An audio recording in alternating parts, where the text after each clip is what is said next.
Hello.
Okay.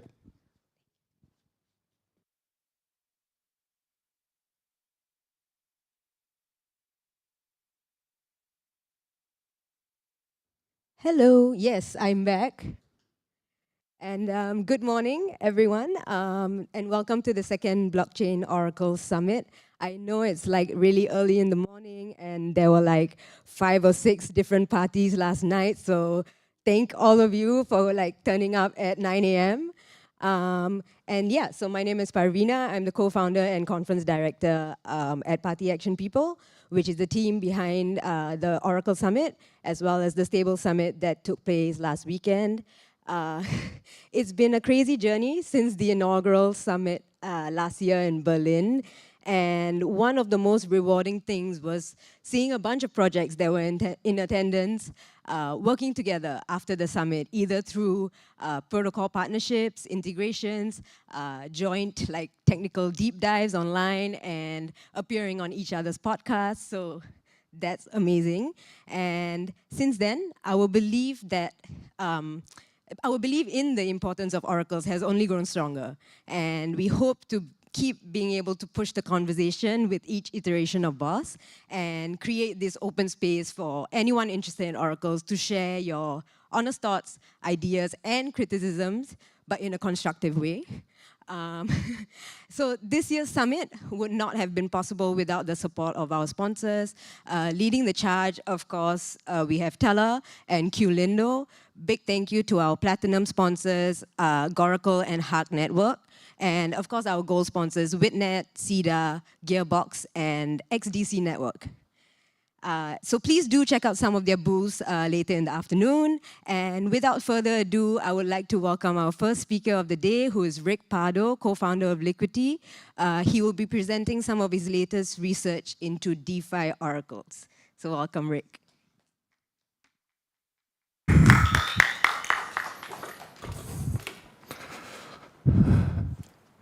That's great. Thanks, Pavina. Okay, yeah, thank you very much. I'm Rick Pardo, co-founder and lead engineer at Liquidity. And yeah, today I'll talk about some research findings into DeFi oracles. So Liquidity is launching a new system. The working title is Bold. The intent is to really kind of break the stablecoin trilemma and create something that's more scalable than LUSD, our previous stablecoin. It's it's an immutable system, and it's going to be as decentralized as possible, and we'll get into that a bit later. It uses a single state teeth collateral reserve, and it mints stablecoins from that reserve. It also has leveraged state teeth positions and a borrowing component as well. And crucially, it requires a state teeth USD price oracle serving the latest market price.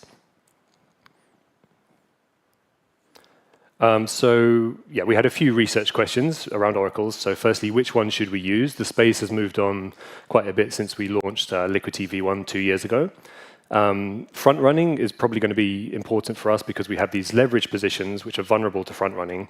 And so some way to mitigate front running is going to be key. And then finally, like, how should we actually design the price feed logic? Do we need a fallback oracle? Because Liquidity, the new system will be immutable. So if the oracle fails or freezes, we need some kind of on-chain contingency or maybe like a circuit breaker. So there's sort of three kind of primary types of price oracle. There's the status quo, which is this push-based approach, which Chainlink use. You're probably familiar with it. They just push prices on chain with some minimum frequency, and you can just read them. And it's super simple to integrate into your system. It has like very simple developer UX. The downside is it can be somewhat laggy prices sometimes. There's this new generation of low latency oracles now. They take a pool-based approach where the user or keeper actually pulls the price into the system. So Pith, Redstone, and Chainlink's new low latency go with this approach. The downside is they can be more complex in terms of the front end, and also the composability can be reduced. And then finally, there's kind of DEX TWAPs, so you can simply read or calculate the on-chain time-weighted average price from like a Uniswap pool. So we had a few criteria we looked at, and I'll run through a couple of them. So admin control and immutability, like who controls the oracle, when can they change it, how can they upgrade it, what's the scope of the upgrades they can do, or is it in fact actually immutable? And then compatibility, so our system will be immutable, and how do we kind of ensure that the oracle we're connected with is going to last forever, or like not change their address or their interface, because we can't point our system to a new oracle, so we need kind of guarantees from them. Latency, low latency is important for us, as I mentioned, with these leverage positions, which can be vulnerable to front running. And yeah, also the oracle track record. How long have they been live for? What bugs, if any, have they had? And how battle tested is it? And then obviously like the usual kind of oracle properties, crypto economic guarantees, attack costs, trust assumptions, the state of the nodes, and whether they're actually on mainnet, which is where we'll launch. So here's like an oracle comparison table. Hopefully you can read this. So green is like good, yellow is acceptable, orange is concerning. And yeah, you can kind of see that no oracle is perfect. They all have trade-offs. Two we really like, just for their decentralization and immutability, are Telor and like a Uniswap TWAP. But actually, both of them are not good fits for this new system for different reasons. So Telor we used in Liquidity V1. It's immutable now. It wasn't previously, but yeah, it is now.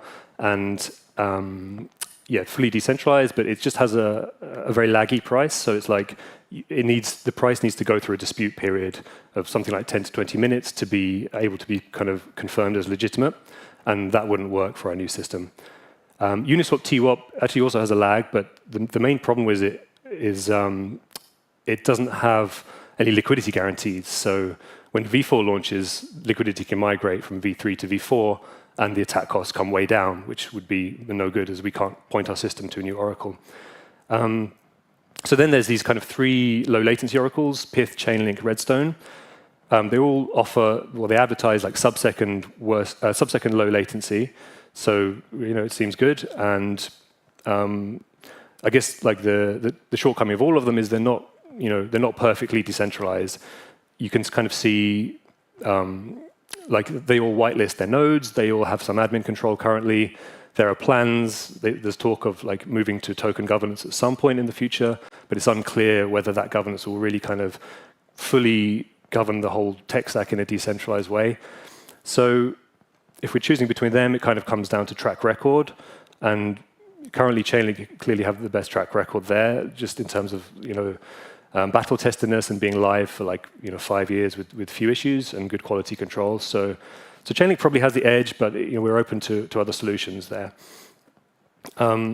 So just to go into front running now, where is it a problem in our new system, which is working title is bold. So we have these leverage operations where that's where front running is kind of worst in our system. So just for an example, let's consider ETH price updates that get sandwiched by operations. And a user could open a position as a front run to an ETH price rise, close the leverage position, and then extract a leverage gain. Conversely, if they already have a position open, they could close it as a front run to an ETH price drop, then reopen it and evade a leverage loss. And yes, these gains are actually leveraged, so they're amplified. So the gains or the loss evasion is greater than it would be without the leverage. Similar with stablecoin operations, you can use mints and redeems to sandwich Oracle updates, but they're not as bad because the gains aren't leveraged. So there's a couple of easy wins with front running. We can implement a minimum delay between opening and closing, which introduces kind of price uncertainty for the attacker. So then it becomes non-risk free. They don't know what price they're really sandwiching or what it's going to be when they're able to close their position. So yeah, it kind of makes it unattractive. It's effective, but only in one direction. So it doesn't stop them evading a leverage loss because they could close their position as a front run to an ETH price drop, immediately reopen from a different account, and they could then still evade the leverage loss. One thing we can do, another easy win, is just pause the system in high volatility periods. So synthetics actually do this, and because front running opportunities are kind of power law distributed, the worst front run opportunities happen in high volatility. So you just say, okay, let's pause the system in extreme volatility, and only a few seconds per week actually prevents the worst front runs. We'd only do this when the system is healthy, though, because we actually need those positions to be opened when it's unhealthy. There's also this worst price approach where synthetics actually pioneered this one as well. And I'd really encourage you to check out their blog post, History of Front Running, which covers a bunch of these approaches. So with this approach, you have two Oracle prices, a current price and a lagged price. And you take the worst one for each user operation. So you'd open a position using the maximum price and close positions with the minimum price. And that creates a kind of sort of effective fee. And that reduces front-runner profits. And the fee is nice because it ends up being proportional to volatility. So here we see kind of an ETH price regime where it's low volatility for the first half and then flips to high volatility.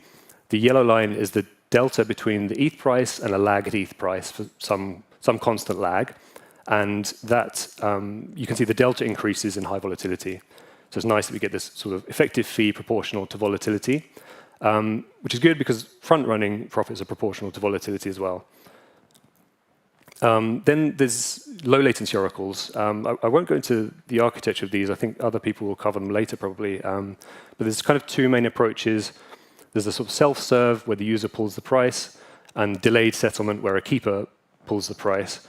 And the self-serve has relatively low latency. The delayed settlement approach actually completely mitigates front running because it introduces a delay between the user committing to transact and the keeper actually finalizing it. But the downside is it reduces composability because you have need two transactions there. So yeah, that's our front running solutions. And then we looked at potential contingencies. So what happens if the Oracle fails or freezes? As I said, we can't step in and do anything with governance or an upgrade, so we need the system to kind of handle things automatically. And this is a kind of a lesson learned from our Liquidity v1. Complexity is bad. We already knew it, but we relearned it with v1. So basically, this is the kind of state machine we built for our Oracle logic, and it's like quite complicated. There's these kind of conditional state changes. And we focused a lot on getting this logic right. So with a primary oracle and switching to a fallback under different conditions and trying to switch back. And we focused a lot on this, and our audit for the oracle was basically pretty much purely on this.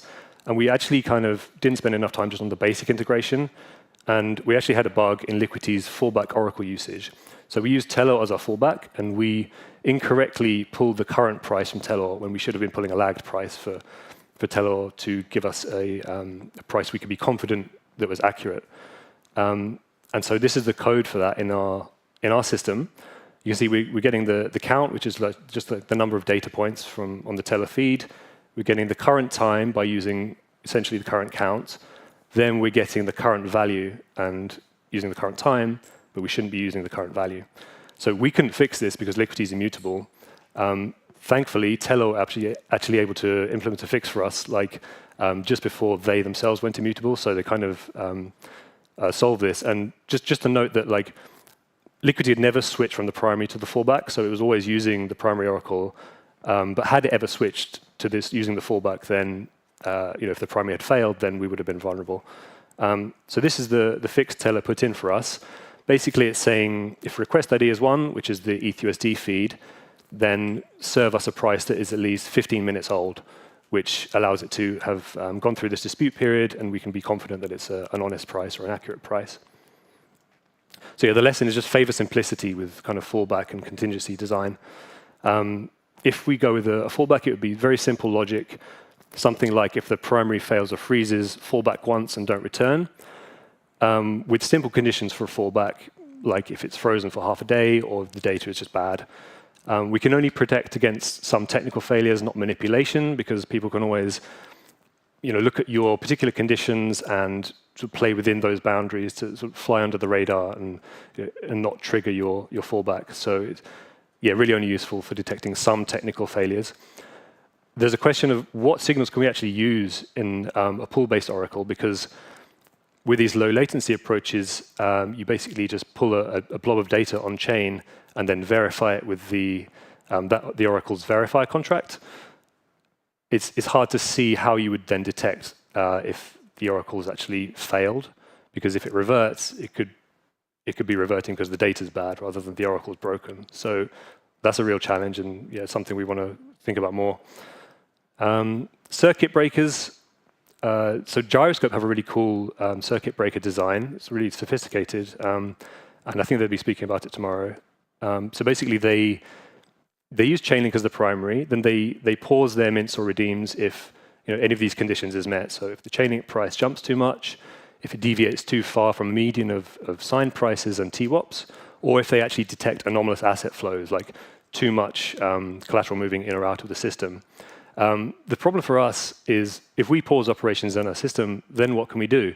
Because Gyroscope have governance, so somebody could actually step in and say, okay, there's something wrong with the oracle, let's reassess, pause the system, and set a new oracle. We can't do that. So there's no human intervention possible. So complex circuit breakers for us probably are not the way forward. Thank you very much. These questions are all still open. And we're still considering everything. So if you have an Oracle solution or a design idea, please share it to us. Thanks a lot.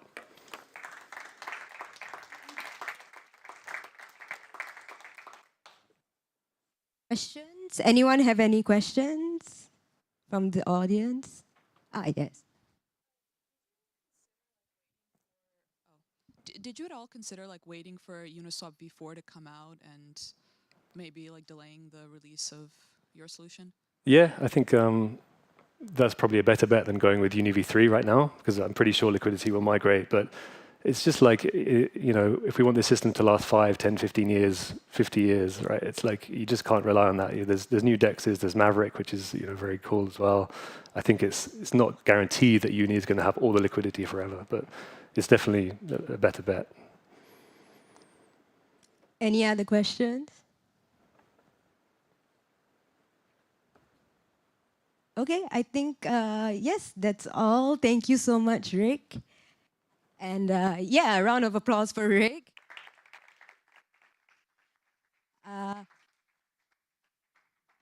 So next up, we have Sasa Milic, our independent researcher, who will be discussing Oracle trade-offs. Can you hear me? Okay. Yeah, sorry, I changed my topic from... Why does the time say 3:45? Sorry.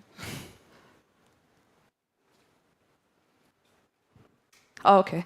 Yeah, sorry, I changed my subject from what it said in the brochure. I think I did the same thing last year, so apologies. Yeah, so what I'm going to discuss is just some recent Oracle hacks, and recent is like last like year or two, and if there's any kind of conclusions or high-level thoughts that can be extracted from that. Oh, and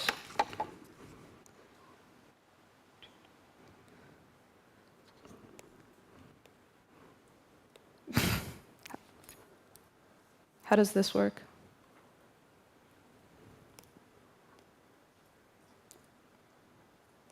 Okay, I got it. Yeah, so I took this from Chain Analysis. So it looks like in the last 2 years there was about, or according to them, there was about like $1 billion lost to Oracle hacks. But this slide is a little bit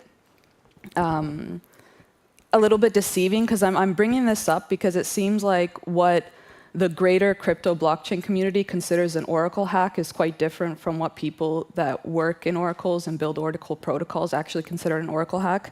So I feel like most people here probably already know this, but I'll say it anyways. But most of what's considered an Oracle hack and most of the money lost is actually manipulating the underlying price. So taking some low liquidity shitcoin and making like a large trade on a DEX and significantly affecting the price. And then using that to, I don't know, like liquidate or buy cheap tokens. But basically, when you can manipulate a price, you can steal a lot of money. So yeah, so I'm bringing this up because a lot of people that work in Oracles wouldn't consider, they'd consider that not an Oracle hack. Like that's a different issue, but. Yeah, so from the same article, they say increasing the trading volume of low liquidity tokens, and that's what they consider an Oracle hack. So I bring that up because I want to cover things that people that actually build Oracles would consider Oracle hacks or Oracle attacks. So I'll start with what I consider statistical errors.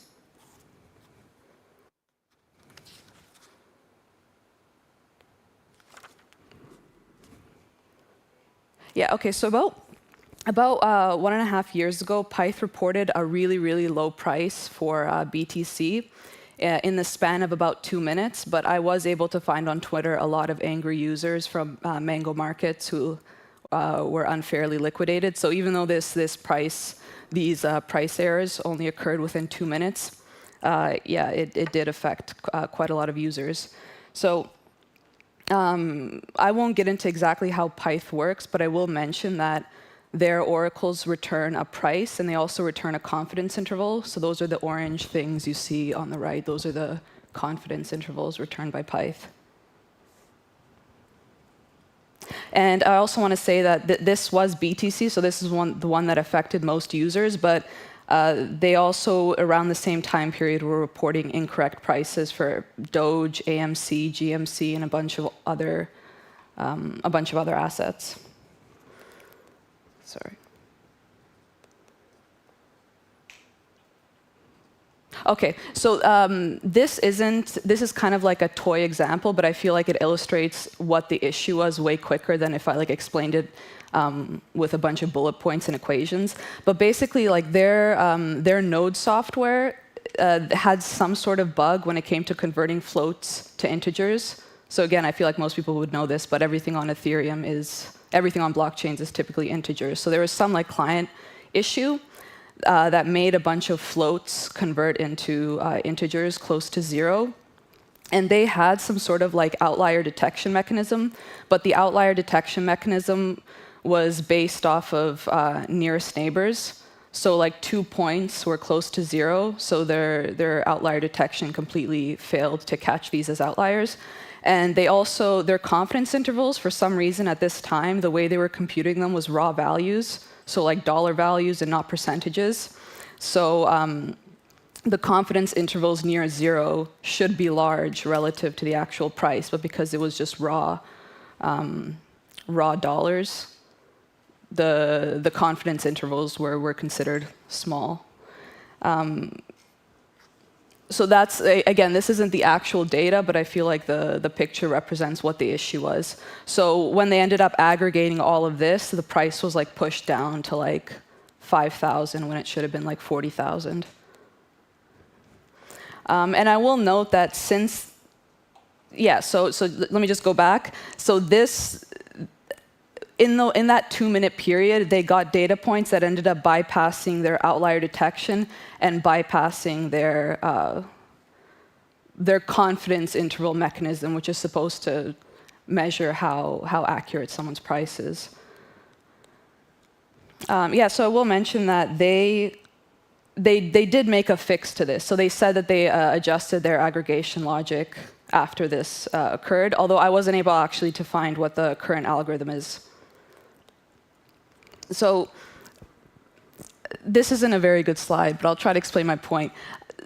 The Pyth network, I'm not trying to pick on them, but like from my research, their protocol uses the most amount of statistics of any protocol. Like they use a lot of statistics baked into their protocol. So their aggregation, so these are different parameters that their aggregation function takes into consideration. So they have some sort of like outlier removal. They try to weight according to accuracy. So this is based off of self-reported confidence intervals. They aggregate the confidence intervals in some way.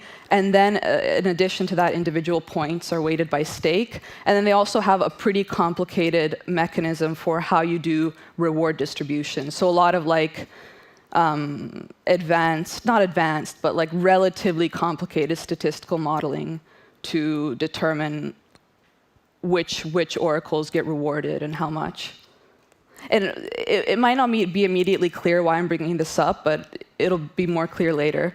Yeah, so other than Pyth, this is just like a smattering of examples to say that this isn't the only example of like people attempting to do outlier detection with Oracle when aggregating oracles. Like other people have attempted this. Interestingly, I'm sure people here know Samson. I don't know if that's how you say his name, but he's like one of the most well-known security researchers in this space. But he wrote a pretty good article taking under-collateralized loans for fun and for profit. So he wrote this in like 2019, I think after one of the first Oracle price manipulation attacks. And he actually suggested to create, and the Oracle hack was on DAI, a stable coin. So someone manipulated DAI using one of these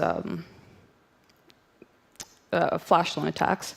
And he suggested, create sanity bounds between 0.95 and 1.05. So that was a suggestion. And I bring that up because it's kind of funny because other people have implemented that and it actually didn't work. Like Chainlink had some sort of, I can't remember the details now, but they had some sort of sanity bound check for Luna for some reason. And when Luna crashed, the Chainlink price oracles were actually stuck at 0.1. So that's not exactly outlier detection, but I feel like it is within the same category. And then I also bring up the original Chainlink white paper that suggested the way that they were going to do slashing for stake nodes was they kind of mentioned offhand deviations from responses, misbehavior. So they kind of offhand mention things that sound like outlier detection, but they haven't implemented any of this, which I assume is because they realize it just like doesn't work. Yeah, so I guess what I'm trying to say is, yeah, I guess in my opinion, the more stats you have baked into the protocol, and I wanted to clarify because some people don't know, like statistics is a subfield of math, but a statistic is the result of applying an algorithm to a set of data, so things like mean and variance. So the more statistics baked into a protocol it's just a bad idea because you pretty much have like an infinite attack surface. Because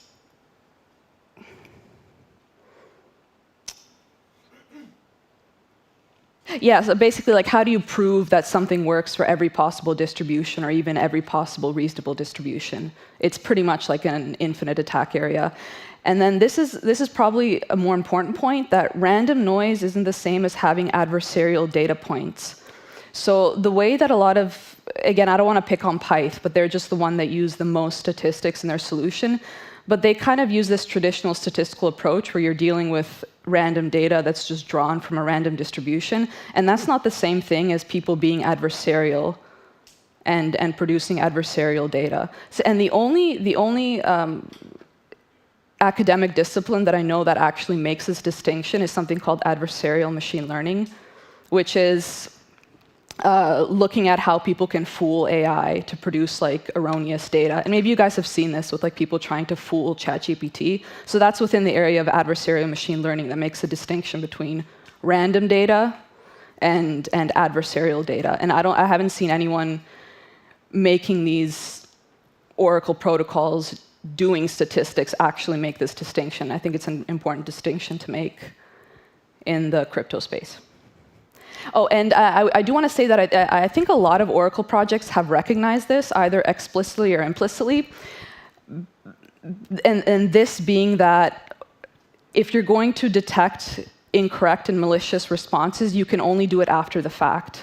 Just because, like I said, you can't test things on every possible distribution. And I don't want to get into the math details. But so a lot of projects, and I feel like pretty much most crypto projects are converging to the point of doing something after the fact, so either insurance or a dispute period or both. So it's like it's accepting the fact that bad data, malicious data will come through, and there needs to be something after the fact that that deals with it.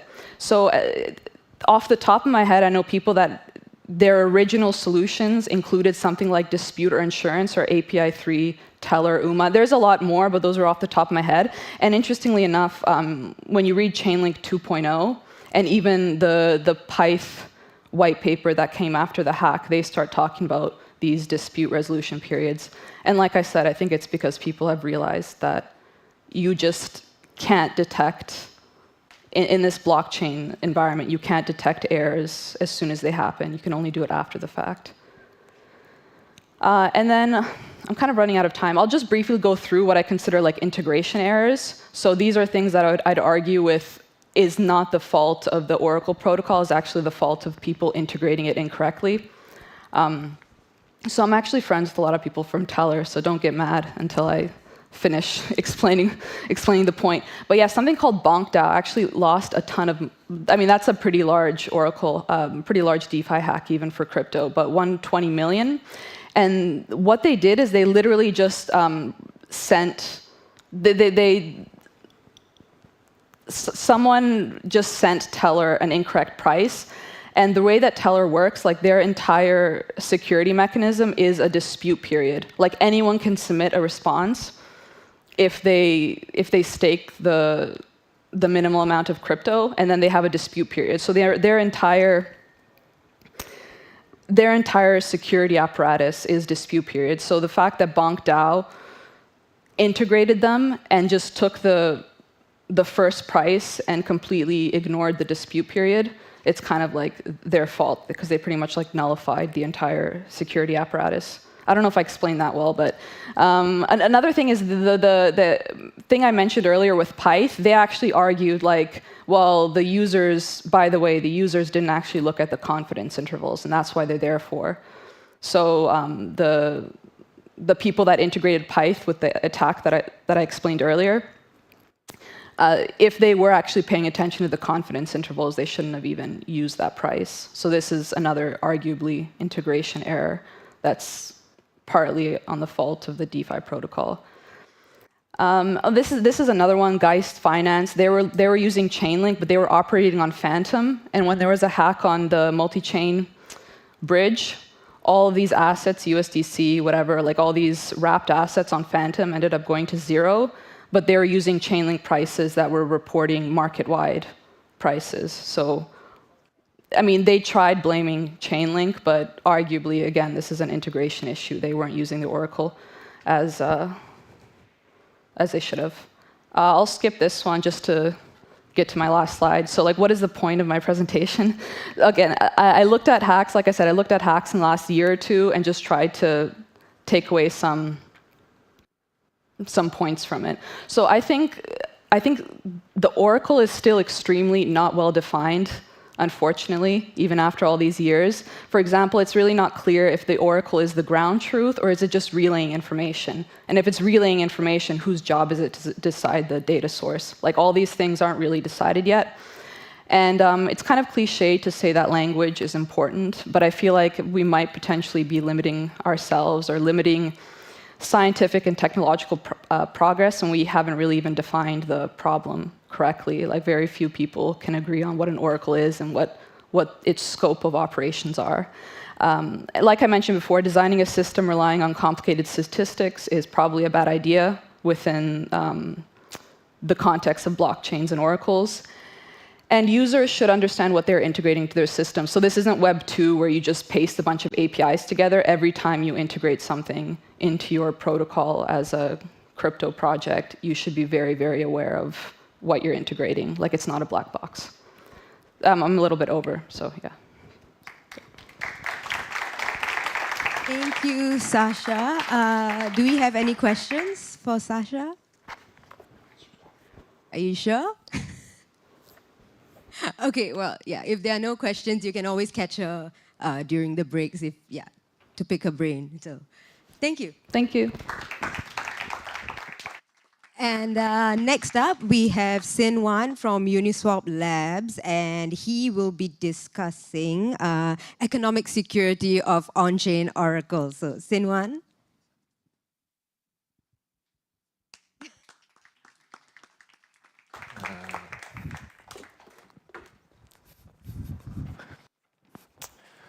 Hey everyone, my name is Shin and I'm a researcher at Uniswap Labs.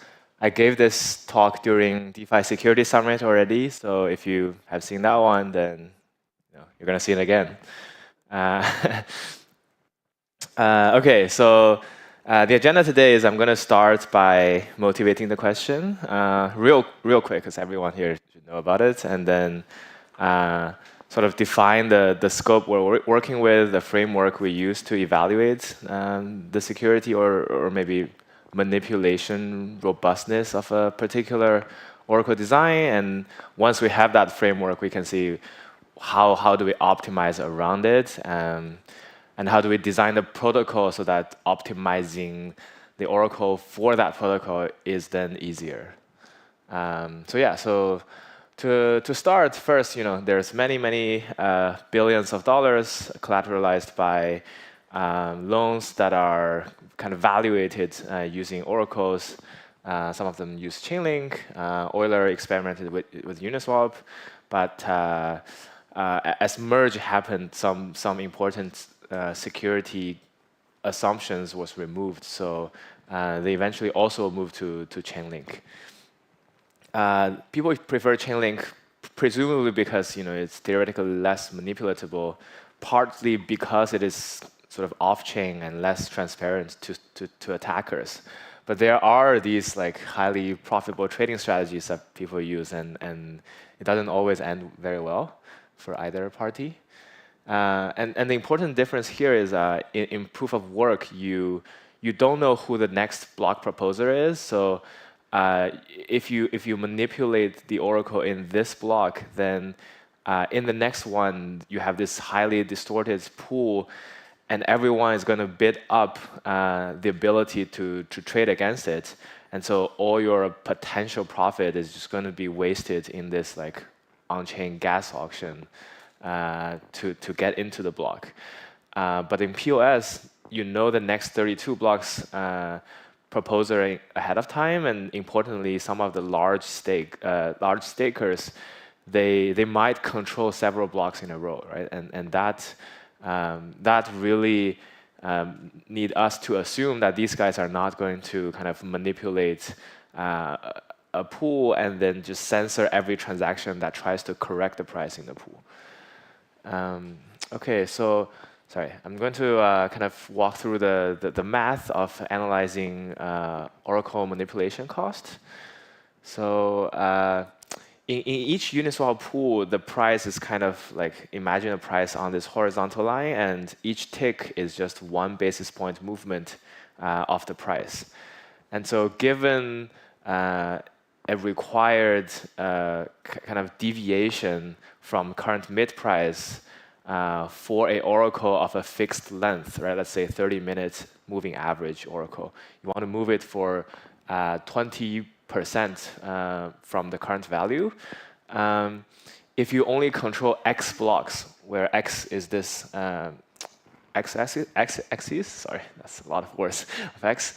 If you control 5 blocks, for example, then you can look up here, and you need to move the price by 50,000 ticks. And 50,000 ticks means you move price up by 1 basis point 50,000 times. And that's kind of exponential, right? So the less block you control in a row, the farther away you have to move it in one shot in order to move this 30-minute TWAP oracle.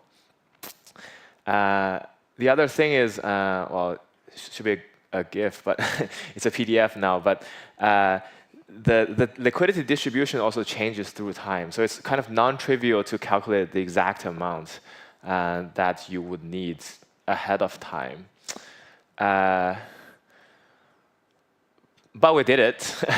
So for this WETH USDC pool, we were looking at the amount of WETH required to manipulate the pool by that particular amount, right? It's just a stylized example. I know you can do other attacks with less manipulation, but and that's the amount of WETH. So somewhere last year you need, I don't know, 150 million WETH, which is like billions of dollars, in order to manipulate this oracle, but by this specific amount. Okay, so how do we think about the trade-off space related to oracle robustness design and manipulation? Well, there's a few parameters that you can tune when you specify your oracle, right? For one, you have this trade-off between oracle liveness and cost of manipulation. So liveness means how fast does your oracle update in reaction to new data points. And obviously, the faster it reacts, the more live it is, but it also is very sensitive to the last data point, which might not be the correct data point. And again, like these are 3 lines based on different kind of liquidity in the pool, and this is very stylized, right? It's not to scale, but the higher the liquidity amount, the faster it's going to scale, right? As you increase your latency in your oracle, the amount of capital required to attack it goes up really, really quickly. The second trade-off is if you fix your latency, you say, I have to have certain liveness assumptions. You can also try to generate sort of defensive capital, whether it's capital owned by your own protocol or it's borrowed capital using some extra like lending on top of it. Or you can just build on a pool with a very large TVL already. But this is to demonstrate that the scale actually goes kind of sublinearly, right? Because as you increase your liquidity amount, the marginal benefit is sort of decreasing over time. And finally, you can also say, hey, my oracle, maybe I need certain, I have some liquidity, I have some latency requirement, but I can make trade-off between how much deviation I can tolerate at one time, right? And then you have this kind of constrained maximization problem where you say, okay, if I control all the liquidity, then I only care about sort of price variation outside a range. And within this range, it's all like natural noise, and it's really not going to hurt my products in a way. Then you can say, okay, maybe I want to like distribute my liquidity in some range related to the current price. And that's just going to kind of maximize the amount of capital required to manipulate your oracle. But yeah, all stylized examples here.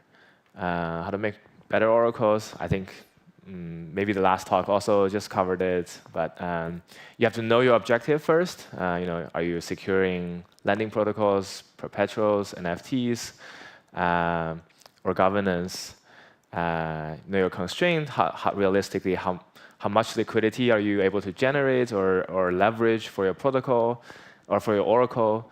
How much time you have liveness assumptions, etc., you should always assume that someone is there to do highly profitable trading strategies to the extent that there is, and get audits on your code as well as your economic security assumptions.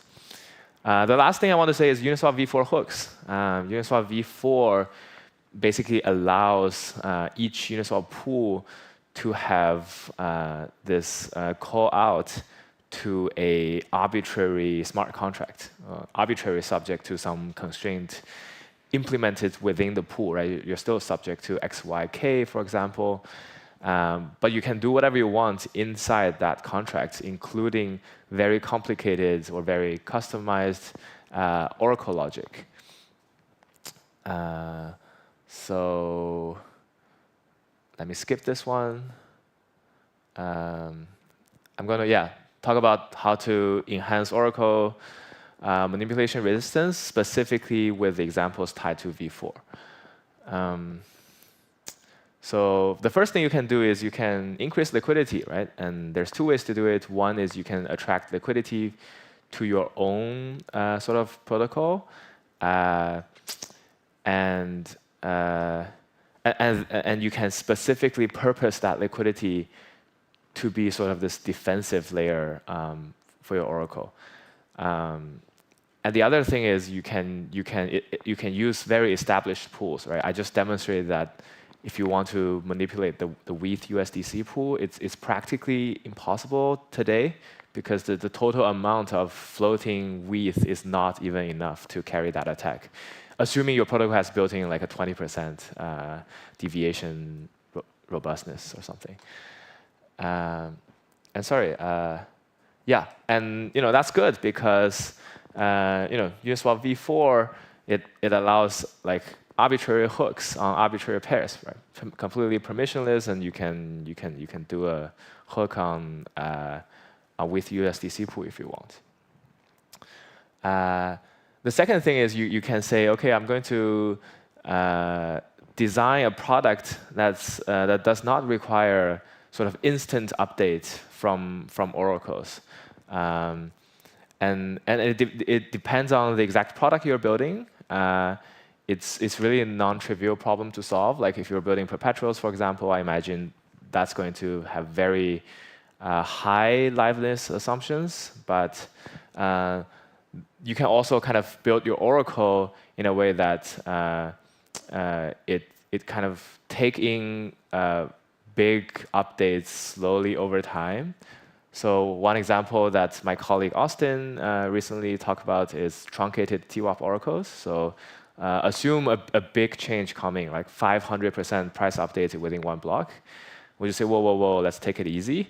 Let's add that 500% change in over the next 50 blocks or something. So there's a buffer, but over time, if that price never reverts, then the oracle price gradually move towards the actual price. But if the price quickly drops back, then we just ignore everything that has not been added, right?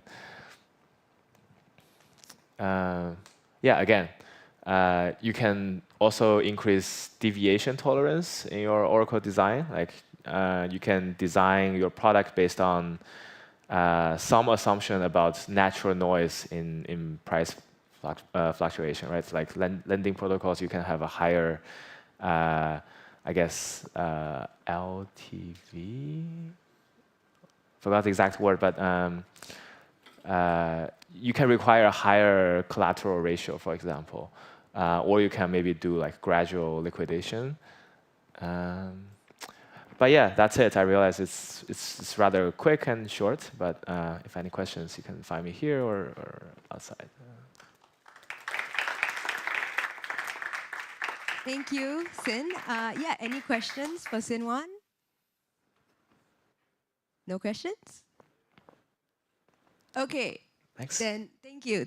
And so next up we have OX Gorilla from DeFi Wonderland, who will be talking about how to achieve a good on-chain solution for price feeds. So welcome. Hey, how's it going? I think you can hear me. The presentation is quite unique, as you might see. Somebody broke into my apartment, stole my computer and everything into my Airbnb, so this is the presentation. But don't worry, everything is fine. Nobody was there. The presentation is about the current state of price Oracle feeds and what can we do to improve it. Actually, I was pretty surprised because all the talks that came before me were actually preparing for this. So like, thank you, Sasha, thank you, Sean. So price oracles, again, no presentation. What do we have? We have Chainlink, which actually accounts, I think we have around 25 billion assets secured by price-feed oracles. And actually, Chainlink secures 65% of them, to be specific, 63. So that's quite concerning, to be honest. And we have some issues with Chainlink, as you might already know. To be honest, congrats to them. They have taken us this far, and this is great. But nevertheless, the incentives are quite centralized. The data feeders receive link tokens in order to be incentivized to actually post the changes in price and everything. So I think we can do better. And we have also Maker with Chronicle, which we'll speak later. Nevertheless, Maker Oracle, which is for ETH USD, costs around $8 million in gas prices a year. So if you have a protocol which is able to pay $8 million for gas every year, then it might be useful. But as you can imagine, most of the protocols don't, right? Also, we have some other small oracles, like PID, 5% of the total assets, and Uniswap, which is amazing. To be honest, I love what Uniswap has done with B3, and I love where it is going with B4. But it's only accounting for 3% of the total assets being secure. So why is that first? And what can we do to improve that? So Uniswap is great. I do believe if we want the price of an asset, it's crazy that we're taking it off-chain, where we have all the information in an AMM on-chain. Yes? So if we have all this information, why are we not getting it? Uniswap B3 is complicated already. Many protocols which are using it quite are having some mistakes. So for example, many are using it and don't know even what cardinality is, right? Cardinality is this array where observations are being stored, and every time you query the TWAP, then you basically need to ensure that you have a cardinality array long enough in order to store enough observations for you to query that TWAP. So this is one issue already. People are querying spot prices or small enough TWAPs. Also, we have the multi-block attack, which is possible right after POS. So I won't re-talk everything that we previously discussed. But we built this protocol because we believe that we can do better, and we can Uniswap. It's going towards the best solution, I might say, but we need to simplify it a little bit in order to ensure that we're safe, basically. So we built something that is called Price Oracle. We can go to the next slide. I don't know how we do this. Yeah, this is the last slide and the next slide. So, but Price Oracle is sitting on top of Uniswap B3, yes? And it's another layer of security, let's say. So for example, if you create a pool with price, you're basically creating a pool with Uniswap, but it has a minimum required liquidity that you need to have in order to create a pool. So you need around 50 ETH in total. So for a protocol, it needs to have 50 ETH. But that liquidity is completely locked into the pool. So with Uniswap B3, let's say you have a protocol and you are querying the price of ETH something, right? What happens if Uniswap B4 comes out and all the LPs start moving to Uniswap B4, and then your protocol is still with Uniswap B3? It gets mega easy to start manipulating it. The cost of manipulation goes down because you cannot trust the liquidity providers at the end of the day. And if you're using UniB3 as your price provider, then you're doing that.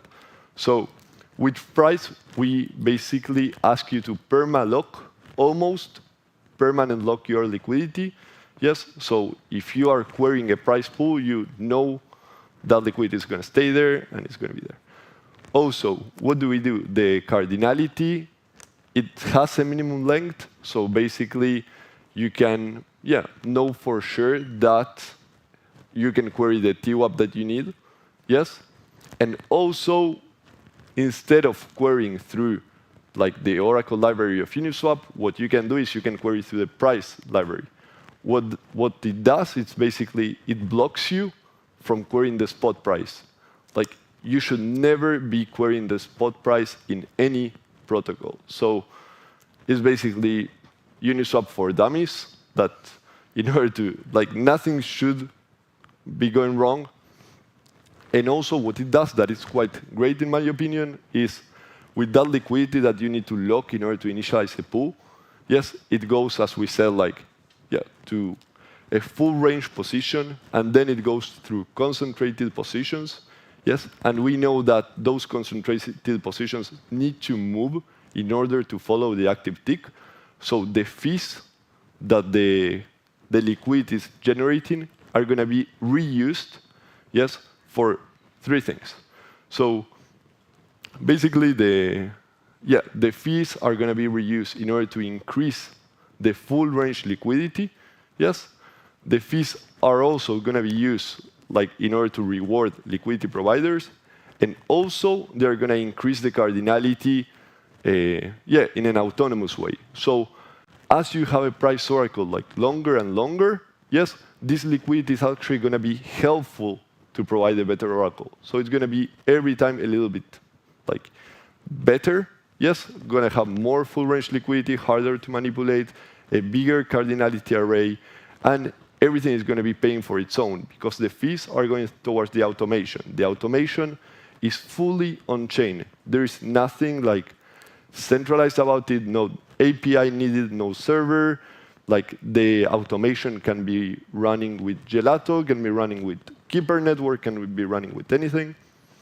And you can still like do even more fun stuff, right? Like if you have a library where you query using that library, you can, for example, start using a cache. Like we have a cache on chain that if you're querying a popular pool, we know how like expensive it is to query a pool.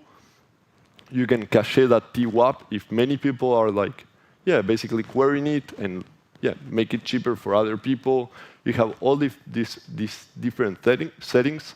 But at the end of the day, this is the goal, like to make for you to see like a price pool and say, oh, damn, like this is as safe as we can get with Uniswap v3, right? Like it has locked liquidity. It has a good cardinality. No one can query spot price. It has a full range liquidity big enough to prevent like manipulations. It has concentrated liquidity that will be moving alone with automated positioning. So this is the goal of price. Now, where is it? This is the public good. We did like complete not for profit. We were talking with Euler Finance about launching it together, and you all know what happened.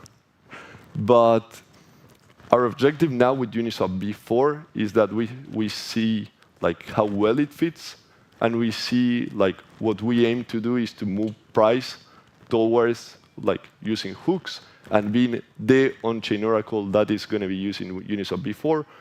I don't know if you all know, but at the end of the day, Uniswap v4 aims to make it cheaper for swaps by removing all this cardinality array, removing everything that leads like to having an oracle on chain, and adding hooks so we can do whatever. Like if we want to do that, we do it.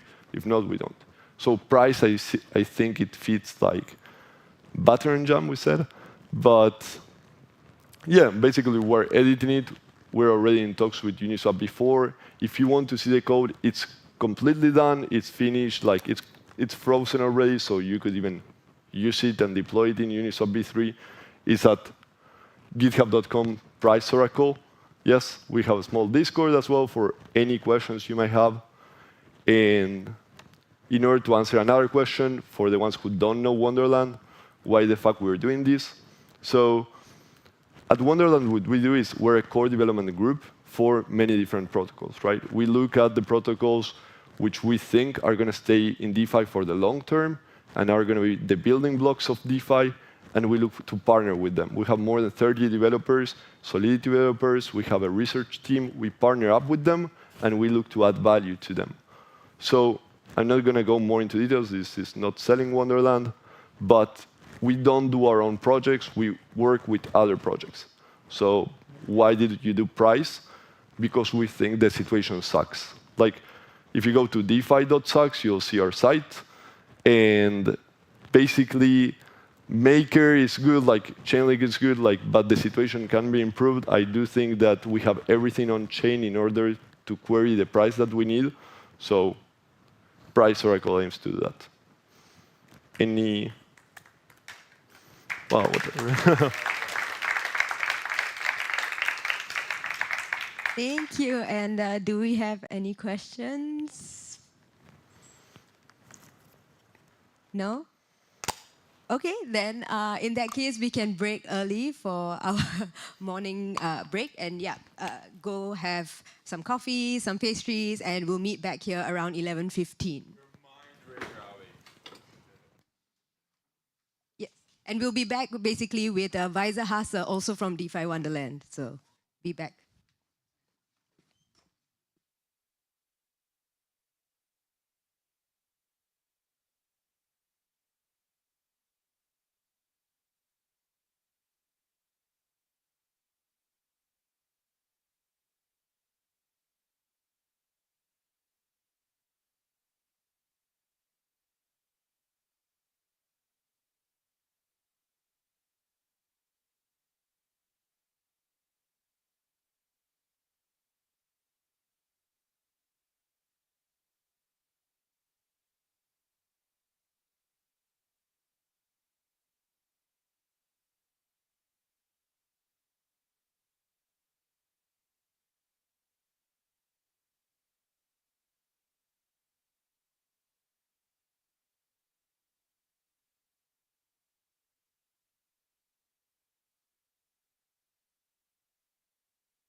Hello, everyone, and welcome back from the break. Next up, we have Visa Hesa from DeFi Wonderland, who will be presenting on their cross-chain oracle. Welcome, Visa.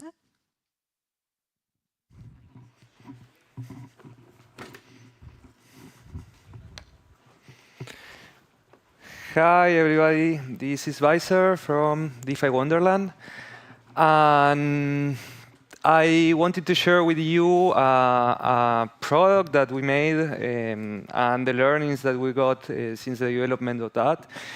It's a cross-chain oracle that it uses UniV3 as a source of truth.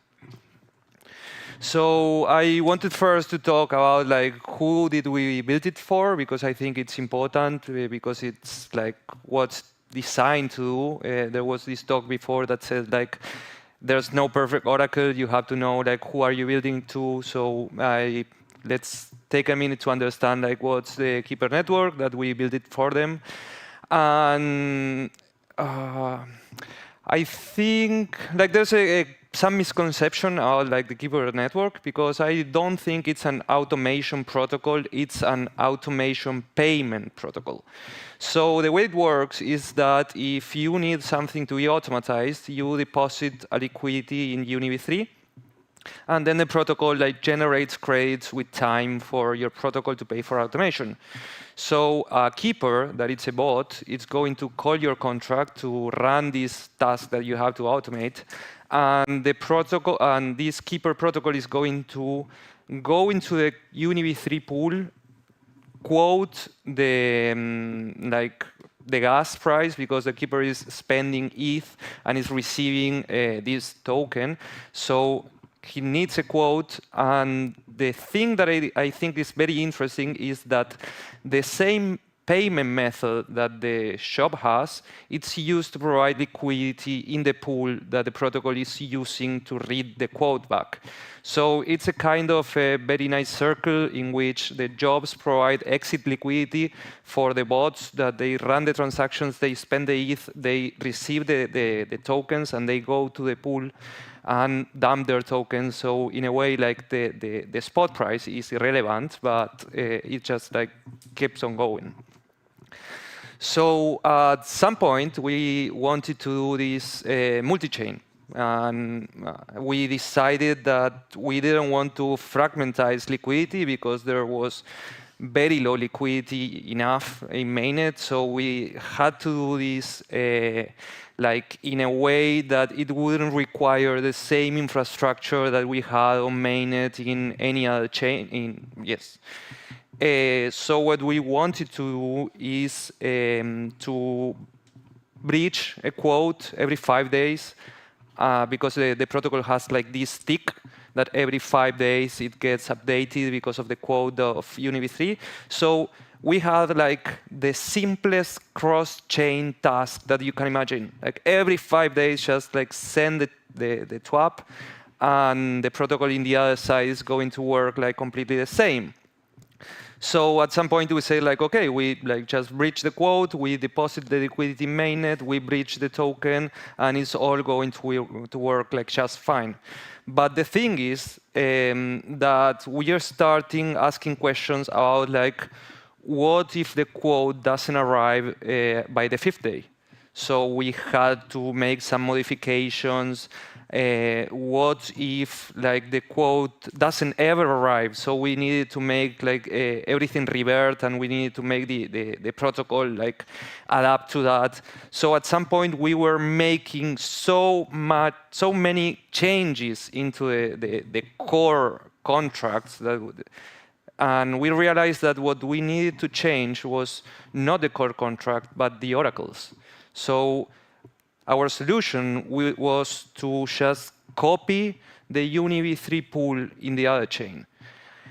This was done before Uniswap open sourced, but that's why we're anons. So we decided that what we needed to have is a contract in the other side that is always alive, that it gets like updated, and whenever the tick arrives, it just like reads the 5-day track of history. What happens if the new history doesn't arrive? we just read a 5-day swap and it's going to work. It's not going to revert. Maybe it's outdated. It happened in the history of this oracle. But it worked and it didn't revert. It just like was outdated. So what we do is we have this pool on mainnet, we read the story, and we send it into a copy contract that it's like exactly the same as a UniV3 pool, but it doesn't allow any swap. It doesn't have like any liquidity, but it has like the same Oracle library that stores the Oracle history tick by tick. And the interesting part is, I think, how did we do it? So if you are keen on UniV3 white paper, I think like this is one of the most revolutionary ways of storing this data, because what Uniswap does is it doesn't store the tick at some point. It stores only the slot 0. And by storing the tick cumulative, you can, from some way, like get the whole history. But how do you do that? What Uniswap stores is the tick cumulative, that is the integral of the tick with time. So we try to figure out like how to read this, because if not, we have to go to every storage slot that Uni have swapped, and we have to do that on mainnet, which is like quite expensive. So what we did was understand that if we calculate the swap, we are being able to get and recover the whole history. So if you get a little bit of math, you'll realize that the tick cumulative history is just the integral from 0 to now, from the tick times the time that it happened.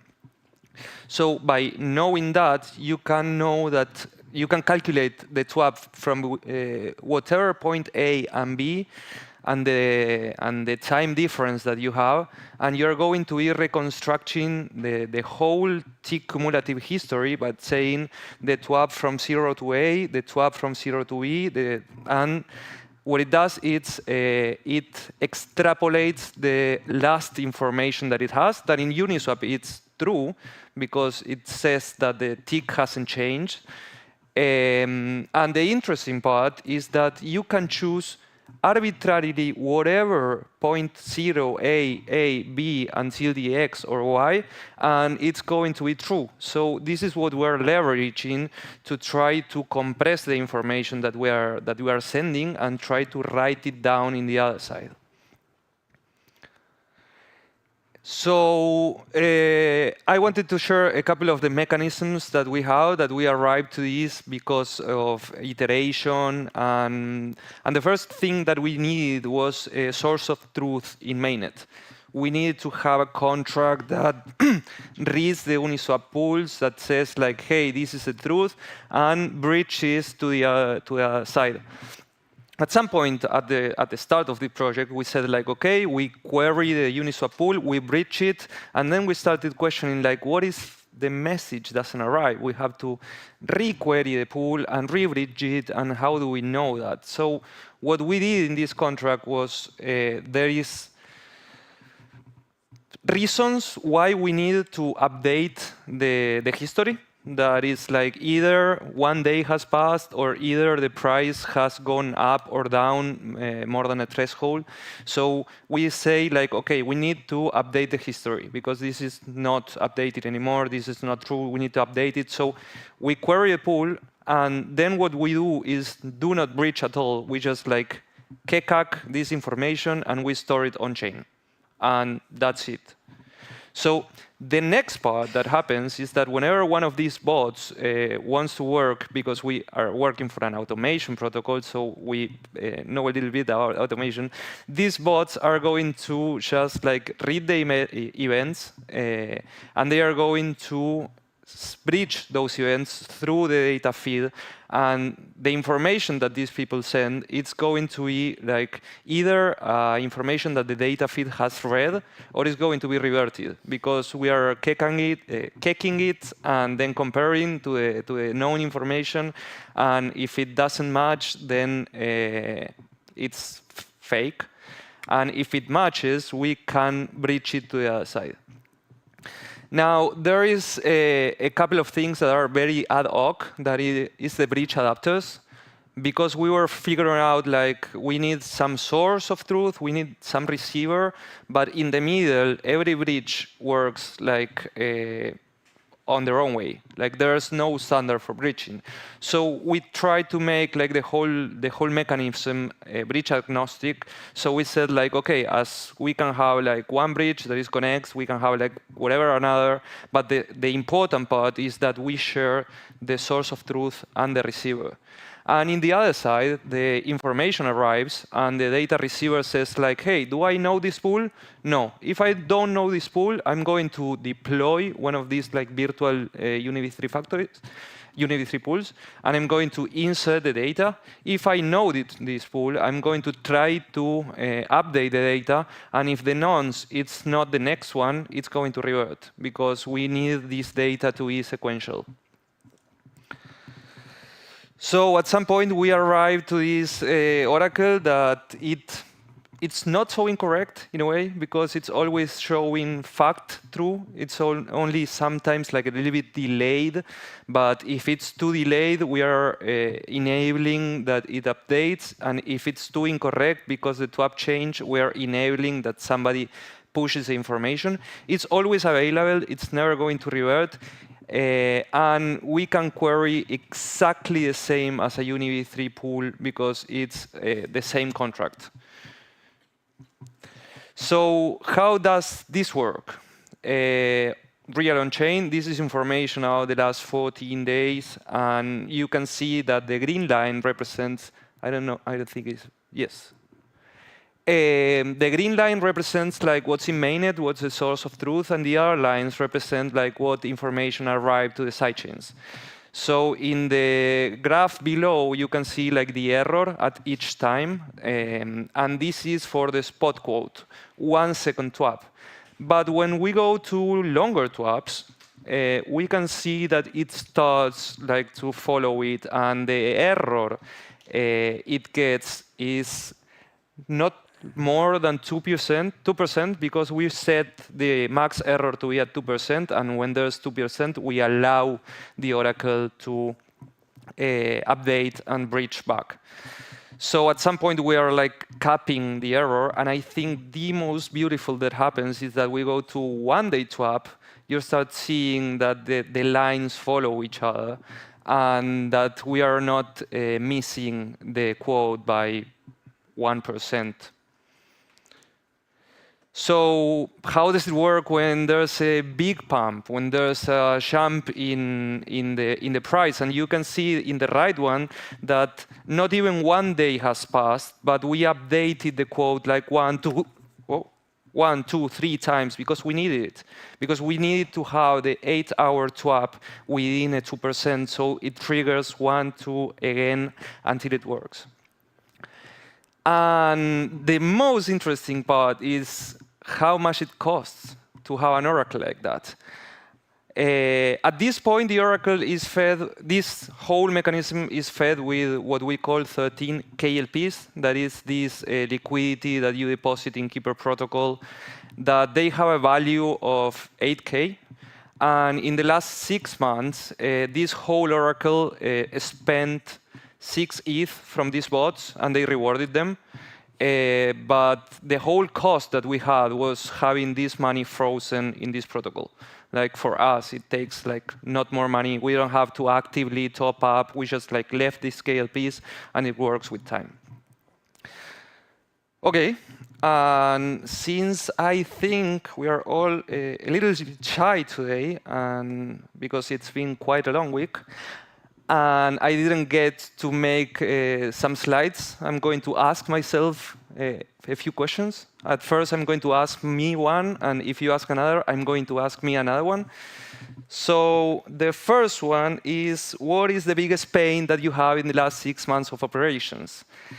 And is desynchronization, because we send message A, B, C, and for some reason, message B doesn't arrive, and then arrives C, and it reverts because it's not the correct time, and we have to go back and say, like, hey, I need to send B again, and Sensi also, and then it happens again, and the bridge is like they last a long time for making this like arrive, and if you send it in a different order, it just doesn't work, and you have to do a lot of manual tasks.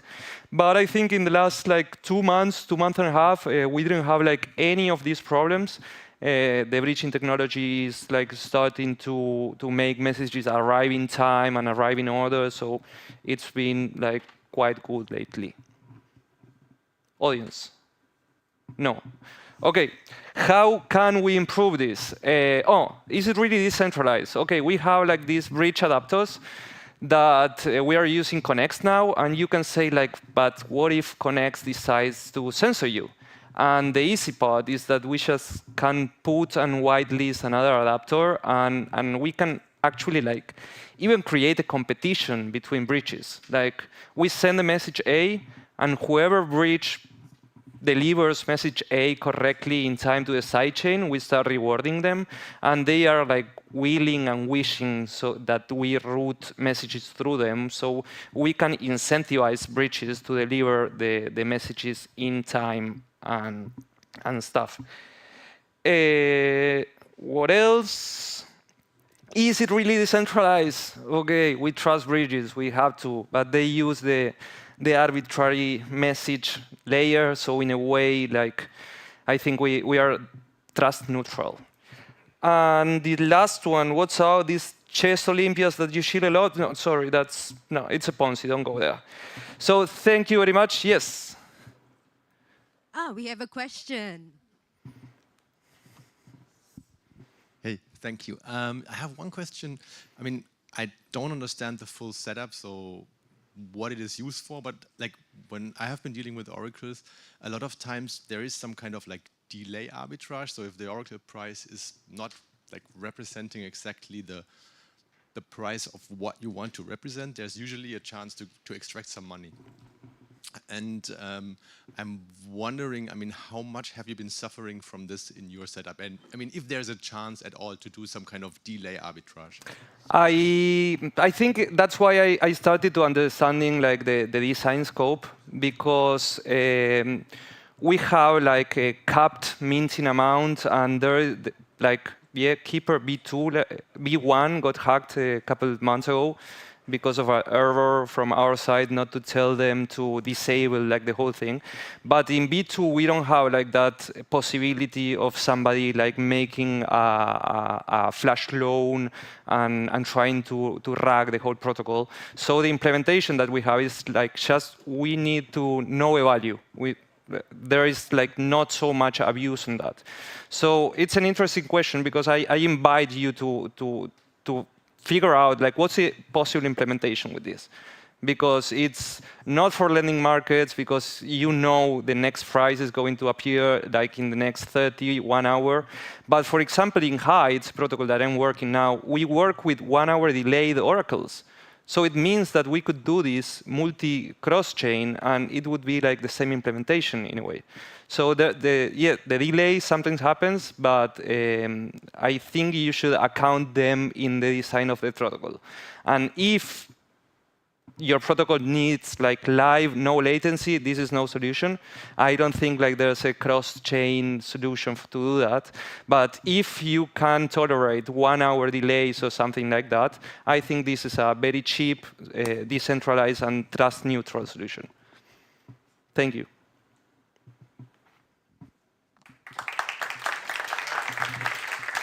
Thank you, Vaisa. And next up, we will have our panel about Oracle extractable value, moderated by John Morrow from Gauntlet. So yeah, just give it a minute as our panelists take their seats on stage.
Hello. I'm John. I'm COO and co-founder at Gauntlet. We're a financial modeling platform for crypto. Today, on this panel, we're going to discuss Oracle extractable value. What is it? Why should you care? And what people are doing about it. First, instead of just introducing everyone myself, I'd like to give everyone on the panel a chance to do so themselves. So it'd be really great, just maybe we could go around from nearest to farthest here. What project you work on, what's your role there, and how do you guys use oracles? Okay, hello everyone. I'm Sophie. I'm the data scientist from Megan5. And we are a data platform that observes on-chain liquidity, especially on the MEV activities. So OEV is definitely a topic that we're really interested in. And we also have a lot of research conducted on the long-tail OEV, like the Oracle attacks. So I'm happy to be here to share our findings and research on the OEV. Hi, I'm Jacob, and I had a background in MEV, and I've been contributing to API 3 DAO full-time for about a year and a half now, working on MEV and our OEV solution. Hi, I'm Barney Mellerings, co-founder at Vega Protocol. We're a derivatives DEX, so obviously we use oracles to settle trades on the platform, so very important that the oracles are timely in providing the right prices that are needed. So obviously OEV is a big consideration, both in terms of the oracles you might use to create markets, but also in terms of design features we might include in the protocol to mitigate or deal with OEV. Hi, my name is Philippe. I'm from Umbrella Network. We're an Oracle. We have several solutions to consume data on chain, and we're working on a new one. So we have kind of a data at scale solution, which harnesses Merkle tree technologies to kind of being able to provide a large amount of data on chain. We have the on-chain data solution, which we will be discussing in this panel. And we're working on an on-demand solution because we know that every single project has different needs in terms of data. And yeah, I'm head of partnerships, trying to work with projects, with layer ones, layer twos, to just expand the reach of our protocol. Hi everybody, my name is Brenda and I'm the CEO and one of the co-founders of Teller. We're also in Oracle and we provide different types of data on chain, and I'm super excited to be here and hear about what you guys actually need. All right, thanks a lot. So I'm sure most people attending an event called the Blockchain Oracle Summit have at least heard of OEV or maybe could infer what it is, but I think that like the best way to understand something is via examples. So I'd love to know like, what's your favorite or the most interesting example of OEV that you guys have found or know about, and and just to tell people a little bit more about what we're talking about here. Yeah, so I think there's probably like 3 main categories of OEV. You've got arbitrage, which is I think what someone was mentioning earlier. So that's just arbitraging a stale Oracle price that's not completely up to date with the real world price. You have liquidations, so that's obviously very different. It's actually kind of built into the protocols. It's necessary to prevent them from being insolvent. And then Oracle attacks, so any type of malicious behavior by the Oracle. I think you pretty much covered it. I think you covered a really good summary of the types. I think the one I find very interesting is, particularly when you're looking at, say, Ethereum-based chains or other general-purpose chains with gas fees, the baseline incentive is to provide as few updates as possible to an oracle. What you can end up with due to, say, liquidations and the way those things get incentivized is an incentive to provide more than the minimum number of updates. So, for example, with incentivizations where you can get paid to make a liquidation happen that should happen. Perhaps you have an oracle that price has to move, every 1% price move causes an oracle update, but actually someone's able to see that a liquidation would occur with a 0.2% price move, which is not going to necessarily trigger a required update, but you can get paid out for doing that. So you have an incentive kind of if the price moves in a direction that is hitting liquidations to update it more often, and then less often if it's not. And that, can be argued about whether or not that's good for the overall price discovery and situation on chain. It's definitely good for making the liquidations happen, but it creates kind of new types of incentive, new types of performance, and things that are going to occur on chain which are perhaps different to the initial expectations of a protocol designer, and that's where you get funky behavior. Yeah, but I think this is what you mentioned is always the the cost of maintaining the current state of oracles. Just we set those deviation thresholds and the heartbeats and all of that just to minimize the cost. Updating an oracle on chain in a push manner is just far too. It's not even financially viable, not for the oracle, not for the for the end users that actually subsidize the oracle feeds. So yeah, it's about finding a new solution with post oracles to kind of optimize the outcome. Okay, so yeah, about those kind of OEV tabs, Eigenfast data has covered most of the mentioned about like arbitrage between the price of lending protocol and DEX, and also just doing simple liquidation, just repay the debt assets and get the collateral assets, and also the long tail MEV. So the data we only provided is including the first two, and those long tail MEV was just like this happened like non-frequently, right? It just happened like 1 year, this one time, and this kind of like very occasionally happened long tail MEV. So it's including the research. But I was just wondering, do you guys want to know about the market size of the OEV? Like we have the data that has been collected and calculating on all the liquidations happened since May last year. It's a lunar crash when it happens. And that time, the OEV value is like extremely high. It's like $17 million extracted like in May and in June last year because of the market. But I think I observed the liquidation activities as becoming quite stable recently. So because the market is quite stable and there's no large attacks happens or events happen. So it's only like for last month around $2 million, and last month in May it's like $2 million, and in June last month it's like some $1 million, and the activities also like 500 of liquidations counts happened like on chain.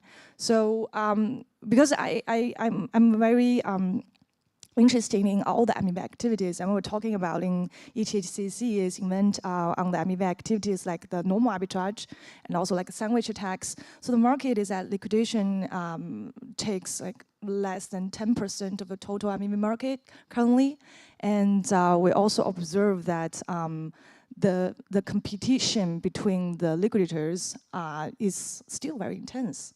Like from the beginning, it's like they almost gave about 80% of their revenue to the block builders to include their transactions in the block.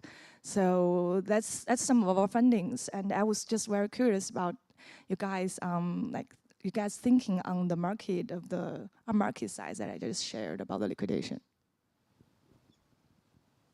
Yeah, we're very interested in the data because obviously we're building out OEV solutions, so we're very thankful to people like Eigenfee for providing this for us. So yeah, liquidations are it's just a very sort of rare thing, and then it only happens at certain times in the market, but then when it does happen, the value can be pretty high. So you brought up May 2022, the sort of the Luna crash, I think that was, and then other than that, really the only significant liquidations we've seen in DeFi are May 2021, and then I think during the COVID crash in maybe March 2020, there was a lot on Maker during that time. So it's just very rare. It's sort of something that's inevitable to happen with markets, but it may take a year or two. So, liquidations a big part of any DeFi protocol or any DeFi protocol that uses collateral to back positions. What exactly constitutes the Oracle extractable value in a liquidation? Like, so for instance, if I were to bundle an Oracle update with a liquidation call to Aave or Compound or something like that, I'm kind of actually just doing the protocol a favor in some respects, right? Where I'm just helping them most accurately reflect prices in the protocol. Did I really extract value? How do you guys think about what value is really being extracted here? So the way we define it is just the subset of MEV that is related to transactions that come either before or after an Oracle update. And that kind of encompasses arbitrage and liquidations, not necessarily the Oracle attacks, but the other two that it sort of encompasses. Yeah, and I think one of the important things is that the OEV available, given for even on a given chain, say on Ethereum or wherever, but even then when you start looking at app chains and different chains, the OEV available depends heavily on the protocol's design and how it uses Oracle data. And to give you an example, if you have a protocol that has no real price determination that happens sort of natively and requires external price sources, but also external initiation of liquidation, so effectively you're outsourcing the liquidation function, then you have a very different maybe definition of OEV and amount of OEV available than if you have something like Vega, which we work on, where we have an on-chain order book with sort of circuit breakers as well to manage volatility, but also where liquidations kind of happen atomically. So effectively on something like Vega, what happens is the price determination happens based on the trading activity. If you're talking about something like perps, the Oracle is used to kind of settle the prices at a regular interval, so the Oracle has an input there, but actually what's happening is the Oracle is part of the input to price determination, and it's the system on chain is doing all of the liquidations regardless of Oracle. So in that case, liquidations will be occurring if traders move the price by making trades, as well as if the Oracle tells you the price has moved. Whereas on some protocols, you require the external input and the Oracle before the liquidation occurs. And so, one of the ways that I think about this, and I have the same sort of opinion of MEV, is there's always going to be some OEV, there's always going to be some MEV, but designing your protocol or even like the base infrastructure chain that you're working on in such a way that it allows for excessive amounts of that and creates kind of incentives for an ecosystem of people kind of trading this sort of value extraction from the protocol. And that's kind of what we mean by extractable value, right? You've got a protocol that has natural users who are buying and selling liquidity, buying and selling the underlying or the derivative or whatever. They're the natural users. And when you have a sort of parasitic user who can extract value from that natural ecosystem by making something happen, either because it's badly designed or because it needs that forcing function to happen, that's kind of your extractable value. And I think designing the protocol to minimize that and trying to have the smallest amount of that value sucked out of the ecosystem is one of the most important things. So that's how we think about defining it, and we also think about trying to minimize it rather than trying to legitimize it.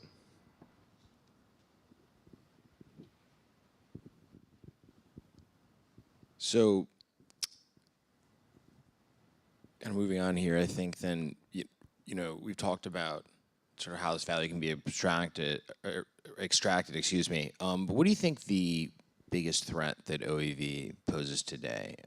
Is it just around sort of basically rent seeking, or people joining the market and not providing value to natural users, or does it affect security, stability, decentralization? Well, I think the threats we are facing for OEV is because the Oracle is like bridge to transfer the off-chain information to on-chain, and it's just like how do you make sure the information you get from off-chain is reliable, and all the defined system is based on the oracles. So if there's like manipulation on the oracle's price, and they will just put the whole the system that relies on this oracle in danger. So there's many attacks has happened. We have I just want to share an example that we have found for oracle attacks on the Abracadabra this protocol. So this attacker was borrows the assets in a rate, and then wait for the rate to be updated, and then just liquidate its position by then, just using this kind of steps, doing this kind of attack. But the thing is, at that time, the price of this collateral just dropped, decline very dramatically at that time, 15%, or in seconds, just drop very quickly. But the price in the protocol, it's just saved the oracle's price. It didn't get updated in time. and that's where the attacker could extract so much value from the protocol and causing loss of the users. So this kind of things we have observed happened a lot last year, and I think this because some delays on the oracles could causing a lot of troubles and put the users' assets and also the protocols in danger. And I think, I think this is a threat that OEV is facing now. Is kind of how to design a Oracle or the protocol to avoid this kind of long-tail OEV. Yeah, and I think the Oracle resilience is key there, whether it's by design or just malicious input of data that is causing this this situation that you say, and then just creating this OEV. Maybe I actually like what API 3 came up with this solution where someone who sees that an update is needed, create a market for it, so that someone could actually go and update the price as often as possible to create that, and this would minimize the cost on the end user value, but create an opportunity for someone else to come in and extract a bit of value, but do some good to the overall protocol.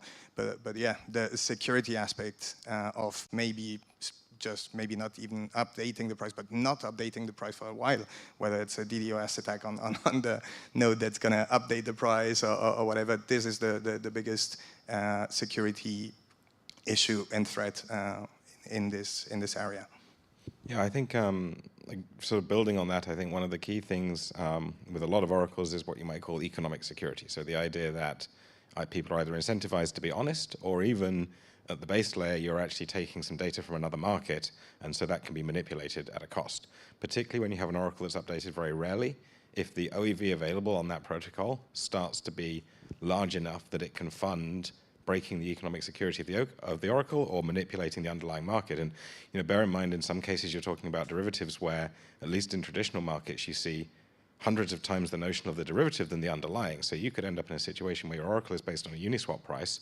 If the OEV was near to the market cap of the underlying instrument, but the derivatives market is huge, the OEV can be very large, and you start even manipulating prices. So I think, to me, the biggest threat is how do you maintain economic security in the face of OEV? And one of the reasons is to try and minimize the available OEV, or to maximize the amount of time you have to keep that up for. Because if you only update the oracle once a day, or when the price moves 5%, then you manipulate the market once, and now you can extract, and you can be far away from where you should be for a long period of time, and that's where you start to get real problems. I mean, if there's that incentive will always be there. If there is a greater gain from an attack, that's always going to be there. So that's something that I think it's not just OEV, but just in general, protocols need to take into consideration, especially because a lot of protocols, I feel they don't look at the Oracle implementation until the end.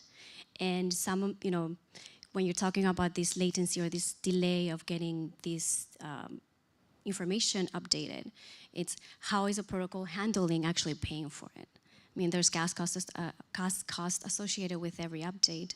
So when things move, when they have a heartbeat, when they, even if they implement something like with API, you're not really shifting or fixing it. You're just shifting who gets the benefit. And I think in DeFi, just in the traditional system like here, we're going to end up in a space where we're going to have to admit that the biggest players and the most profitable ones will be those that are the most technical ones. And it's very hard to really fight that, because if the gain is there and available, the most technical people are going to be able to exploit it no matter how you go about it. You just make it a little bit harder. And then we have to start thinking then, who are our ultimate goal as our users? Because now, even with the API 3 solution, you're looking at hopefully driving the profit to zero with this open market and the auction, and then sort of giving back this part of that profit to the dApp. But should the dApp be profiting out of OEV? I feel like there's this weird or incentive that could also be dangerous. But, yeah, sorry. Yeah, so to sort of clarify, API 3, the ethos with our solution is, like everyone's been saying, to first minimize any that is available, and then we sort of believe there's an inevitable OEV that you just cannot minimize. And so from there, we want to be able to capture it and give it back to the DApp or its users. So we have kind of remained unopinionated about what should happen with the OEV. We allow it to go back to the DApp, or the DApp can choose to distribute it to, say, like the user that was liquidated, or maybe the LP pool that was arbitraged. So personally, I believe that it should go back to the users, because you're right, like there is a weird incentive there if the DApp is profiting off of it. And I think going back to the users is just inevitable, because what we want to do in DeFi is provide best execution. We don't want to be extracting big fees from users. And you don't want, I mean, I would think that the arbitrage, or whoever got arbitrage, it could have been them, right? So because everything is anonymous, so I feel like I definitely would go with the users. But yeah, no. Yeah, that's sort of, going back to the original question, sort of aside from Oracle attacks, the biggest problem with OEV is probably this arbitrage, which, as we've kind of mentioned, is just impossible to fix with a push Oracle. Even if you push the price every single block, there will naturally be some delay between the data and, say, the Binance price. So, and that causes big issues for perp dApps like Synthetics or GMX. That's why they had to raise fees to 10 bips, where it's like 2 bips on Binance. So that's probably the biggest problem that OEV has been causing to DeFi, I think. Yeah, I think that's a really good point, but I think equally you can do more to minimize that. Like, for instance, on Vega, because we're an app chain that's designed entirely for trading, we have a sort of sub 1 second block time, and we also have no fee to send the Oracle update. So from the side of our chain, you can update once or even multiple times in a block with the latest information. Now, that doesn't get rid of the delay. There's a delay because of the latency of a block. There's a delay, as there always is in any price feed. But minimizing those things, reducing them, and also it's a very strange incentive having fees to push data you need. It's one of the big problems with general purpose chains for trading is, if you're a centralized platform, what you want to do is attract people to place limit orders and give pricing information, and attract people to provide up-to-date market data. If you're a decentralized platform, you kind of go, hey, we don't want that. You have to pay to provide it to us. And so I think one of the reasons I'm very bullish on app chains, other than the fact that we built one, is that I think being able to control the fees in a different way and actually say, well, the trading activity generates fees, and then there are certain things we actually either want to pay for or don't want to disincentivize and want to make free, enables maybe improving some of these things in terms of the frequency of updates from oracles, for instance. So I forget who it was, but someone mentioned like push-style Oracle updates. I think that, you know, to not play any favorites, I'll use 2 examples from oracles not represented in this panel. But I think that, like, you know, you see the Chainlink style stake and slash oracles that provide some security there, as well as things like Uniswap, where you can derive price information from the pools. How do you think those 2 solutions, you know, affect OEV? And are there other solutions that maybe take a little bit from both, or new altogether, that might provide better solutions for, you know, preventing undue value extraction from rent-seeking market participants? So I think, I mean, you mentioned TWAPs. They're sort of, in terms of arbitrage, that is sort of the opposite way you want to go, because they're naturally delayed from the real price. But I guess the most exciting thing happening now are pool-based oracles, allowing you to sort of, the oracle produces the prices off-chain or on some other venue, and then anyone can take that price and push it on. So what dApps are doing, like Synthetics and GMX, so they're moving towards a design where every time you want to make a trade, you have to push a new price with it to sort of guarantee that you're getting the least stale prices possible. And even what Synthetics have done is implement a delay. So if you want to make a trade, then you make an order for it on chain, and then that order cannot be filled for 4 seconds. And it's getting filled with an Oracle timestamp from 4 seconds in the future of when you made your trade. So it's actually impossible to know for sure what price you're going to be getting executed at, which makes arbitrage basically impossible. And there's another cool thing you can do is if you, so the delay is 4 seconds, for example, and they set that because the time that their Oracle lags the real-world Binance price, which is just the time that it takes the Oracle to get the prices from Binance, come to consensus, and produce it so it can be consumed, is about 2 to 4 seconds. So if you're getting filled at a trade 4 seconds in the future of your order, that was actually probably the real-world Binance price at the time when you placed your order. So effectively creating no delay between the Oracle and the user's trade, ideally. I think it's interesting when people talk about the Binance prices being real, because I don't know, I've never traded on Binance. I don't think I'm even legally allowed to as a U.S. resident. And I know for many of the assets I trade, which are low liquidity assets, maybe some people call them shit coins. I don't know. I won't judge. I kind of feel like the primary market is often something like Uniswap. So like epistemologically, it's hard for me to tell. People say, like, oh, the real price is on centralized exchanges. And I'm like, well, these assets really aren't on centralized exchanges at all. For low liquidity assets, how does that affect OEV solutions? I mean, that's something I sort of agree on that point there. I mean, I think, and also the other side of it is simply to try and build decentralized systems that then require Binance to be the real price and to continue to be the real price is just pushing your Oracle problem to some other centralized party which you may not choose to trust forever. So one of the things I think is good about having something like Uniswap, even if maybe you're taking extra delay, but you're also in a situation where there is a huge amount of capital incentivized to arbitrage to the fair value price of a thing on Uniswap, not because they have an incentive to get you an Oracle price right, but because if the price on Uniswap is wrong, they can make money. And so fundamentally having open source rules, which everyone can trade on, that are on-chain, everyone can see the data, and saying what we actually want to do is increase the speed and decrease of Uniswap doing price formation, increase the quality of that price formation, and decrease the speed and latency between that price being formed on Uniswap and getting to the protocol that needs an Oracle.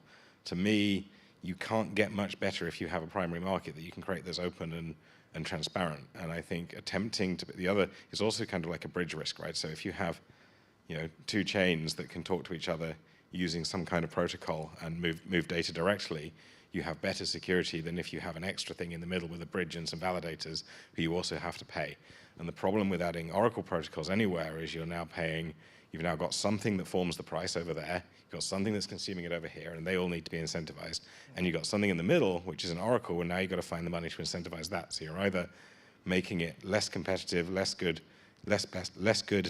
execution, or you're creating an incentive for people to sort of attack and find OEV. And so that's my view, is like really finding the primary source of data in the primary market and reducing latency and increasing quality of that is going to be better long term. There's always trade-offs on how you choose your data, but if you're going to choose something with really low liquidity, you have to admit that you're taking a higher risk. So that just comes with the territory. And it's not necessarily, we launched a token, when with Teller, but like when you first bootstrap it, it's probably not worth much. Just make sure you're not securing billions of dollars with it. And maybe you can bootstrap it with time and find the liquidity and be able to form the market. Yeah, I think there is a separate point which is outside of the scope of oracles, which is to say, if you have very low liquidity and low trading volume, the price in the market may not represent the best view of the fair value of something. You have like the AIM market in London where some of the small stocks on there trade like 3 times a week. And if it last traded 2 days ago, is it really the case that that price is the fair value of that thing? No, if you were going to buy it, you would do external research. And so at that point, you're more into like, how do you incentivize someone to actually determine the fair value if there isn't a liquid market? And that is perhaps a different question than how do you take some piece of data from the real world and get it into a protocol, which is the Oracle problem. Determining robustness of your data has to be part of it. And definitely, like if there is no market, it's going to be very, very difficult to do price discovery. Yes, for those low liquidity assets, like pricing them could, the price of them could, the attackers could manipulate those kind of low liquidity assets, right? There's a lot of attacks happened, like by manipulating the Oracle's low liquidity assets, like flowing in the market, and then like gain a lot of value from it. So the pricing of the low liquidity assets is very important. But currently, I think the Oracle's price of this kind of assets is still based on like the historical price, it's a scalar data, and it's now considering about like how the liquidity is flowing in the market. That's why I think more parameters should be passed into like pricing these kind of assets. Like you put like price impact, those kind of parameters to indicate how much liquidity has been flowing in the market. If it's like very low liquidity, it's like a high risk of like trading this kind of assets, especially like depositing and lending and borrowing this kind of assets. So it's just like some like indicators should warn the users or warn everyone. I think that's a really good point, because ultimately, you know, it depends what you do or what you define as what your purpose as an oracle is. And yes, you're supposed to be secure, but in essence, you are just transferring data. You have, as an oracle, I think it's super important to talk to our users and talk about the robustness of the data that they need and have a proper definition of what they actually need. You can't just be using somebody else's proper definition for a shitcoin, you know? It's like, you're gonna be like, oh, okay, great, I'm just gonna take it because they said this is how it's supposed to be done. You're taking somebody else's use case that may be perfectly great for them to use, but applying it to your case, it's probably not the best thing to do. So no matter who you're using as an oracle, you should definitely have that conversation as to what should be the price that they should be providing. You know, I think one thing too that protocols that rely on oracles have to do is acknowledge just some of the uncertainty there, and also just some of the risks. So, for instance, like at Gauntlet, we set caps across our customers' protocols, like an Aave and Compound. There can only be so much collateral of a certain type deposited, or so much of an asset borrowed, and you know that actually allows you to limit some of the issues that Barney mentioned, where you might be relying on a very small underlying market of trading to support a really large quantity of value. And if you have hundreds of millions of dollars of some asset in a lending protocol, and you get a bunch of liquidations, there's much less than that in actual real liquidity in this on chain. Then you're going to have some very undesirable outcomes. But so now let's get into some of the fun stuff here. In the future, I think that OEV, it's sort of an emerging field of study in the industry. I would love to know, what do we think the trends are for OEV going forward? How do we think the industry is going to look with respect to OEV in, say, maybe 5 years? Well, I think with the regulation, all the efforts made, of all the security settings of the oracle's price, price definitions, all the efforts made, those long tail MEV should be eliminated a lot, for the OEV market, and the regular liquidation will be more standardized, because I think currently the lending and borrowing market is lack of standardization, and which leads to it's hard working for the protocols and also for organizations to develop any strategies to protect the users. It's very hard because lack of the standardization, and so things could be done I think the first thing I could think of is real-time risk management based on the the on-chain liquidity data to help the user to manage any risks. And the second is the Ethereum is lack of liquidation layer. So everything of all the liquidations happened is out of protocols, controlled by protocols and oracles. So I think with all the regulations in the future happens, we're expecting more of standardized liquidation, the OEV market, and with less attacks happen for the on oracle attacks, which will lead to less loss by the users and a much healthier market. Yeah, I mean, I have a feeling it'll be quite different MEV. And the reason I say that is with MEV, what you have is most of the value on one chain, Ethereum, and that chain moving relatively slowly in terms of how the underlying infrastructure changes. So you have the conditions for some group of people to get deeply into like how to extract MEV and how to build an ecosystem. If you look at OEV, you have an ecosystem of hundreds of Oracle providers and also hundreds of protocols they're going into.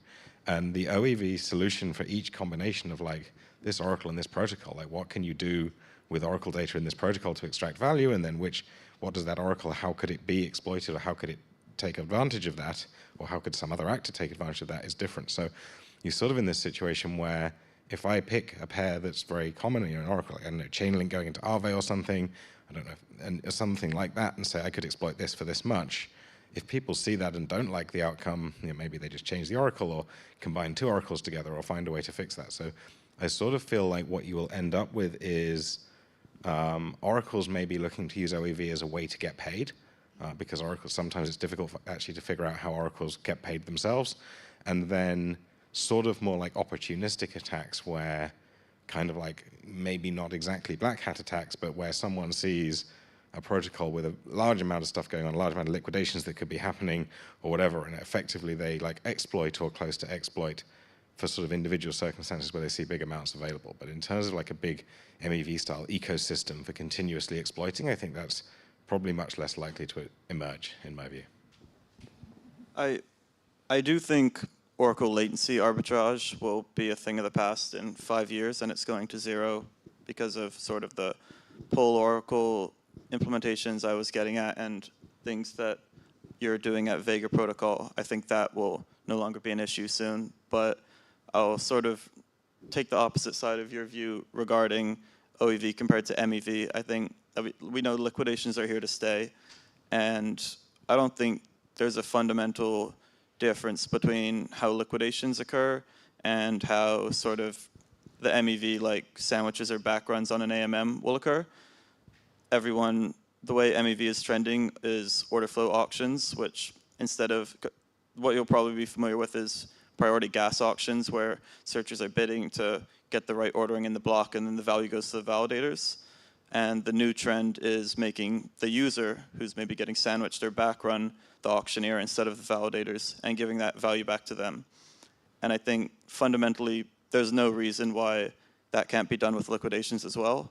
And I think it's sort of inevitable that all liquidations in the future will go through some type of auction with the user as the host, so they get their value back. I mean, I agree with you. The future, or I feel like DeFi protocols are moving, thinking about how to get away from push oracles. It's a natural evolution. Right now we have this industry standard. Everyone's using it, and everyone's piggybacking on Chainlink's Oracle feeds for the top 20 assets, because most of them don't pay for it and it's free, so it's always cost optimization there.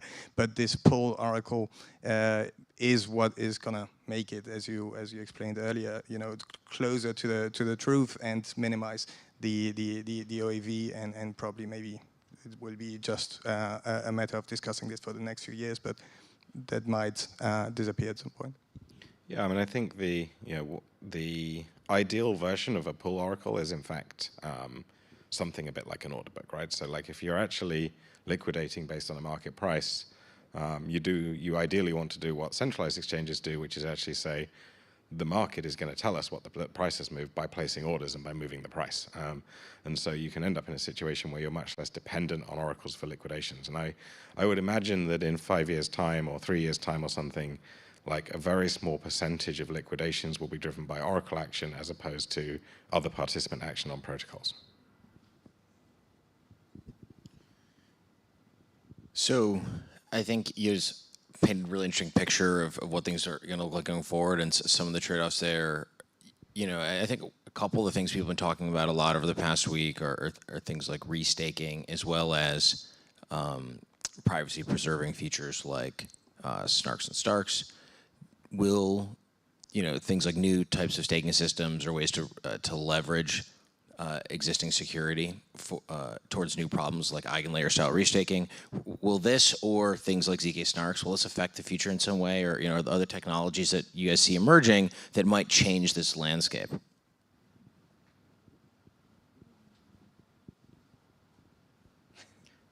I think restaking is a sort of cool thing, and it can probably be applied to every sort of DeFi protocol to maybe improve it. So I think there will be some Oracle implementations of restaking to improve security, but it's so early. It's very unclear what the outcomes will be. I don't have any type of view on it yet. Yeah, I think sort of similarly, like there's a lot of stuff around sort of ZK, layer 2s. There's a lot of stuff going on which I think should, as that technology permeates into the design of Oracle protocols, you sort of started with extremely naive protocols that would be quite easy to disrupt unless they have a huge amount of economic security, which is perhaps very unlikely to be achieved. And over time, we've sort of improved on that. So I think, I guess I see the direction of travel as this kind of technology, restaking, et cetera, helping to improve the economic security protocols, helping to make manipulation more difficult, helping to make it more expensive or last for a shorter period of time. I think I see that happening, but kind of similar to that point, I think that the exact way that happens and how far it will go is not clear yet. All right, well, I think now is as good a time as any to maybe open up the floor to questions. I see a lot of curious faces out there. Sasha, you don't have any questions? No, but I think covered a lot of topics. Happy to answer any questions the audience has. Or I don't know. Oh, there we go. This might be a kind of a stupid question from a person who's not that much familiar with the Oracle space, to be honest. This is the only application of DLT technology I'm not that much familiar with. However, which actual business use cases of implementation Oracle within the, for instance, data infrastructure of some social technological system may be existing right now and that might be applicable?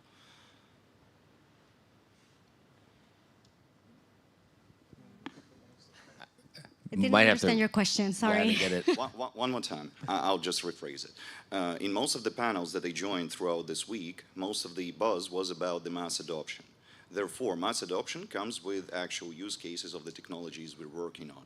Therefore, since I'm not that much familiar with this specific results of development, which is an Oracle, how I can, for instance, as a business consultant, tell my business clients that if you implement this specific thing, what kind of a benefit and for which industry this benefit will be existing, in your opinion, if that might be the question for the current panel.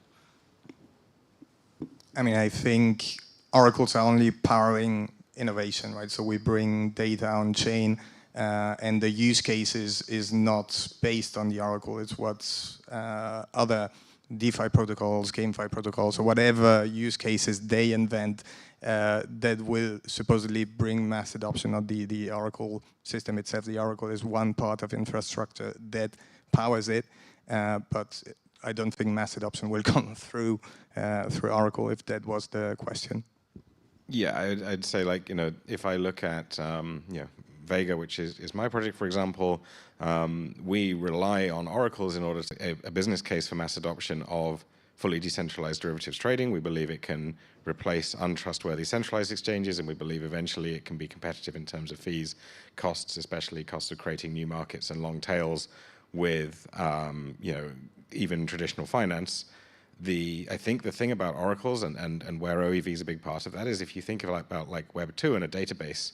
If you have a database and you use a slow interpreted language, and so you need like 300 servers to do a very small, simple application, that affects the costs, it affects the business case, and it affects the growth.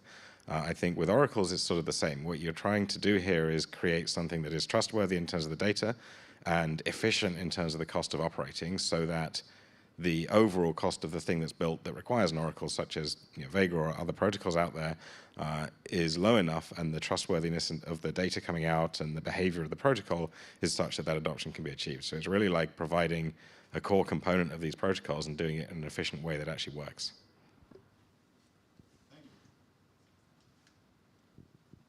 I think we have one more in the back here, yeah.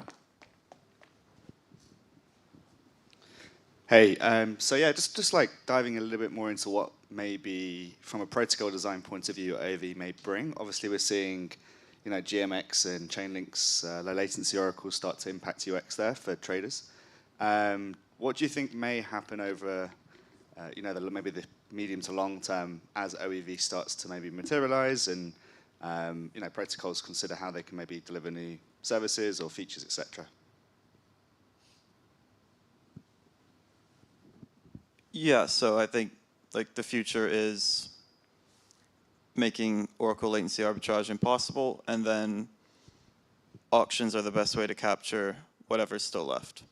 So this can be an auction implemented by the protocol itself, although that's never really going to be a full solution, because if it's only implemented at the protocol, there are problems with having on-chain auctions, and if there's no solution within the Oracle, then you'll always still be left with some type of block space auction alongside the protocol on-chain auction. So you don't typically want to stack two auctions on top of each other like that. It gets kind of complicated. So I think an auction hosted by the Oracle off-chain is like the final solution here for things like liquidations. I just want to say OEV is not necessarily completely negative. I agree with your statement earlier about liquidations. Like, I feel like it can make something more efficient. But yeah, where we're going to end up in, I don't know, man. And I think those liquidation bots, those OEV searchers, like in the market, they are really smart. So as long as opportunities they can utilize it, always figure out a way to do it. So make the market efficient. Yeah. Yeah, I think that one of the things that, sort of similar vein to those last 2 points is that one of the downside, like if you think about OEV from a trader's point of view, it's basically adding to your spread or your cost. Your spread plus your fee plus things you lose to OEV when you get liquidated or whatever else, like it's all adding to your cost of trading. And I think in the early history of blockchains, you have a lot of volatility in that cost. Fees are volatile, liquidations are volatile, lots of things move around in different ways that are difficult to predict. And as a trader, that's kind of horrible. You kind of want to know, my cost of trading is like 20 basis points and it's always the same. And so I think, if OEV can help with something, it's basically kind of, OEV becomes ingrained enough and liquid enough, if you like, within the protocols that that kind of cost is kind of known and it's kind of standard, and it creates a more predictable system because you've got these OEV searches actually making the liquidations happen at the right time and at the right price. So I think that's the ideal, is that these sort of things converge on a predictable, understandable system that is attractive to users.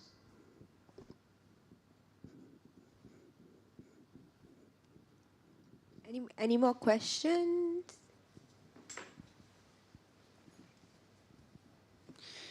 Hi. So thank you for the interesting conversation. And what I wanted to ask was so basically, as you mentioned, in terms of price discovery, liquidity matters kind of obvious. So that's why we're kind of relying on the Pleistoc's from C5s right now. But what I was wondering was, so will there be any future where we can do proper discovery based on on-chain data, let's say take a case of saturation or that kind of thing. So that's the thing I was wondering. Thanks. I think that's the dream, right? I don't think anybody was expecting to be completely dependent on centralized exchanges to actually set prices. But they are, they're easy to use, and people generally, once a coin is listed on a centralized exchange, when people flock to it, it's very hard to do price discovery outside of it. But yeah, I think that would be the optimal case. How are we gonna get there? I don't know, guys. Your homework, you guys, are the DeFi protocol, so. Yeah, I mean, for any asset that's significantly liquid and there aren't regulatory implications of centralized exchanges being able to list it, unfortunately, all of that price discovery is happening just on Binance, pretty much. And there are just a lot of inefficiencies with blockchains that cause this to be true, such as long block times and gas prices. It's cheaper to exchange on a centralized exchange. Yeah, it's just and also get attacks, sandwich attacks. It's just too constrained of an environment on chain. That's why you see AMMs being so popular. AMMs are just, in today's environment, just way more inefficient than order books. And there's a reason why the traditional finance has used order books for years and years, because it works and it provides the best execution possible. So a lot of smart people are working on making AMMs more efficient for users. And as we scale more and gas costs go down and throughput can go up, maybe we can implement order books on chain. And yes, that's the future we all want. And I think it's coming. A lot of very smart people are working on it, and we're trending in the right direction. Either that or regulators just cut everybody off. And then we have to do price discovery on chain. Yeah, it's here. We have the order books. As I think, we're very, very close. With Vega, we have on-chain order books. We have fees that'll be same order of magnitude as centralized exchanges. Still a bit to do, performance-wise, throughput-wise, security-wise, before you can say this is on par. But I think Vega's not the only one doing that. Look at DYDX v4. Look at Injective. Look at all the other people who say many smart people working on this. I think the kind of app chain and faster blockchain and side chain and L2 type, order book like solutions will get us there. And I think, next 1 to 2 years will be interesting. All right, so I think we are out or over time. But hey, thanks so much to all the panelists and to everyone for their great questions. And yeah. Thank you. Thank you, John. Thank you. Thanks. Thank you. And yeah, we will now break for lunch. So we have some bites and coffee and stuff to eat on the second floor. So head on there, check out the booths, talk to each other. And there will also be a roundtable discussion at 1:15 on Oracle business models if anyone wants to join. All taking place on the second floor. See you back here at 2:15 p.m.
Okay, thank you everyone for joining us back. I hope you had a good lunch and an interesting roundtable for those who were in attendance. Right now, we are kicking off post-lunch with Yaron Vellner from B Protocol, who will be discussing scaling the DeFi ecosystem securely with oracles.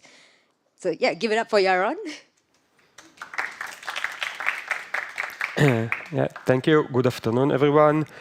And yeah, we decided to go with a slightly different title in this talk. So the talk will describe how some kind of objective data putting up on a risk oracle could facilitate mitigation of the human factor and the risk that entails to it in risk management of DeFi protocols.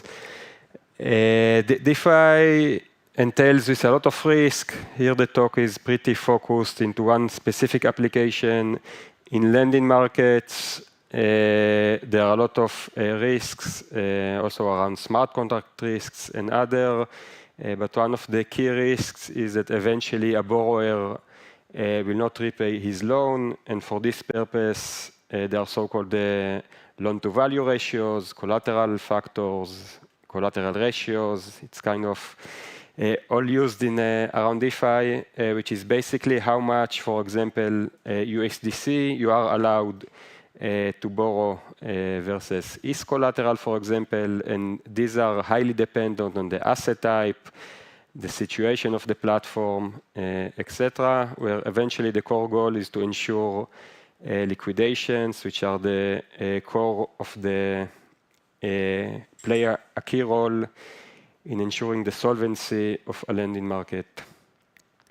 So we want to mitigate the human factor, but over the last year plus, we are also kind of taking part in this human-driven risk analysis. We provided consultation and services to a bunch of projects. This is something we did via our risk DAO,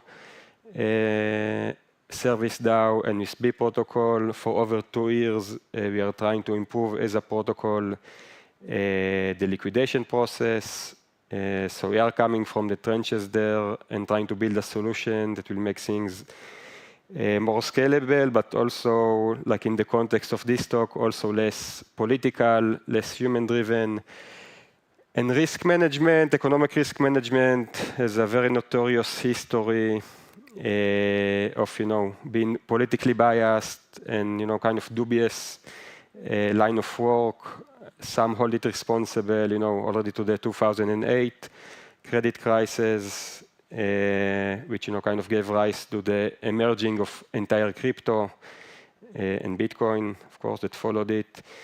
And then, of course, okay, so this is traditional finance. We have crypto, and, like in the recent crashes, we saw Genesis Trading went insolvent, mostly because they didn't want to liquidate 3 Arrow Capital because they held Grayscale Bitcoin, and Grayscale Bitcoin was promoted by one of the parent companies of Genesis Trading. So, we can only guess if it was like sort of a pure trading decision not to liquidate, if they had hidden agenda. Of course, FTX exposing liquidations to Alameda lead to, $10 billion of insolvency. And we see it also in regulated DeFi. So this is an example where the London Metal Exchange decided to pause trading, and as a coincidence, one of the biggest whales there went through liquidation, and we can only guess why they decided to do, and like the timing of that. But okay, but this is all like in TradeFi, right? Everything is centralized. We are in DeFi. This will never happen there, right? But kind of the reality now in DeFi is that most of these lending platforms are served more as an on-chain banks or decentralized brokers, and not really as kind of a permissionless self-executing protocol. This is a proposal from Aave Forum in the weekend that USDC lost the peg. So the proposal there is to actually stop liquidations across all the avalanche markets. And this proposal was, actually was given by an objective, third-party risk vendor by Gantland. And this proposal might even make sense, but the second you give the, kind of the power to a DAO to decide if they want to stop liquidations, you give them all the freedom to change kind of arbitrarily risk parameters, right? So like the road into, insolvency, kind of resembles more of what we see in traditional finance, right? Posing liquidations is exactly what FTX did. I mean, here, of course, the intents are completely different. But still, as a user, right, you have no idea what will happen tomorrow, what the DAO will decide, what kind of consideration they have, etc. More generally, configuring risk parameters, so we all like to present it as something which is like a quantitative process based on, hard facts and market conditions. But there's a lot of domain-specific knowledge here, a lot of politics and risk-reward considerations, where, like eventually the end user has no idea what is happening, kind of behind the scene. And it's not any different also in DeFi. So our plan and what we are working on is to do it differently. We are working on a smart contract system, which is completely self-executable, that just take this quantitative data as an input with some risk appetite or confidence factor that every protocol can decide on themselves, and then output this minimum collateral ratio or minimum loan-to-value ratio. And this will both automate, the process, and as a byproduct, eliminates, like all the uncertainty around it. And, the outcome might not be as optimal as having, maybe Gantland managing your risk. But the analogy here and the vision is definitely, for example, Uniswap formula, where, a simple formula kind of took the lead in market making, kind of not really defeating professional market makers, but just providing a better value proposition of, certainty, transparency, etc. So also here, this kind of system will be able to bring lending markets to be more, like part of the actual DeFi ecosystem, and not only like on-chain finance, where eventually, a lot is going on like behind the hoods. So for that, in the risk DAO, we came up with a first, formula on how to calculate and recommend these loan-to-value ratios. The overall goal, eventually, we will have, like a set of formulas for different use cases.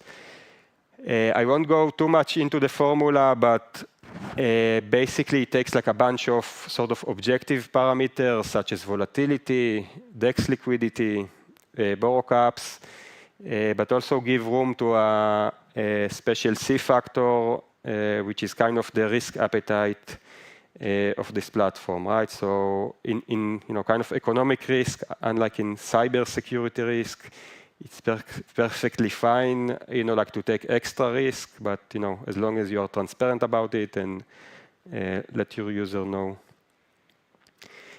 So we just launched it on testnet.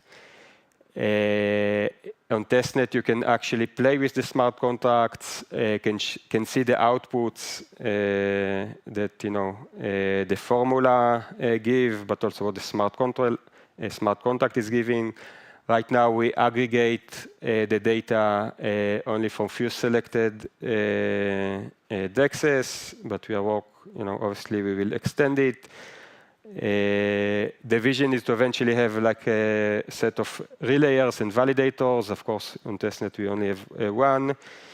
And then the core of the system is a smart contract, which is sort of an oracle with all the data we aggregate. And then the smart LTV formula on the bottom is just one instance of calculating, in this case, loan-to-value ratios, but we plan to build more applications on top of it later. Another byproduct here is that this formula takes the risk appetite as an input, but we can also do reverse engineering of the process. And this smart contract can now analyze, giving the loan-to-value ratios of, for example, a compound in this case. We can just, the smart contract will be able to say what is the risk appetite that compound took in each of these assets. And having it on-chain can give rise to, like a set of on-chain strategies, for example, that will decide where to put user funds in a more trustless way, right? So like in this way, like the strategy manager delegates the trust to the Oracle results. Yeah, and definitely what we see, like it's only live on testnet now, but there's a vision in the future, loan-to-value ratios will be determined automatically with or without circuit breakers from the DAO. With some maybe the DAO will only have to decide on some risk appetite. But this eventually delegates a lot of the trust that now users have to have on, for example, other risk management and, like more generally on a new protocol risk management. So this delegated trust into a more, like cold, objective data with some processing layer. And this is a real issue, for new lending markets and DeFi platforms, because eventually you can fork, Aves code or compound code, but you cannot really fork the trust in the team. And here with some Oracle, you can really delegate this trust, basically to a smart contract. Another issue is, of course, like the whole listing process, right? So, and again, like one of the main concerns, other than bugs in the code, is that lending market operators will do stupid stuff when listing a new asset, because eventually in the current architecture, it's kind of the case that the weakest asset determines the kind of the risk of the entire platform, right? It's kind of like the weakest link model. So again, having it on-chain means that either a DAO can delegate, some of the decisions into potentially like a smaller group that will be guarded by a smart contract, or alternatively also delegate everything into a smart contract and then become fully permissionless and only based like on cold facts and data. This also kind of fits well in the trend of now trying to delegate more responsibility into users, having them manage their own risk. And users still typically not being very experienced in these kind of things can benefit from such an Oracle system. Yeah, so basically, we try to address the issue is that right now lending markets are very different than the rest of DeFi, because while rest of DeFi is kind of a stupid or at least neutral layer that just execute a piece of code, lending markets have a lot of decisions that are taken by humans and have effect not only on some liquidity mining parameter, but also on the actual solvency of the system and touch user funds. So with such risk Oracle system, we can have lending markets again use the go back to the DeFi ethos of being neutral, automated, self-executed, transparent, and of course, decentralized. Yeah, so this is an ongoing work, right, by the B protocol, which is the data layer. RiskDAO is kind of our research arm. We are looking, to collaborate, obviously with lending markets, but also with other researchers B protocol will facilitate, like any formula there that is reasonable. So yeah, if you're interested to learn more, reach out to us either on Twitter or in our website. And yeah, thank you very much. Thank you, Yaron. Do we have any questions?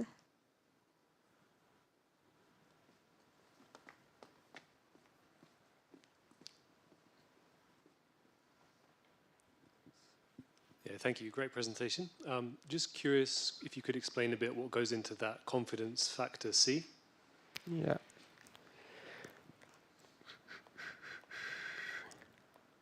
Yeah. Yeah. Again, so here, the thing is that eventually when you do risk analysis, and we do it also in RiskDA, but also when others are doing it, you have a lot of sort of implicit assumptions on magic numbers because, okay, we know the volatility is such and such, but this like historical volatility, we want to prepare to, for example, higher volatility.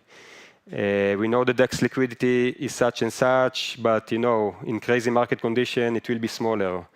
Right, so like for that, we can all build like, super sophisticated mathematical models. The truth of the matter is that eventually you need some confidence factor, some magic number, right, to kind of say, look, okay, I want to be prepared to like X2 the volatility, we had in the last month or in the last year or whatever. I want to be prepared, for DEX liquidity to become smaller. I want to be prepared for liquidation size that is, X3 or something bigger than now. So like at least in this formula, all of these assumptions kind of boils down into this C factor. Mathematically speaking, you can, easily see that the bigger C is, the lower loan to value we'll get. But in the full paper, we also, kind of explain the different assumptions. And actually, you have, like different assumptions that might even be conflicting, right? You might be more kind of liberal with the standard deviation, but more conservative with the liquidity, for example. So here we kind of try to put everything into a single factor. And, from practical point of view, like a way to set it, for example, is to come and say, look, like if I kind of reverse engineer the process, I see that now compound, has an average confidence level of, 7. And I know Aave has, for example, 6. I know Abracadabra, has 2. So, choose something according to your risk appetite. The important thing here is mostly on like an ongoing basis, right? Like once you set it and, now condition changed. So now the loan to value ratio will also change. So yeah, that's kind of the story behind the C factor. And do we have any more questions for Yaron? Okay, thank you, Yaron. Yeah, welcome. And next up, we have Clement Lesage from Claros, who will be talking about how to calculate the attack cost of different Oracle networks. Round of applause for...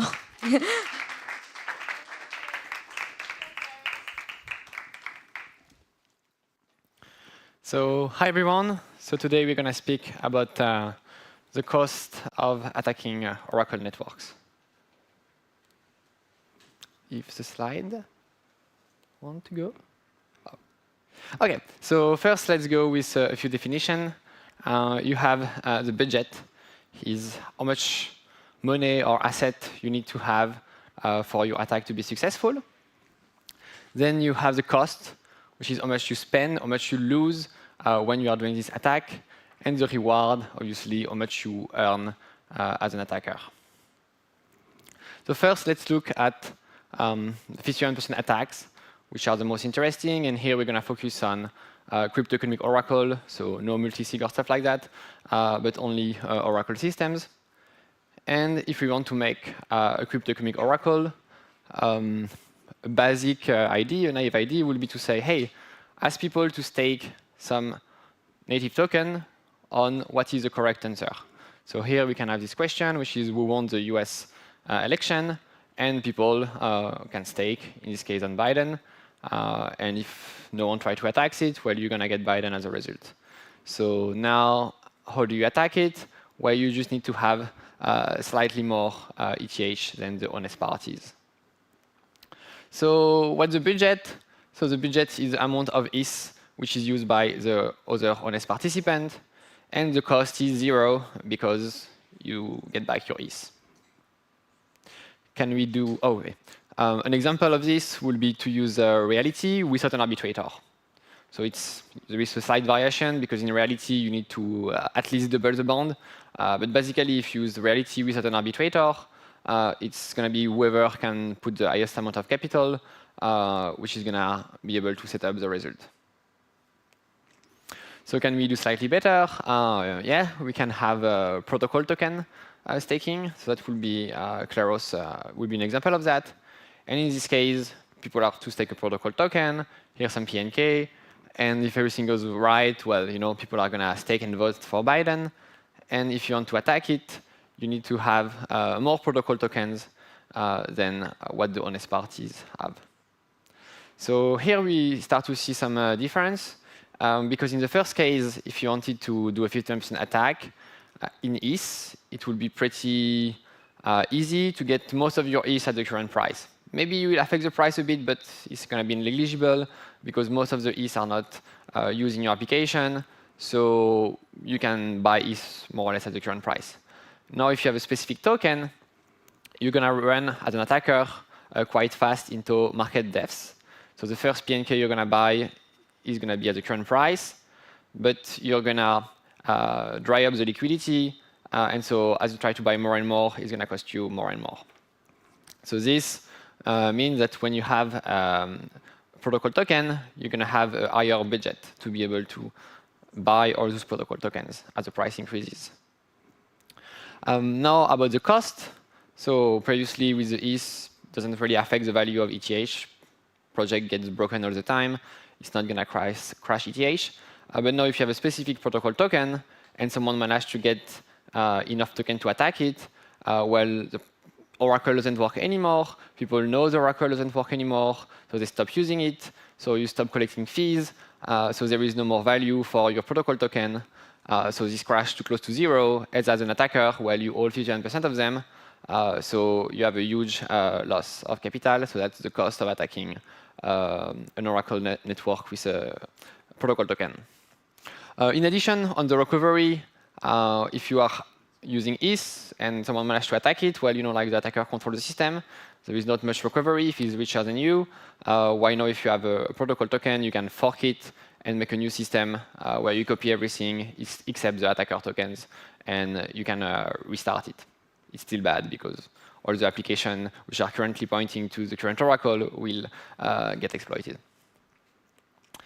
So what's the budget here? Budget and cost will be pretty similar.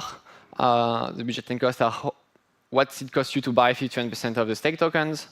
And that's going to be at least 51% of the market cap. In practice, it's going to be way higher because of market depths. So system in this category, Augur, Claros final round. At first, we started with a lower amount of draw, but what is securing Claros at the end of the day is when you appeal and you get a large amount of draws. And in this case, the votes are more or less representative of the stake PNK. Yuma, which is even more straightforward, where you just have everyone vote on everything. So these tend to be the most common model in making cryptoeconomic oracles. Now, looking about maybe the future, doesn't necessarily mean it's better, but it's things that do not exist yet, well, but are still interesting ideas, is the idea of restaking. So you have some native tokens, in this case ETH, and you could say, oh, well, let's try to make an oracle which is backed by staking of those native tokens. The first problem that you would have and that you had in the first example is that most people are not going to stake this ETH in your application because they can do other things with it, like running a validator. So if you were to ask people to stake in your application, you would have to compensate a very high cost of capital, something like 5%. How can you do something cheaper? Instead of asking to stake ETH, you ask to stake validators. Like a way to stake validators is restaking, such that your exit address is a smart contract, and then the smart contract can do some stuff, such as slashing you, and you can also count the vote of validators. And so now you have a system which is one validator, one vote.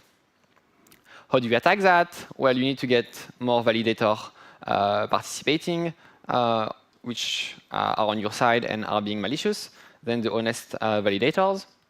What is the budget? Well, the budget is a bit straightforward because you need to have more ETH stake and use in the system than other participants. That can be a very, very high budget. That's probably the method which is the best to increase the budget that attacks require because it doesn't cost much for a validator to also validate for your oracle. There is no opportunity cost. So you can have very high amount of ETH stake. And if someone trying to attack it, they may also run into market depth issues because amount stake may be significant even at the ETH level. And it may even be impossible. I think it's probably currently impossible to get enough more stake ETH than there is currently in validators. Now let's look at the cost. So the cost is a more unknown. So if there is no expectation of validator to behave honestly, well, the cost is zero. You know, like you still have your validators, you have exploited an application, so your attack would succeed at no cost. But now we could say, oh, well, let's have some forking expectation. Let's fork if the validators are bad and malicious. And in this case, if you had the network level forking expectation, well, your cost would be the value of the ETH which are staked by other participants, because if you were to succeed in your attack, you will have a fork, and your ETH will not be used in the fork. In practice, that's probably something in between. It's probably non-zero because, you know, like I could see the headline, ETH validator shown to be malicious, attacking this particular application. So there will be some FUD, so you will have some loss of value of your ETH. But it's maybe not as high as if you had a fork happening. Also, the network may have some incentive in having a social consensus against forking. Because one of the big risks is to fork over something which is a legitimate disagreement.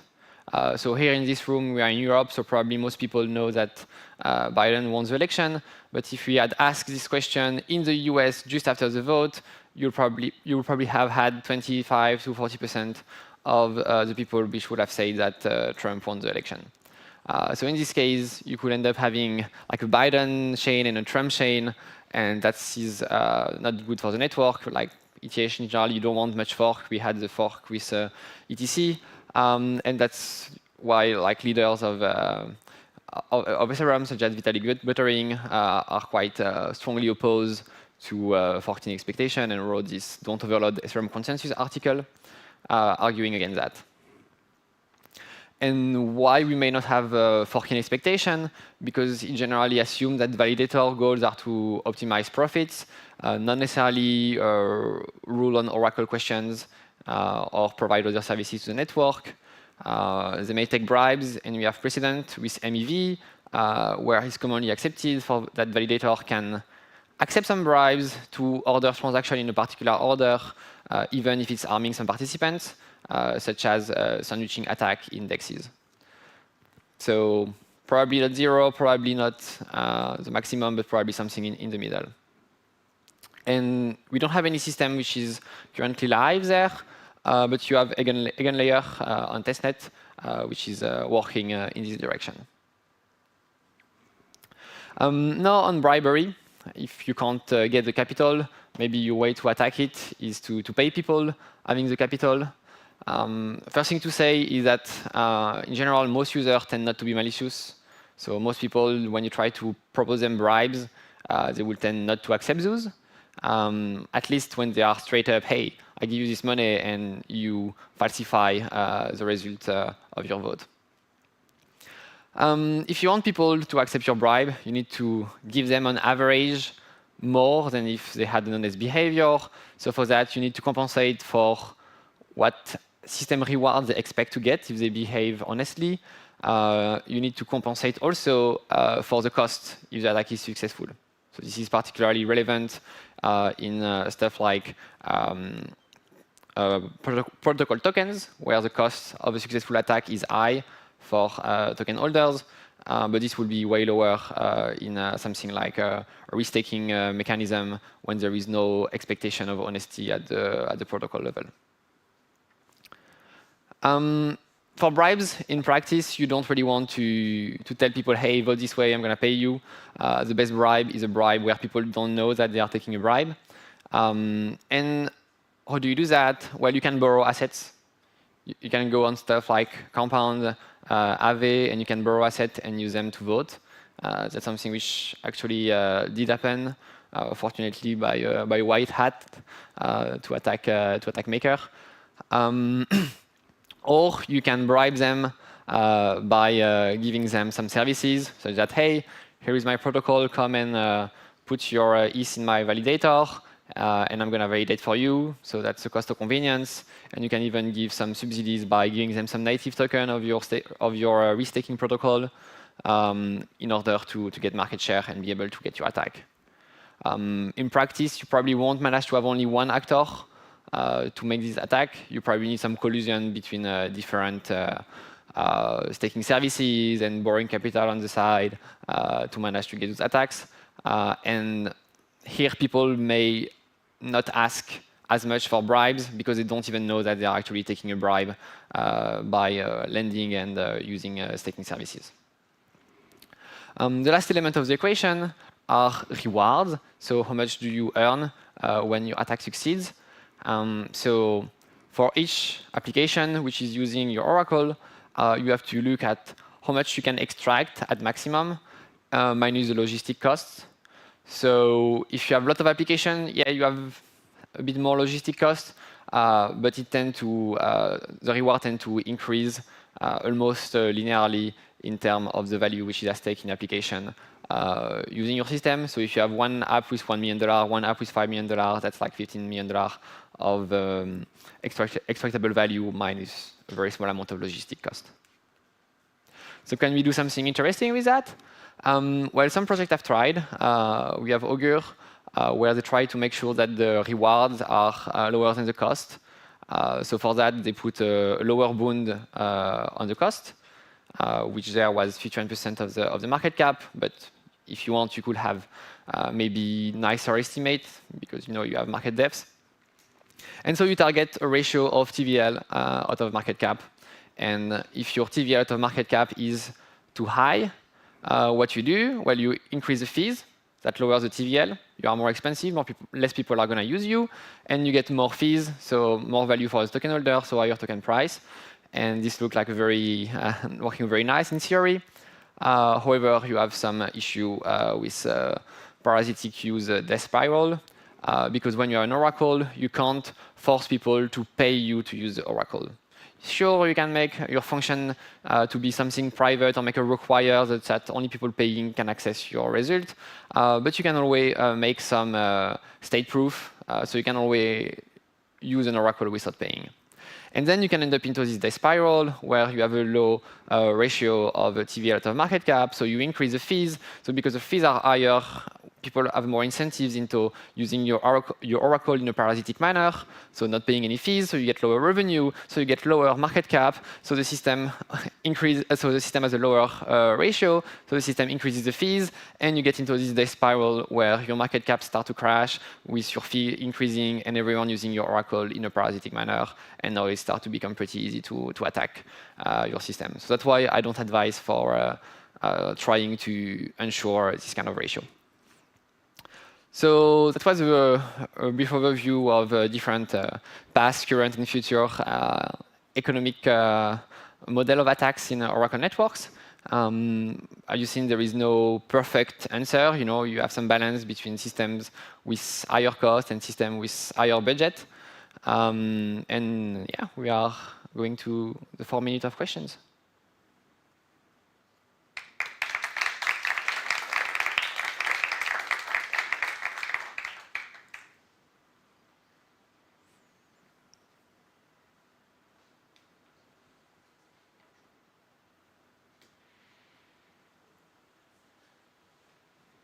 Yeah, the mic and.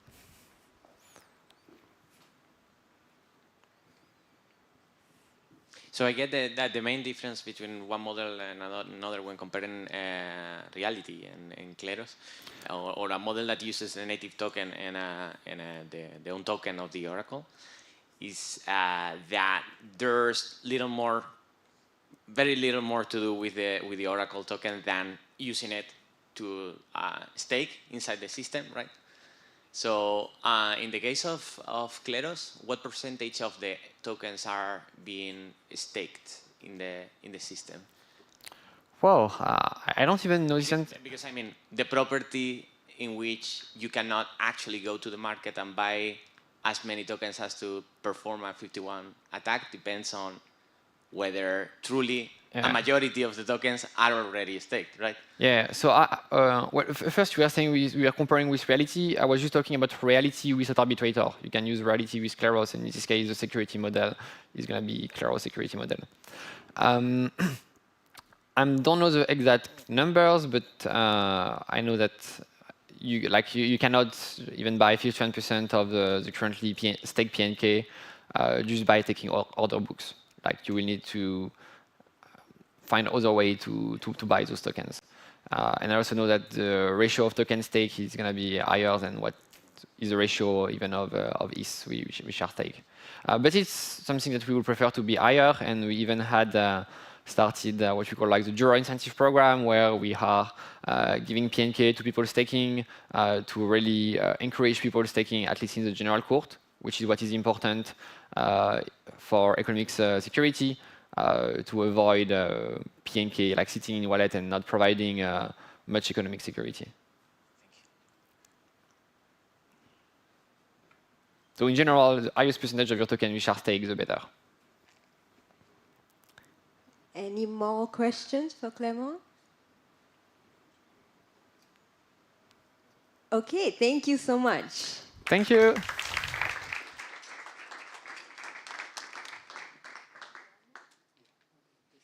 And next up, we have Araya from Gyroscope. So in the program, you will see that it's meant to be Guillaume from Angle, but he is running late, so there was just a switch in those slots. So please welcome Araya from Gyroscope.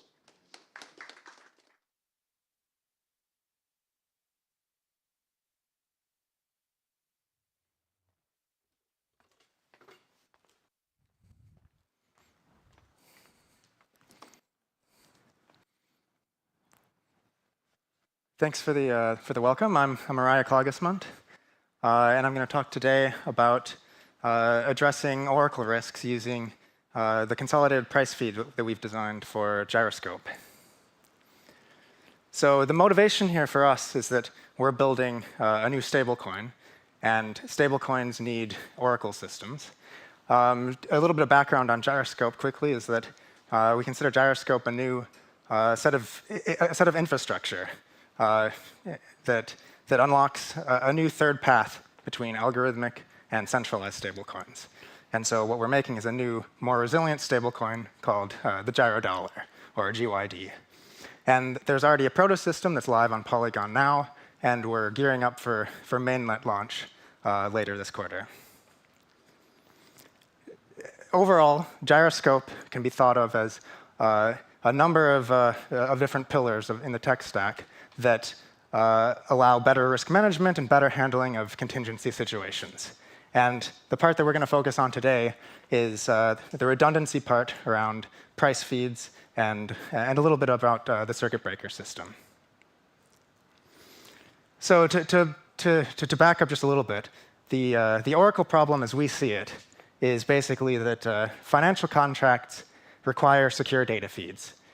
And the natural question is, how do we build these in a resilient way? And this isn't a unique problem to blockchain at all. So an example is what happened in the LIBOR manipulation back in 2003 all the way to 2012.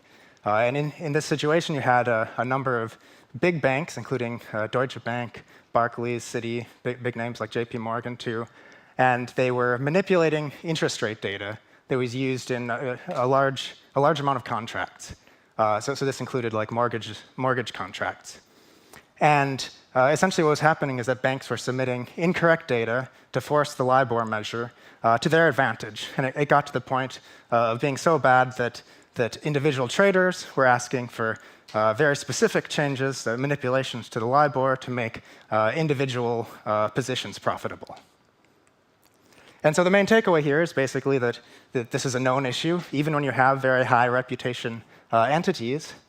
And the natural question is, can we do anything better, make more resilient price feeds for DeFi? And in the blockchain application, what we need is really price data. And there's some fundamental reasons why this can be hard. So some price processes take place off-chain, for example, on centralized exchanges mainly. And further, these processes involve off-chain assets, for instance, USD.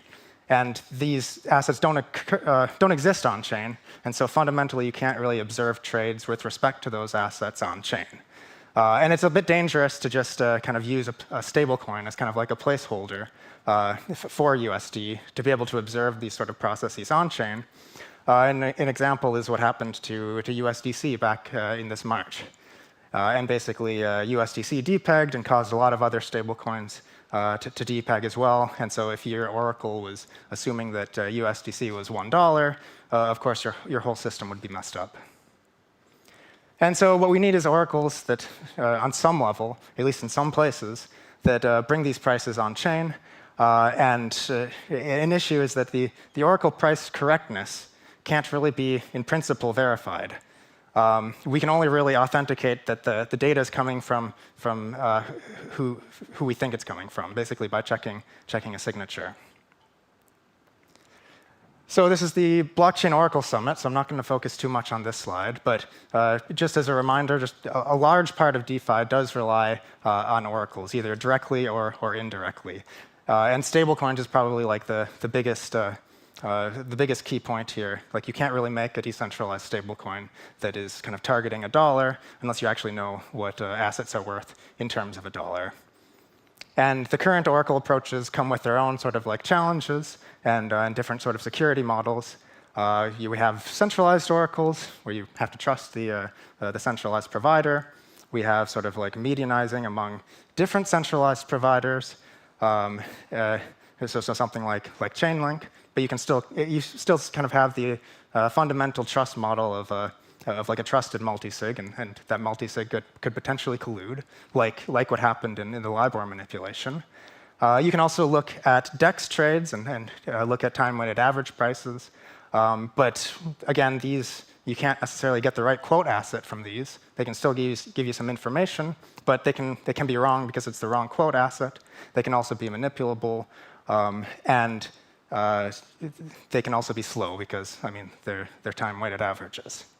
And then there are some other models, but around like betting markets and data derivatives, but they have sort of the same sort of fundamental issues as we were seeing with the centralized providers as well, and that you could still kind of like collude in the system. You can't really prove that the output of the system is the true price. And so in this talk, I'm going to walk through a few topics. One is a new Oracle approach that informed what we built. And the background for this is that the aim is to validate the likelihood of Oracle integrity using the information that you can see. And then I'll walk through our first instance of this, which is Gyroscope's consolidated price feed, talk a little bit about kind of research into some new data sources that could feed into this, and then touch a little bit on some future directions that this could go in.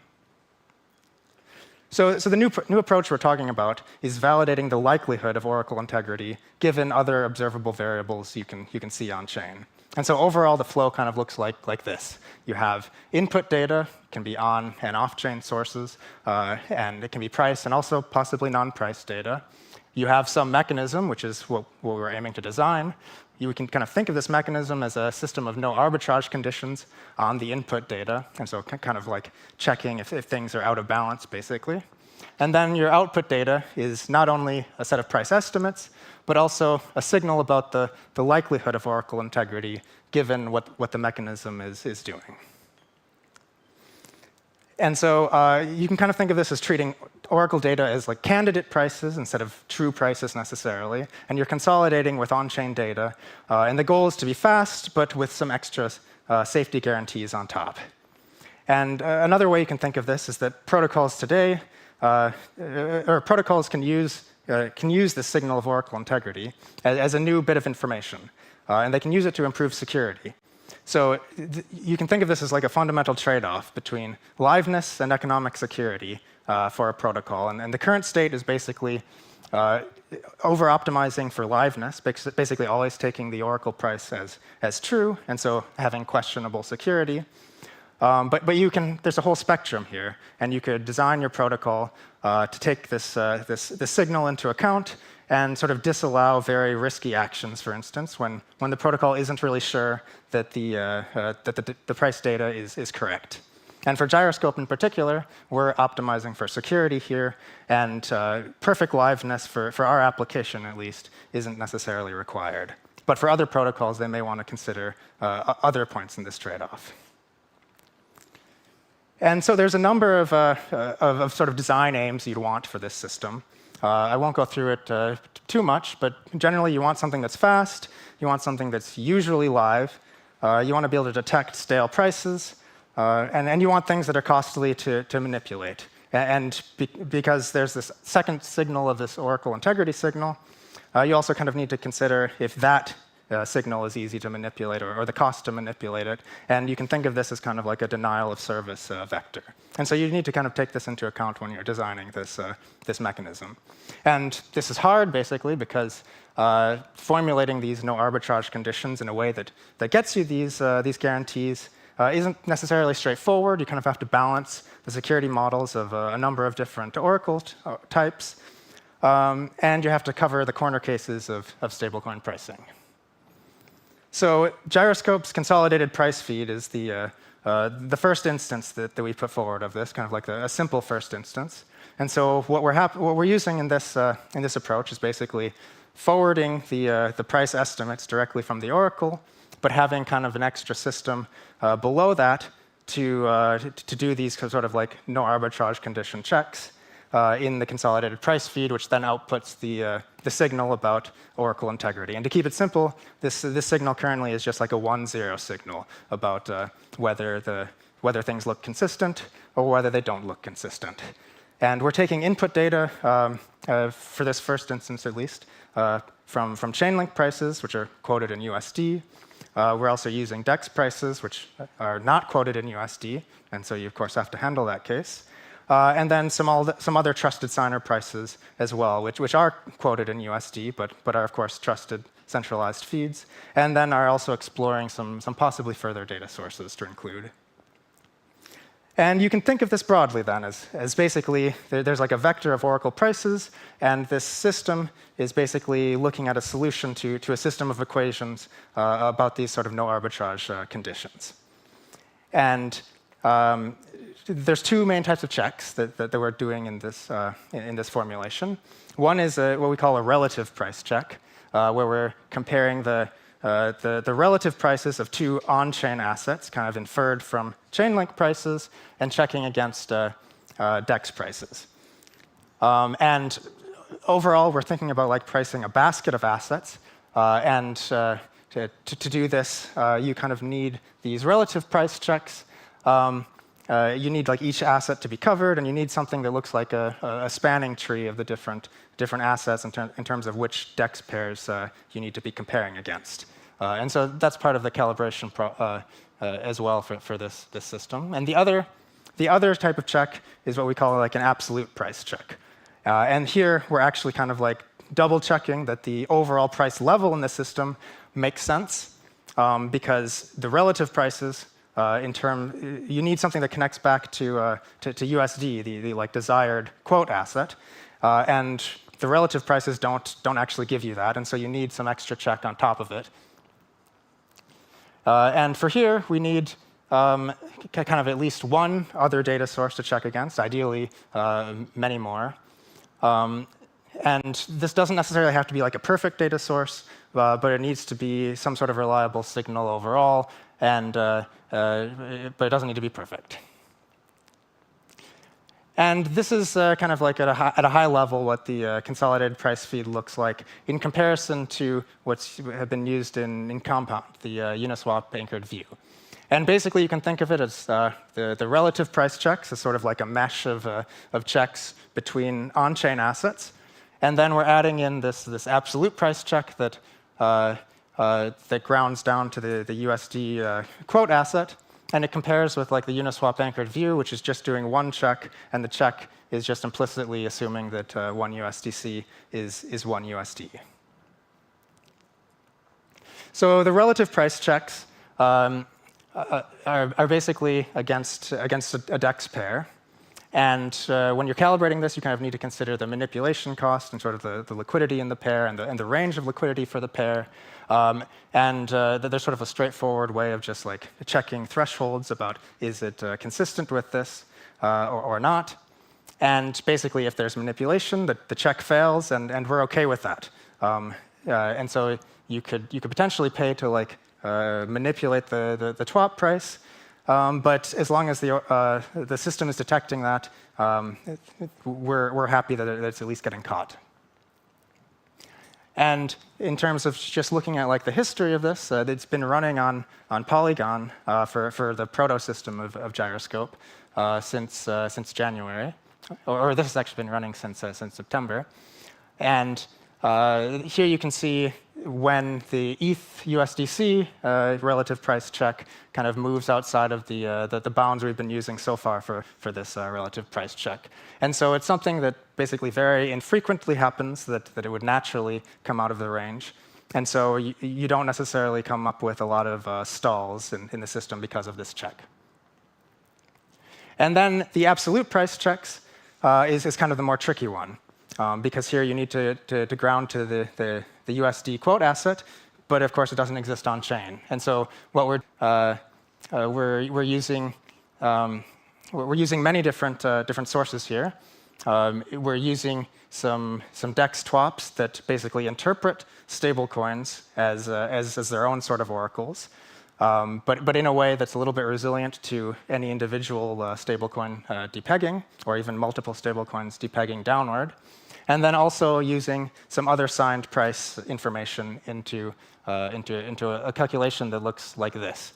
And this one needs to be just a little bit more complicated because it has to handle more edge cases. In particular, you need to kind of handle the issue of stablecoins possibly depegging, and in particular, like depegging downwards usually.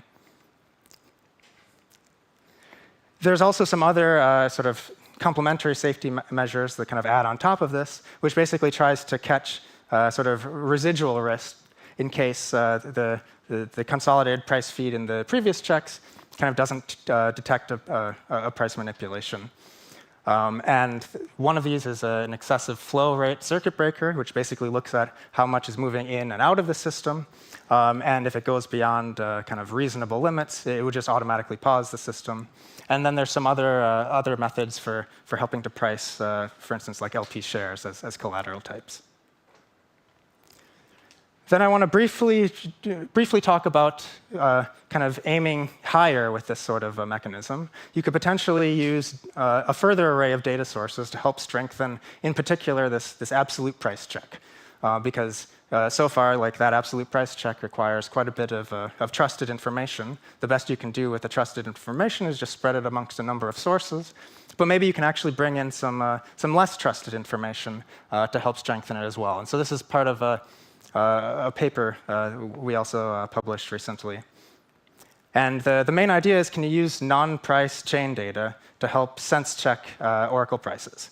The aim being that you want to recover some sort of off-chain price signal, but from the non-price chain data, things like mining markets or proof-of-stake markets or gas markets or other sorts of markets that occur on chain. The overall context is that agents in these markets they know, of course, the correct ETH/USD price, and that price is presumably informing their actual on-chain decisions in those markets. And so there's some sort of causal relationship here, and potentially you can recover some pricing information just from native on-chain data. And so we looked at this a bit. There's some success in actually doing this, but I'll kind of leave that to that paper. It's not yet at a state where you'd actually be able to bring it into to something in real application. And then I'll cover just a little bit of where you could go with this sort of a mechanism. So there's a few directions we're actually going. One is actually how do you optimally calibrate this thing? And this involves sort of balancing the security models and also sort of thinking about gas costs. And you can actually formulate it as an optimization problem if you really want to go that far. And you can do that using sort of the existing research on TWAP manipulability and sort of cost to manipulate. Another area you can look at is what we were just looking at in the previous paper, is expanding the data sources you could actually incorporate into this sort of a mechanism. You can read the paper for some more details, but generally there's some difficulties there in terms of a modeling approach, the best modeling approach, and also being able to access some of this data within the EVM requires a bit of extra work and intense extra work.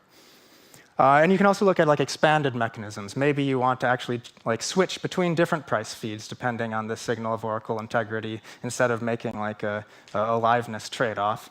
Or maybe you want to actually use this to feed into uncertainty bounds about your prices, and then the protocol could use those uncertainty bounds. And a last area is that you can actually model out the incentives in this system and look at the economics of how does this affect the economics of being an Oracle.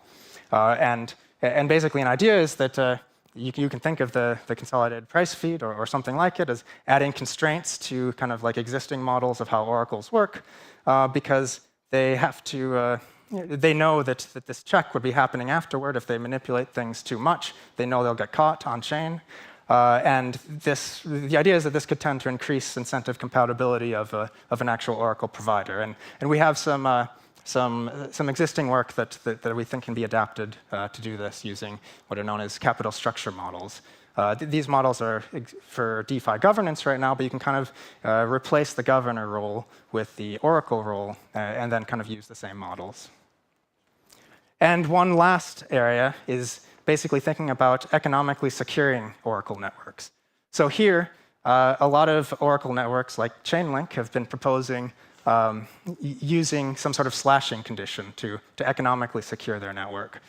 But the current slashing conditions basically suffer the same sort of Oracle problems that we were trying to tackle in the first place, something like the beauty pageant problem. Basically, it relies on the consensus of other node operators but to do the slashing, but that consensus isn't provably correct and could be wrong, and you could kind of collude to do something that's not the correct slashing outcome. And the way we think that these sort of methods can help address that is that you could use it to design an alternative criteria.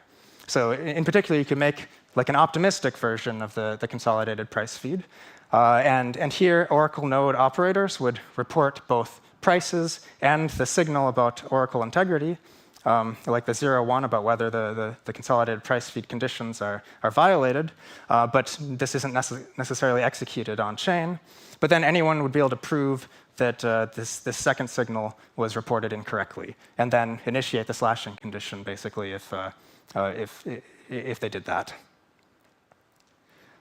So that brings us to the end of my talk. As a quick kind of recap, we see that DeFi depends on Oracle prices, but they're often taken at face value, and we don't think this should be kind of the standard way of doing this in DeFi. We think we can do a bit better. And our solution is the consolidated price feed, and what we're doing is we're validating kind of implied relative prices. We're also looking at absolute price levels by looking at a number of different data sources and kind of giving a signal about the likelihood of Oracle integrity that can then be used by the protocol to kind of make the trade-off decision about should it be live now or should it scale back risky operations. And it's live now on Polygon, and soon will be on Ethereum as well. And yeah, any questions?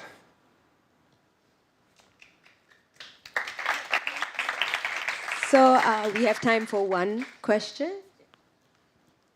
Yeah, with your CPF price feed, it sounds like you're using some sort of a probabilistic model. Correct me if I'm wrong. Also, if that's true, why is the output binary? Why isn't it like some graded thing? So if you mean like here, the probabilistic model, this is the area where a probabilistic model would be being used, but this is in like the next research about new data sources. The actual price checks are checking like threshold conditions, basically. Yeah, I guess I'm wondering like why is it like a hard binary? Like if it's a threshold, it sounds like it could Yeah, be. you could make it not a hard binary, but that's also just a bit harder to kind of like do as a first thing and harder to do on chain well as well. But I think that would be a cool direction to move into. Okay, thanks. All right, thank you, Araya. And if anyone else has any questions, I'm sure you can like catch him after his talk. Yeah, feel free to catch me after. And next up, as promised, we have Guillaume Nervo, co-founder of Angle, who will be talking about the core limitations to close the DeFi CeFi efficiency gap. Guillaume, everyone.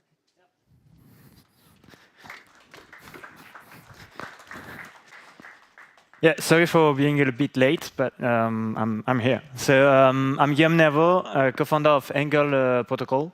So it's for those who don't know, and I'm going to do a quick intro first, and then we're going to go back to oracles and how we use it at Angle. So it's a decentralized stablecoin protocol. And so we started with AG euro, so a stable euro, and it's just a quick intro about Angle.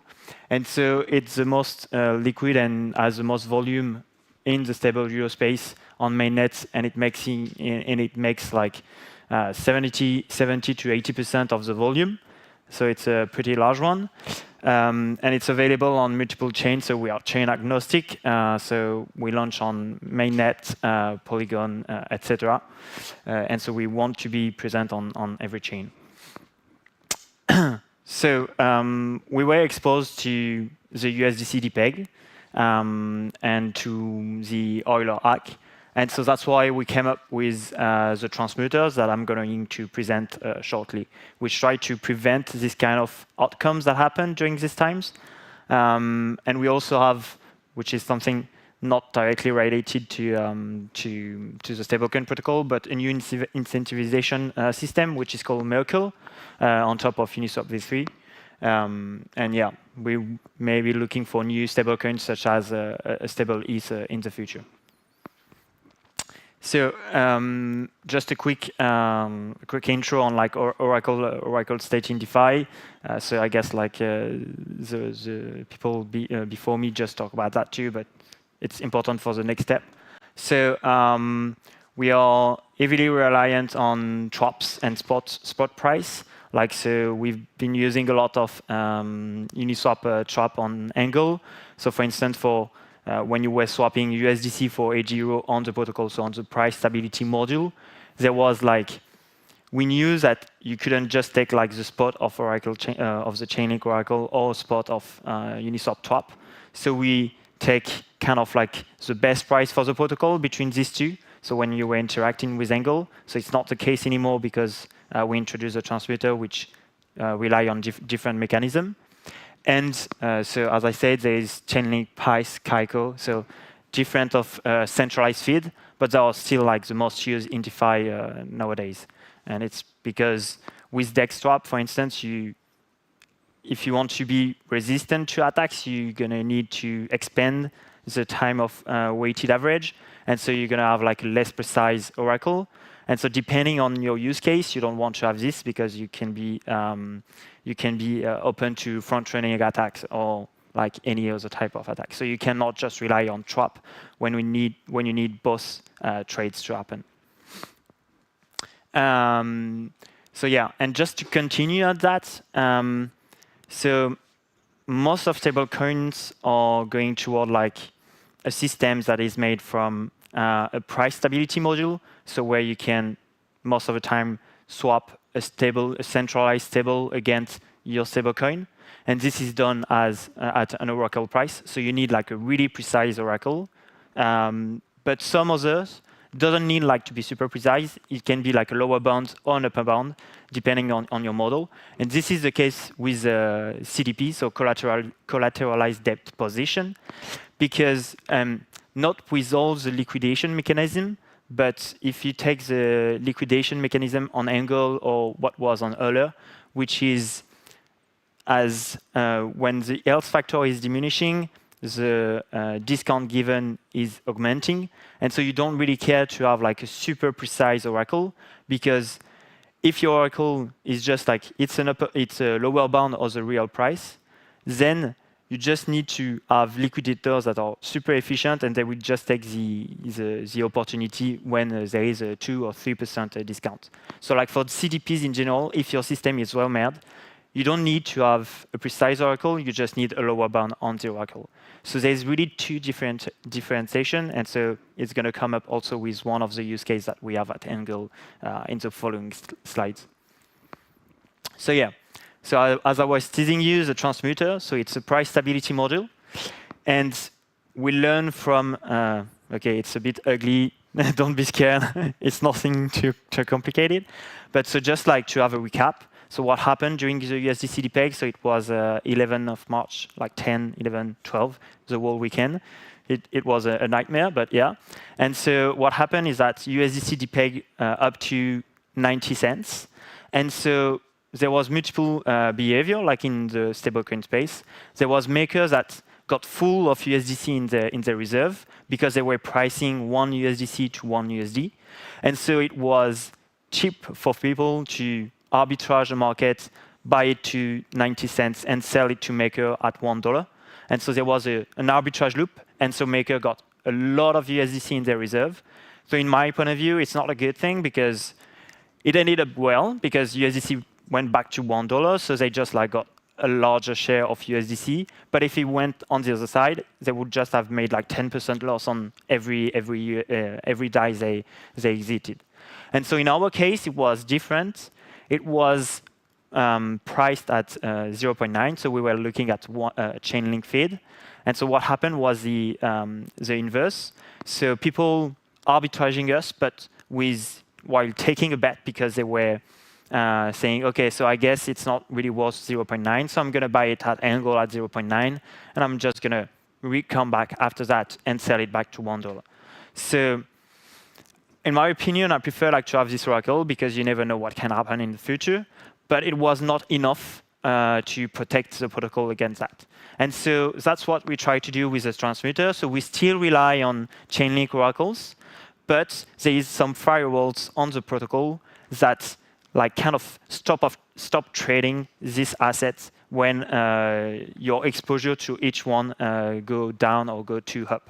So basically what is going to happen is you have target exposure for all the collateral. So that let's say there is stable A and stable B, and you want 40% of your reserve to be in your stable A and 60% in stable B. What's going to happen is that when you're going to trade and that the protocol is at 40, 60, when you're going to trade, it's going to be cheap in fees. But as soon as this exposure deviates, let's say that now we have 20% of stable A and 80% of stable B in the protocol, the fees are going to skyrocket. So we're going to still rely on a Chainlink oracle, but what's going to happen is just like the oracle will be modified by the fees, and it will just be too expensive to buy it to the protocol. And so that's a really good point to have in your stablecoin protocol, because you don't want to be exposed to the weakest one. And so most of the time, so a PSM is kind of like an IMM, and in an IMM, you always ends up with the weakest assets. And so you need to protect against that. And that's what we do by kind of stop trading when you go over some threshold. And so it's not really like Oracle Link, but it's just like, in my opinion, at least for stablecoin protocol, you always will need to depend on these oracles, because you don't want to have a price discovery mechanism or this kind of stuff. It would be an overkill. So you still need to use these oracles, but have like directly integrated firewalls in your system. And that's what we're trying to do. And so backing to that, so there's like 3 entry points in this protocol: mint, burn, redemption. So mint and burn is the classic function that you know with PSM. So you're going to swap at Oracle value, but with some modification. So at mint, what's going to happen is you can swap against the Oracle value, like the max between 1 and the Oracle value. So let's say that USDC is at 0.9. The system will only trade it at 1. So you're going to bring 1 USDC, you're going to get one AG euro. And so, sorry, it's the inverse. You're going to bring 1 USDC, you're going to get 0.9 AG euro. And so that's a good thing. And on the burden side, what we're going to do is take the mean of the price of all the assets, so the mean of the price of stable A and stable B, and 1. To again, like, so 1 is like kind of a firewall again to say, okay, we take the hypothesis that every stable is trading at 1 euro, but it's always on the good side for the protocol. It's just like trading at the best value. And so what it is, these two functions is just like utilitaries for users. But what we would like to do, like as a stablecoin protocol, is stay at this target exposure. And so you would use the function redemption or like deposits, which is kind of the same thing as an ETF market. So like a primary ETF market is you need to bring all the assets at once and deposit at the target exposure. So you're going to have to bring 0.4 of stable A and 0.6 of stable B to gain 1 AG euro. And this, if there was no mint and burn function, if you were only using redemption and deposit, you will know for sure your exposure at all time. You will know for sure it's at 40% of stable A, 60% of stable B. And then your user, like user of AG euro, will know for sure that even if there is a black swan event, even if USDC goes to zero or totally zero, you're going to be sure that it won't be just like swap all in USDC and you still have like this 60%. So it's just like reducing the overall risk. So you may be exposed like to more stables while we will keep like we'll keep it like close to what kind of table we're going to accept. But it's a good protection. And so, yeah, mint burn more utilitaries because you don't want people like to come and get with 10 different collaterals your stable. It's not user friendly. Nobody wants that. So you just like do these two functions on top. Yeah. So I had example after that. Yeah. So let's say stable A is at 0.95 euro. You're going to meet 0.95 AG euro with 1 euro A. If it's at 1 euro, 1 AG euro. And if it's above, we don't care. We don't want to buy your stable, like your centralized stable to 1.1 because it doesn't make sense. There just must be something weird on the market. We don't care. We're just going to buy it at 1. And on the other side, so again, if euro A is at 0.95, euro B at 1 euro, if you come and burn 1 AG euro for some euro A, you're going to get 0.95. And same thing is happening if it's the euro, like the stable B that is at 0.95. So it's just like being super cautious about when trading and just let the arbitrager use the redemption and deposit function when this is happening. Okay. And so what is really nice about the redemption is that you don't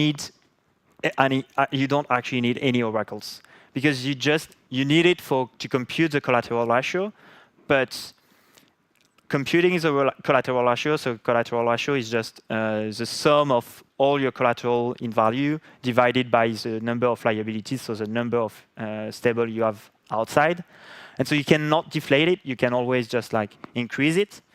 And so what is happening is that as you're only giving proportion, you don't need to have the value of it. It's just like if someone came and just like redeem 180 and currently proportion of 40 and 60%, it's just going to get like the 40 and 60%.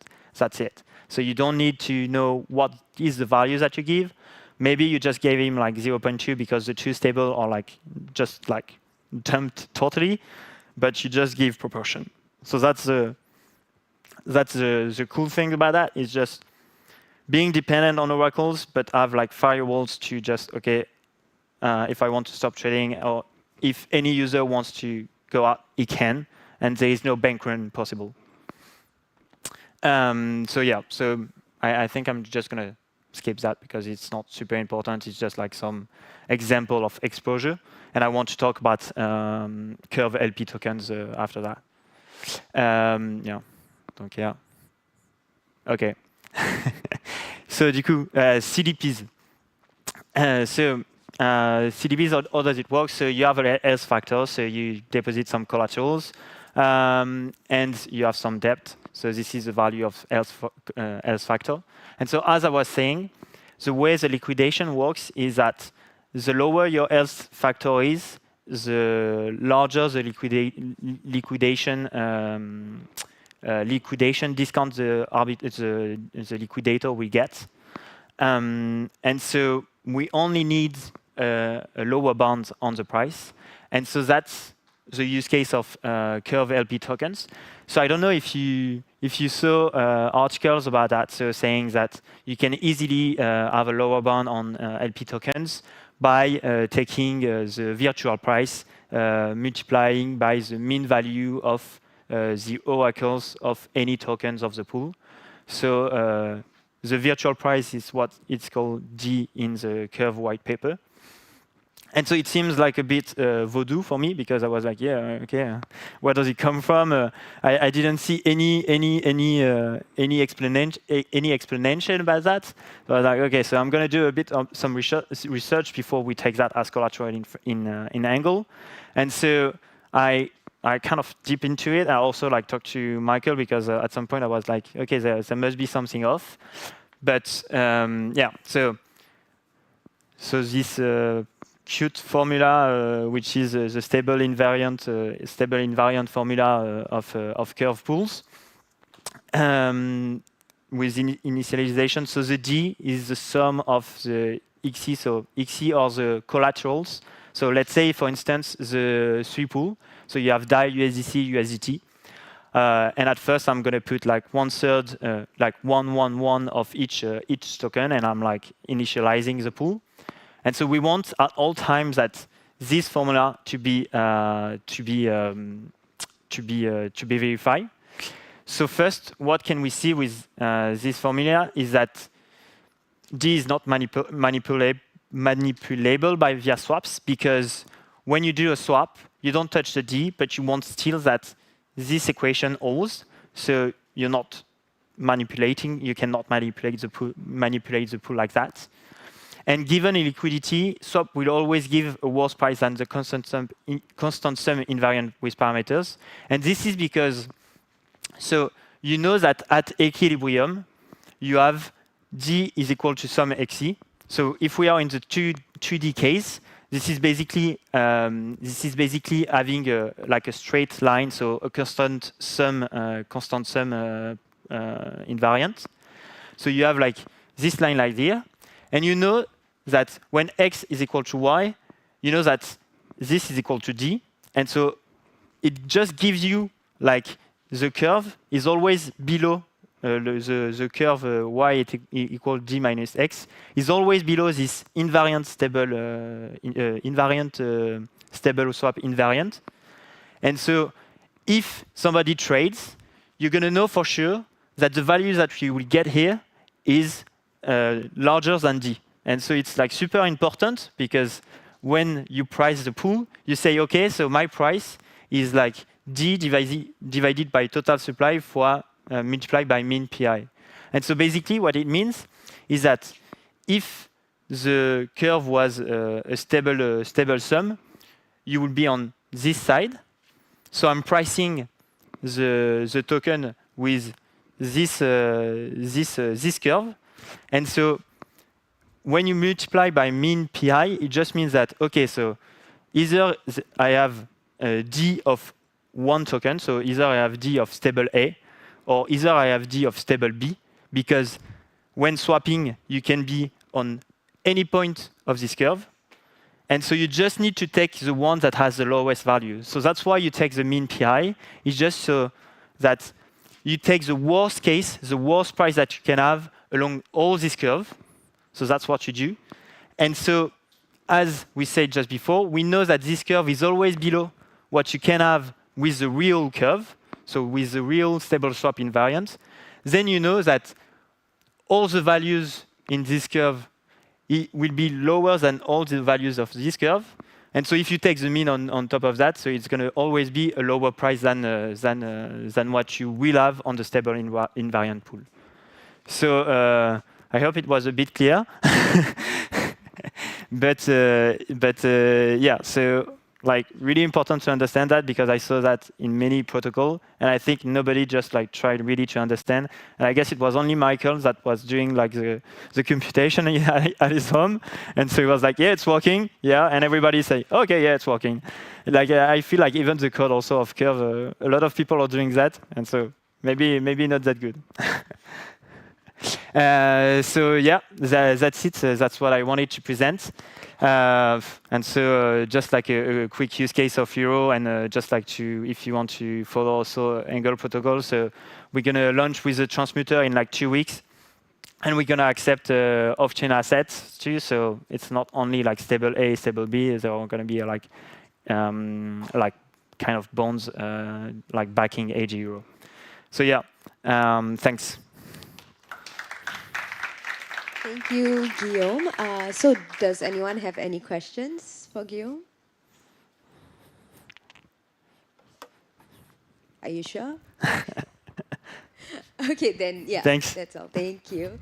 And now, just a small announcement. There's a small change in program. So basically, later at 4:50 p.m., you'll see that there's meant to be a talk by Succinct Labs. Unfortunately, Uma Roy has some scheduling conflicts, so she can't make it today, but she will be giving her presentation tomorrow. And instead, we'll have the co-founder of Hark Network, who will be speaking during that time.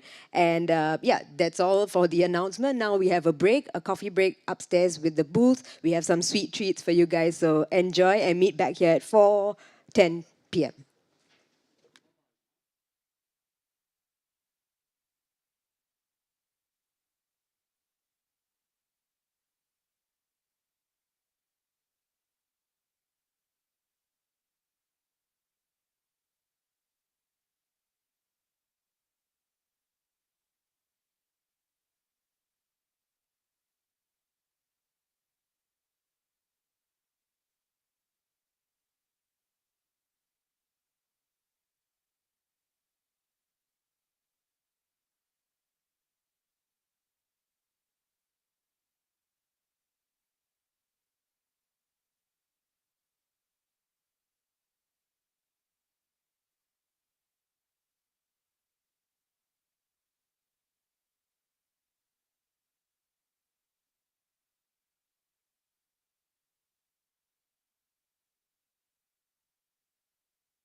Okay, hi everyone, and welcome back from the break. Next up, we have Mario Cao from SIDA, who will be speaking about designing a multi-chain native decentralized Oracle. Welcome, Mario, everybody.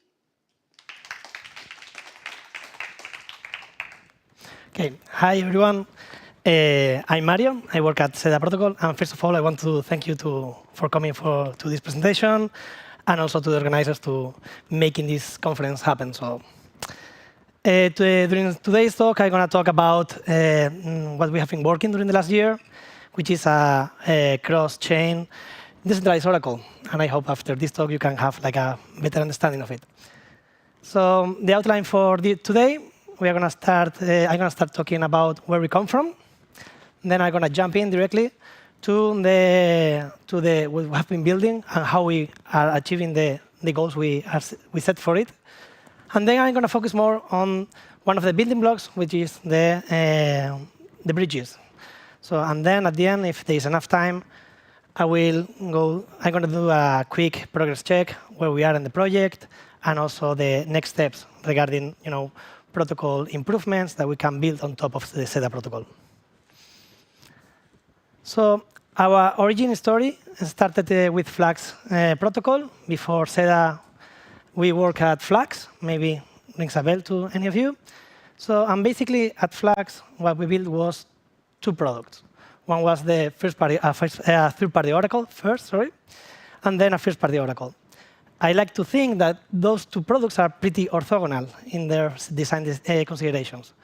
The first one was we went down the road of decentralization, and we managed to have like a generic Oracle with a hybrid also with some prediction market, because you could also query any generic data, but also make like questions and answers. But we have a big problem was like latency. So because we had like a dispute mechanism on top, it was pretty slow, and we were not really fulfilling the needs from some potential contracts, protocols using it. So that's the reason why we thought we have to do another product, and we built a first-party Oracle, which was like the opposite, assumptions. Like we tried to build something that was pretty fast, but on the other side, it was pretty centralized. And as you all know, centralization normally means that some components are single point of failures, and it's something that me as a protocol builder, I don't like, I don't feel comfortable with. So, and also I just wanted to highlight that we managed to make quite the success with this FPO. In reality, last year, for a period of time, we managed to secure like over $3 billion, which was like insane for us. But it made us think like maybe it was not the right approach, because this cannot scale, horizontally. And that's one of the main reasons why we decided to build SEDA protocol. So what do we want to achieve with SEDA? In reality, I like to think like it's something beyond an Oracle. It's something more like a data transport layer. In my past, I was also like a networking engineer, so I like to feel like to think like about SEDA protocol as a HTTP for Web3. I would say even HTTP on steroids, because it's not only fetching data, but also having computation on top after fetching the data. So on the right side, we have some of the goals, design goals that we wanted for SEDA. And first of all is any data. So we want to query not only price feeds, as we focus with our FPO, but anything. We want also to be able to integrate with any chain, so any rollup, any layer 2, anything. That is, here the small letter is like a smart contract capable chains, okay? And then something that is right now paramount for us is like it should be usable by anyone. Not only querying data, but also anyone should be able to participate and join the network. It doesn't matter if it's like a node operator, a data request executor, anything. So the idea here is to have like to build a system, a protocol that is decentralized and permissionless. And the last 2 points are more non-functional requirements, in the sense like because of our previous experience with the third-party Oracle, we want to build something that is really fast. We are building this protocol in a way like it's going to be executing data requests in a matter of minutes. So we need also to be able to go to any chain also with that kind of finality. And the last point, I think it's sometimes is disregarded by many protocols, not only oracles, but many protocols, is like it has to be economically sustainable. It means not only being cheap to query data, but also all the parties within the protocol, they should have an alignment of interests. So how we are going to achieve this? This is an oversimplification, okay, of the protocol, but I only had 15 minutes. So the first building block, it's the settlement layer. In our case, we're going to build our own chain. It's a deflationary proof-of-stake network. And sitting on top of it is going to be an overlay network. It means a network that is going to be much higher in the number of participants, which main responsibility is to fetch the data and report the data back. Okay? The way it's going to work is with a crowd attestation mechanism. So it's going to be thousands of participants. And for each data request, a circuit and random committee is going to be selected. So there we have these secret random committees. And on top of that, how they fetch the data, where the WASM execution environment comes in. So here's the idea that all data request executors, they will have the capability of launching a virtual machine and executing some binary, WASM binary, that will fetch the data. And then it's going to be also another WASM binary that will aggregate the data from different reporters. And the last building block of the stack is the fast finality bridging. So we built this amazing stack, but if this is really performant, we also need the last of the building blocks also to be really fast for that. And because I'm a researcher and I'm an engineer, it was really mandatory for me to include also this other building block, which is shared by all the components, that are economic incentives and cryptographic mechanisms. For example, for these secret random committees of the execution overlay network, what we need is a cryptographic sortition, which is being done, for example, through a verifiable random function. So if we take a look to architecture, it's also a little bit simplified. We want SEDA to be a protocol sitting on the bottom, and that can be used and giving service and operation to many other protocols. It doesn't matter if it's like a layer 1, a subnet, or a rollup. The important thing is like these protocols will interact with the SEDA chain with the use of some relay contracts. And the way these relay contracts are going to be connected to the SEDA chain is through some entities that we call relayers, but many other protocols call them bridge nodes. And they will be forwarding messages from these relay contracts to the SEDA chain back and forward. And then, as I tried to mention before, it's really important to highlight that this data is going to be fetched and executed in an overlay network that is sitting on top, in this case, on the side, to the SEDA chain. Okay? And yeah. And then the other thing that I mentioned, like these data request executors will be fetching the data and reporting back the results to the SEDA chain as transactions. And then these transactions are going to be aggregated into one single data point by some WASM execution that is performed by the main chain validators. OK, focusing more in the last building block, which is the bridging. Obviously, we want a simple design, but we also want a cost-effective design, to be able to integrate with any chain in a matter of days. And here, the trick is like we need to comply and to satisfy also the same goals we wanted to do to have in the SEDA protocol. It means these bridges should be supporting any data. This thanks to the WASM binaries, should be flexible and generic. They should be able to be on any chain, in reality, that is smart contract capable, thanks to the relay contracts. And in the same way, we need some bridging mechanisms that allows us to have like a really fast finality. And in the next slides, I'm going to show a diagram that I hope is going to help to understand this better. And the last part, which is also really important, is like these bridges should be runnable by anyone.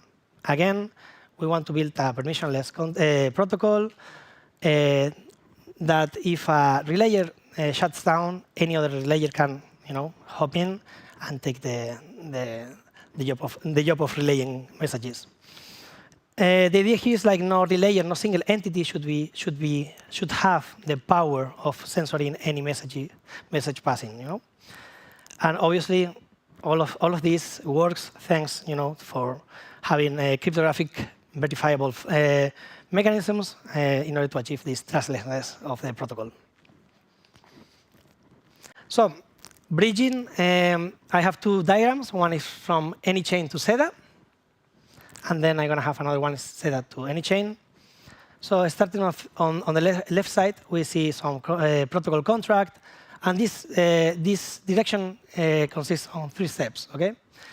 The first step is the protocol contract submits a data request to a relay contract, indicating which wasn't binary should be executed, and also adding some parameters and arguments.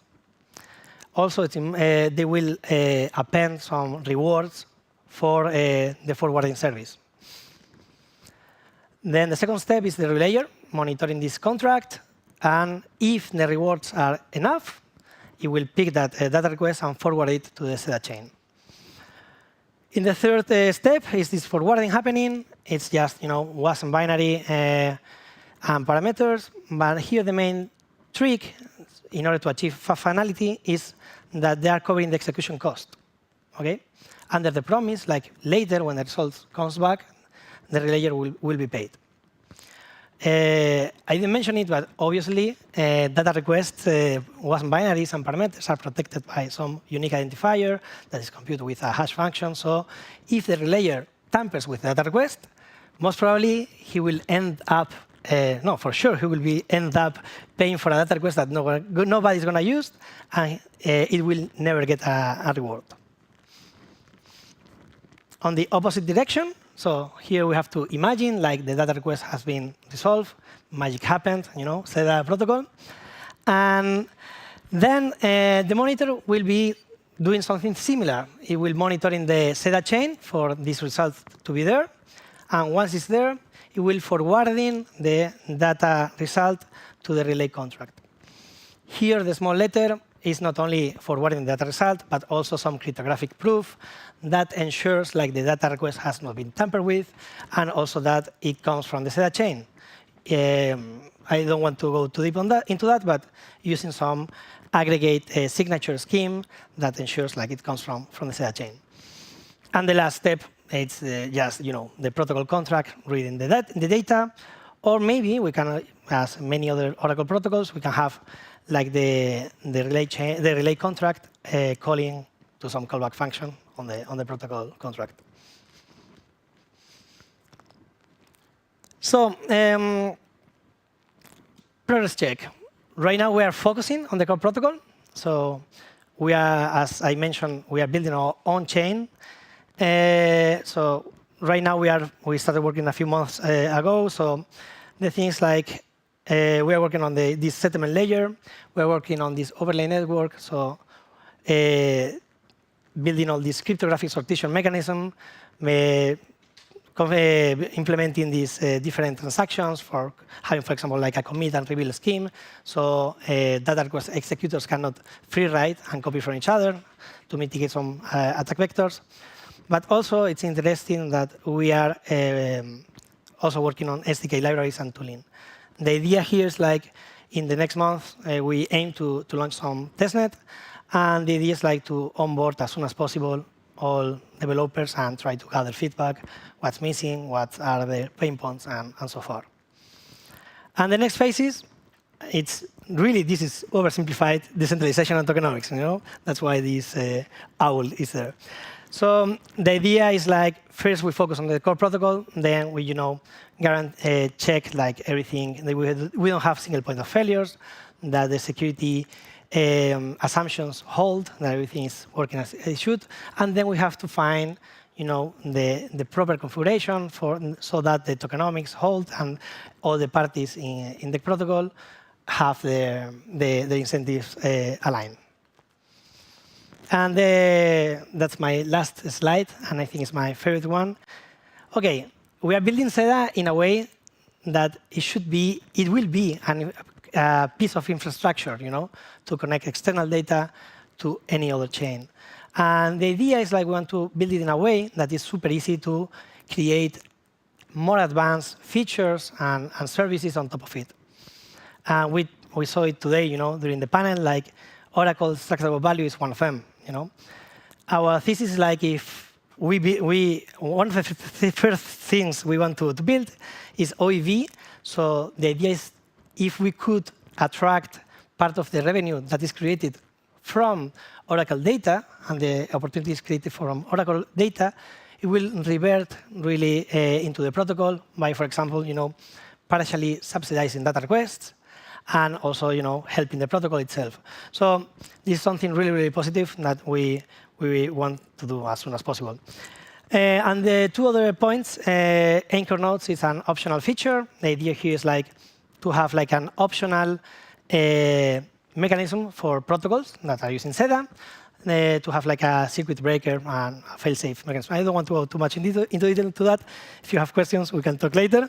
And the last one is authenticated data sources. So all what I explained is generic, any data, everything. But we know, for a matter of fact, that there are many data providers. They make some business from their endpoints. So the idea here is like how we can onboard them into our ecosystem and making some incentives for them, to have some revenue from the data. That's everything from my side. I hope you enjoy it, and thank you very much.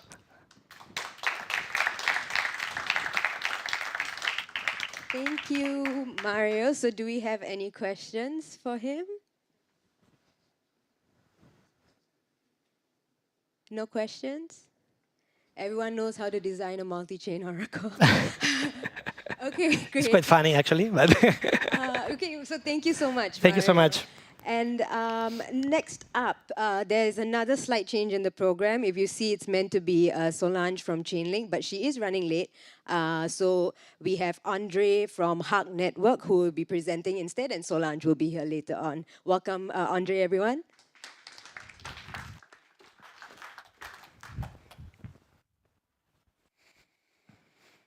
Yes, thank you. Hi, everyone. Thank you for coming. I am Andrei, CTO and co-founder of Hark Network. Hark Network is a Sharia-compliant, proof-of-stake, EVM-compatible network. Before I go to Oracle part, I will tell a few words why we are building this. First of all, there's 1.9 billion of Muslims worldwide, and more than 1 billion of them are connected to internet, online. At the same time, doesn't work. Yeah. At the same time, it's expected that by the end of this year, the Islamic finance market will hit 3.5 trillion, not billion, trillion US dollars. It's a huge market. At the same time, it's untapped by crypto industry. Here's why. Current DeFi ecosystem is not Sharia compliant. It's ethically not acceptable by faithful Muslims. Some are there, but most of them, for them, it's not acceptable to be involved in this. The whole DeFi economy sits on lending with interest rate, which is usury or riba. It's number one thing which is forbidden in Islamic ethics. The whole thing is speculative. There is lots of gambling, scams. 99% of tokens are listed on Uniswap are basically scams. And in Hark Network, we actually believe that community of crypto builders kind of lost its original path. Initially, we've been dreaming about just normal people changing their lives, removing intermediary, making financial services cheaper, more accessible. And now what we see is just Web3 folks building for other Web3 folks. There are no new people coming to the ecosystem. We forgot about real world purpose. We forgot about normal people who are not technical savvy. Furthermore, the wallets, they are not accessible. There are lots of scams, not because there are lots of scammers, but just because it's not easy to be safe in crypto. So getting back to the hack network, our goal is to create a gateway to Web3 world, to DeFi world, to DApp world for the global Muslim population, and expand use cases to the real world use cases. That's why we're building this network and its ecosystem. However, even though the network and our tokenomics white paper division is already Sharia compliant, we have a fatwa. It's basically the halal certificate, which states that every aspect is Sharia compliant. It's not enough. We're building not just a network, but an ecosystem of dApps. And at some point, we started to thinking about how to provide a framework for dApp builders or smart contract developers to assure their users that their service is Sharia compliant. In other words, ethically acceptable by these users. That's how we came up to the Sharia Oracle idea. Very simply saying, it's on-chain registry of halal certificates.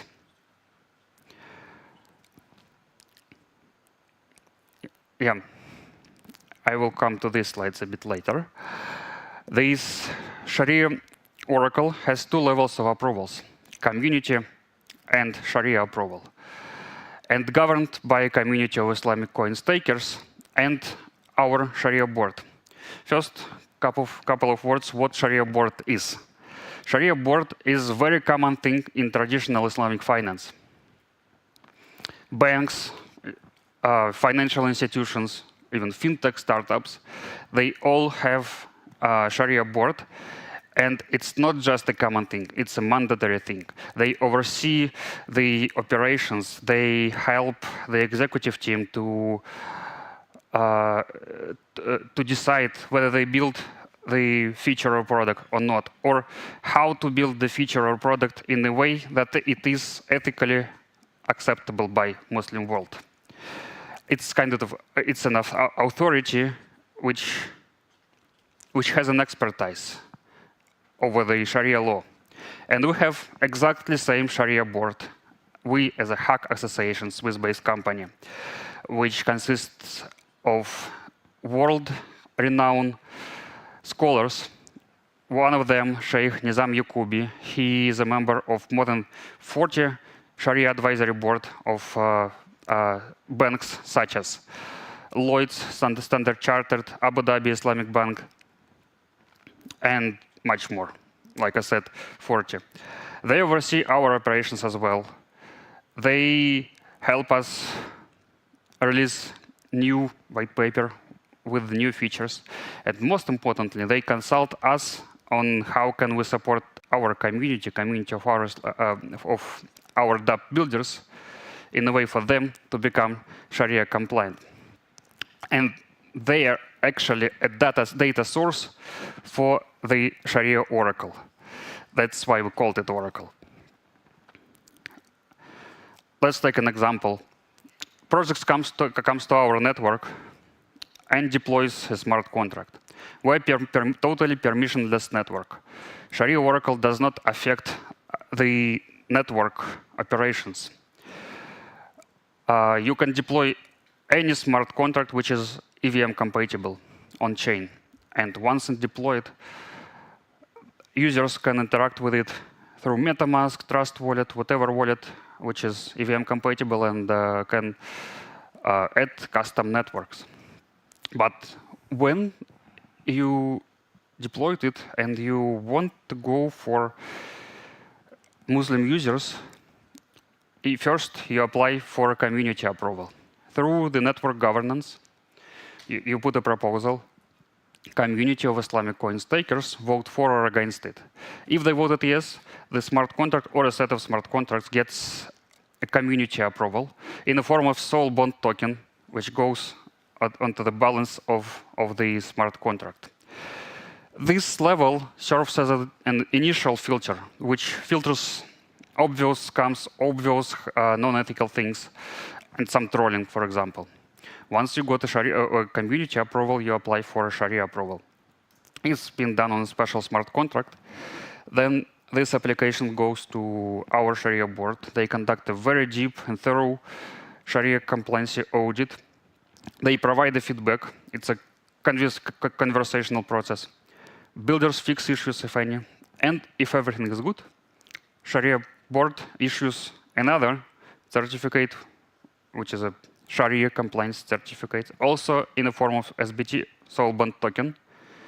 This soul bond token acts as a digital representation of Sharia compliance certificate and has a link to the PDF version of the opinion signed by our Sharia board. One more thing, why we call it Oracle? It's not enough to just get the opinion. Oracle, the data provided by the Oracle has to be used by other ecosystem element. And here are a few examples. First, and currently the most important of them, is the Hack wallet. It's a mobile wallet in which we focus on simplicity without sacrificing security. For example, there we solve a problem of mnemonic. We soon will release a feature in which you can create a non-custodial account without needing to store this mnemonic, because there is not any. But you can read about this in our blog post. Now I will focus on Oracle. How Sharia Oracle affects the wallet? First, we'll have a marketplace in which users will be able to only see the services which have a level of approval equals or above the preferred level of approval, which user can set in settings. But most importantly, signing engine. Once the user signs the transaction, the wallet traces these transactions and looks for smart contracts below the user preferred level of approval. And if there is any, we show a warning. So this makes user sure that whatever transaction he signs is Sharia compliant, or at least community approved.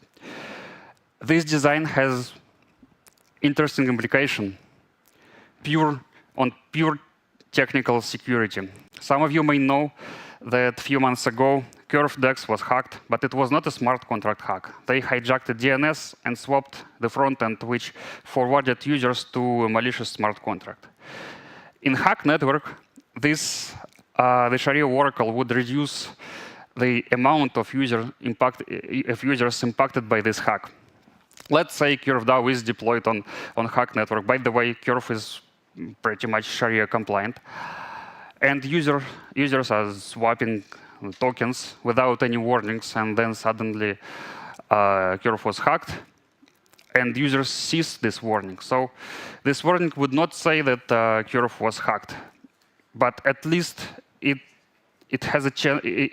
gives a chance for the user to give it a second thought, whether to sign this transaction or not, because it's an unusual thing. Warning when you transact with Curve. Second use case is on EVM level. Thanks to implementation in the form of soulbound tokens, smart contracts or DEXs, what accepts liquidity in the form of ERC20 or NFT tokens.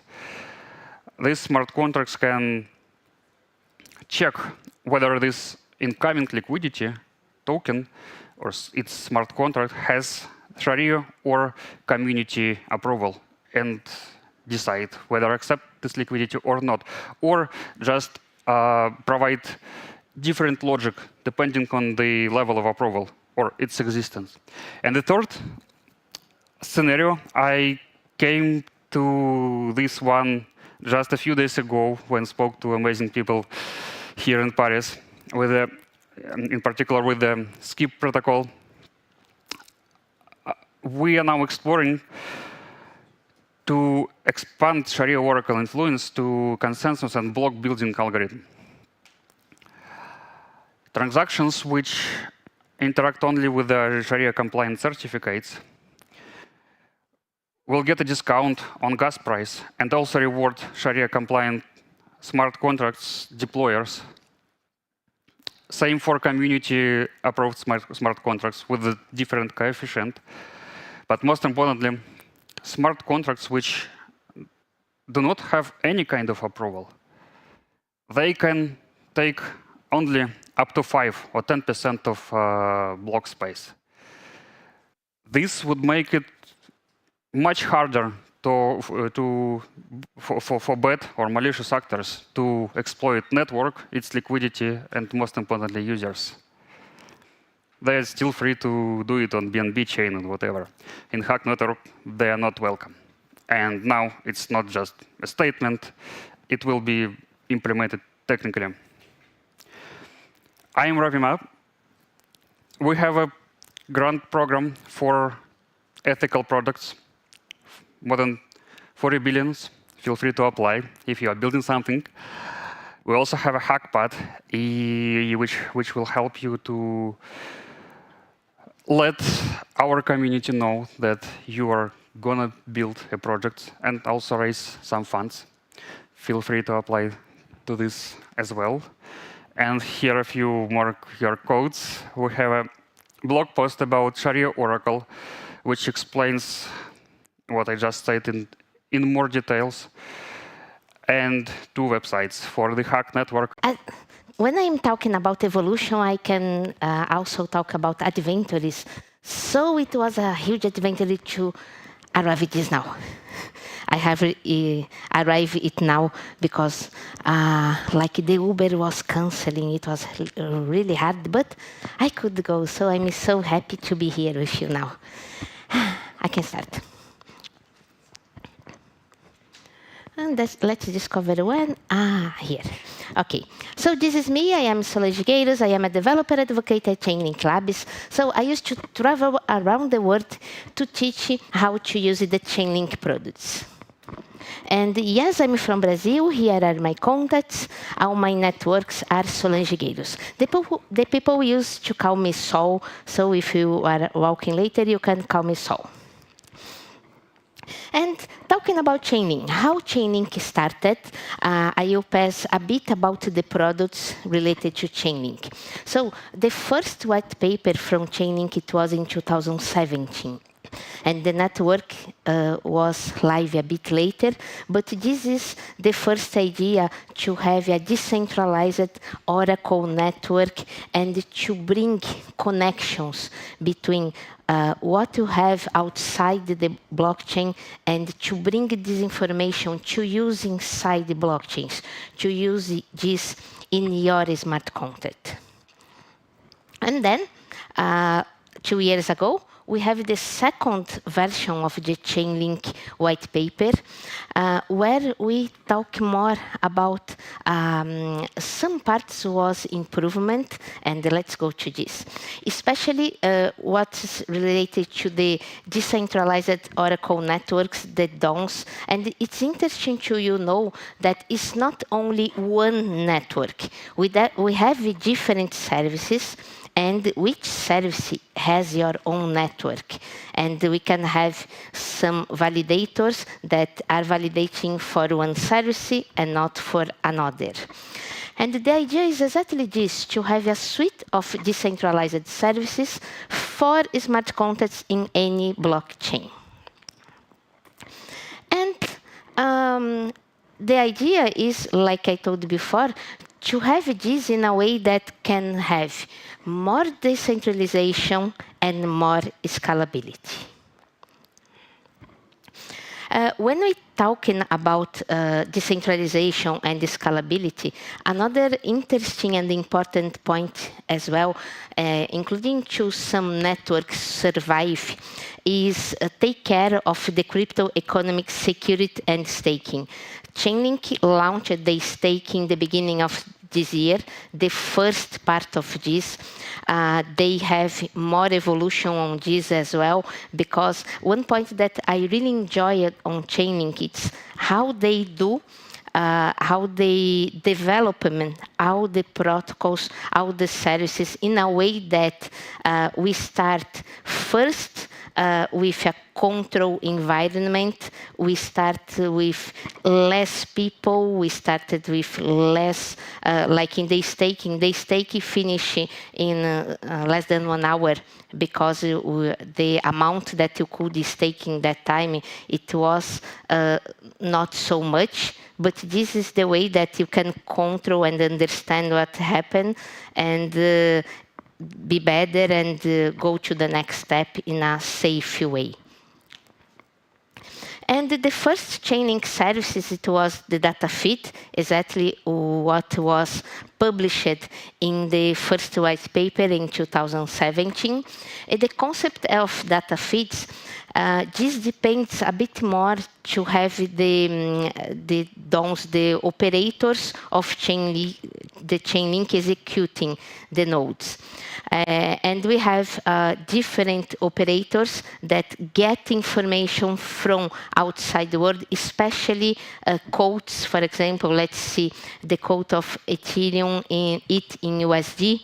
And for this, for example, we must have at least 21 nodes getting this information to consolidate this information and provide for you. In fact, now we have 31. Depends of the chain, because if you are on Polygon, for example, you only need to have 16 nodes, but we also have more than 20, but something like that. We have the minimum requirements to have a data feed, including the minimum requirements.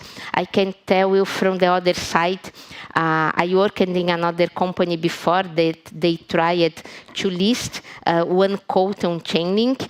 And yes, we have a lot of requirements related to how is the market, how many exchanges can provide this information. So this is interesting to be sure that this is really decentralized and the information nobody can collude in the information.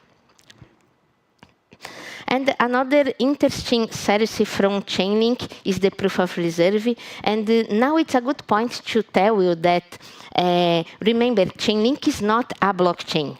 We provide services in different blockchains. And another interesting service that Chainlink provides, talking about the evolution, is the proof of reserve. So with the proof of reserve, you can get, for example, balances in another chain. Or including, you can get balances in a bank account. And the idea is that more than one node, you check this information.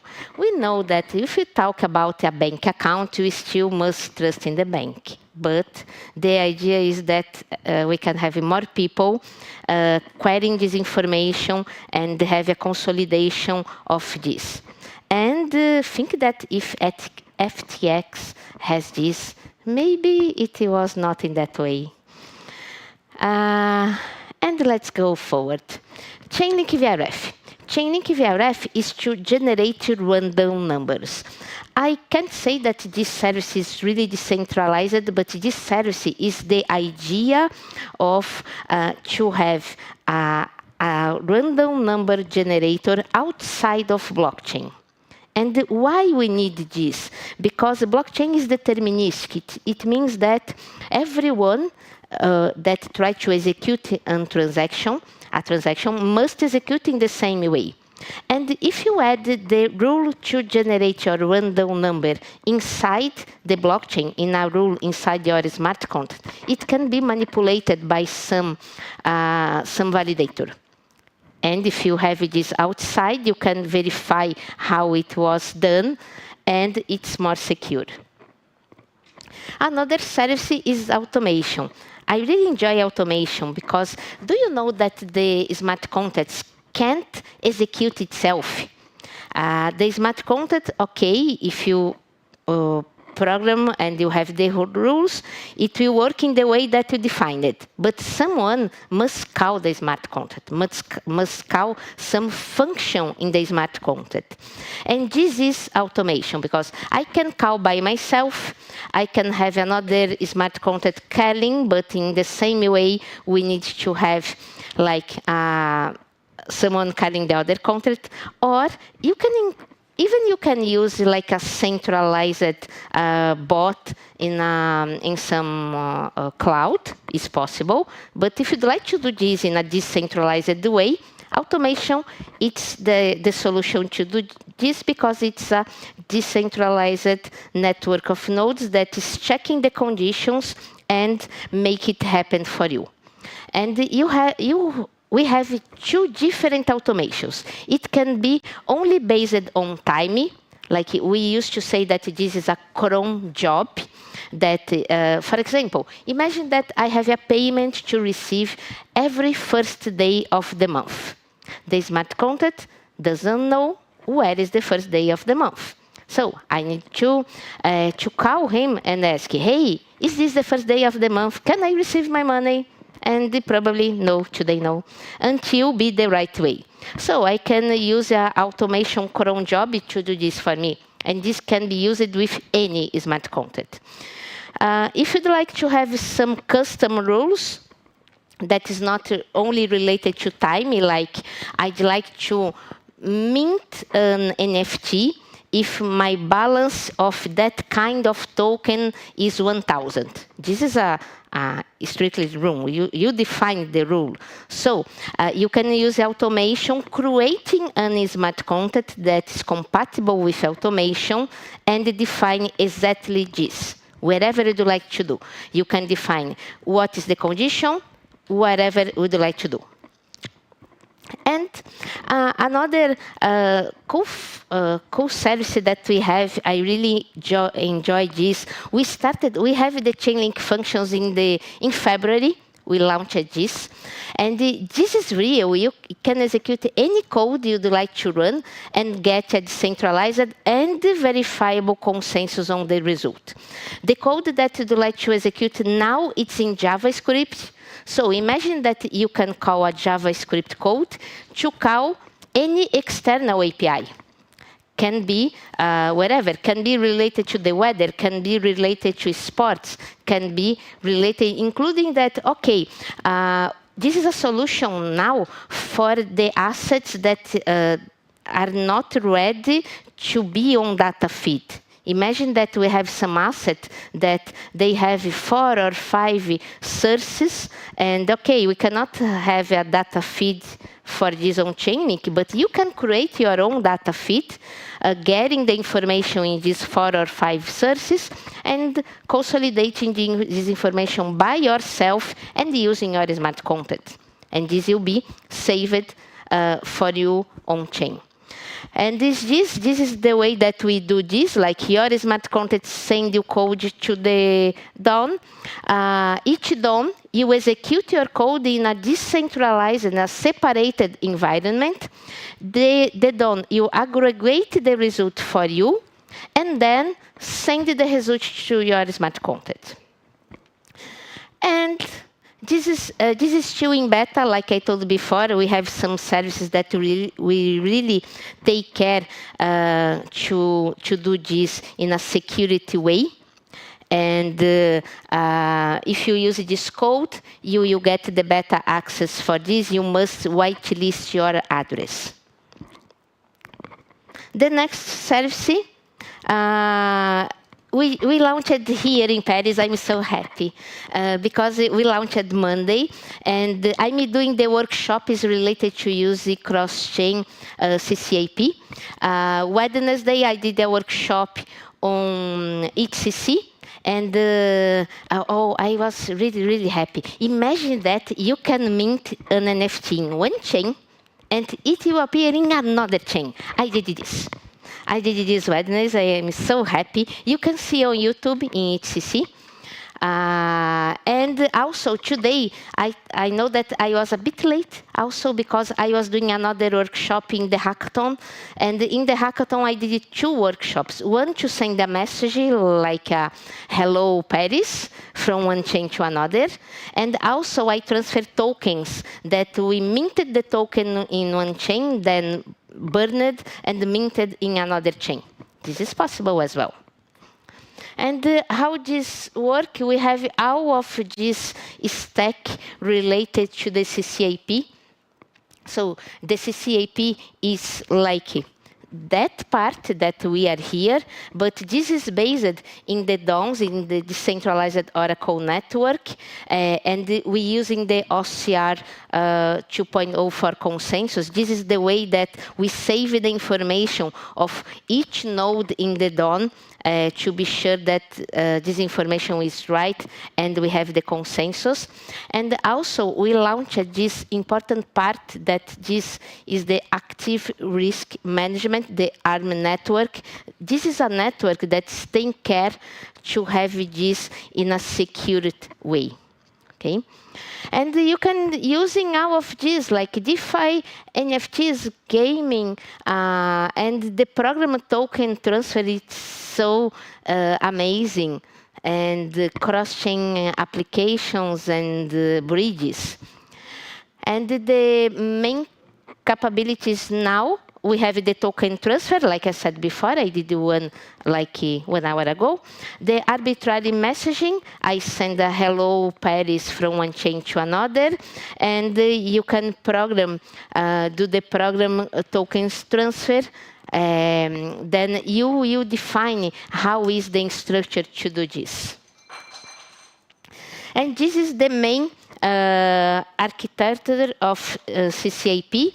So in the Cersei blockchain, we always have a router that for user, you only you have a sender contract, and the sender contract, you send some information to the router, and this part you happen in the using the router. Like if you have tokens, you must lock or burn tokens in the first chain. Then remember that we have the ARM network in the middle to be sure that we are committing the information in one chain, and send this to the other chain. And in this way, if it's a token, probably you are unlocking the token or minting the token in the other chain, and also the router you send to your smart contract, the receiver in the other chain. Can be your account, not a receiver. You don't need to have smart contracts in both parts. Depends what you are doing. And is this? I think, I know that this is nice here. When I saw this, for me, it's always squared because it's so small parts. But this is the main idea of Chainlink. The Chainlink network is providing computation for you, like the VRF, like is the automation, not in a computation way, but in the way to automate something.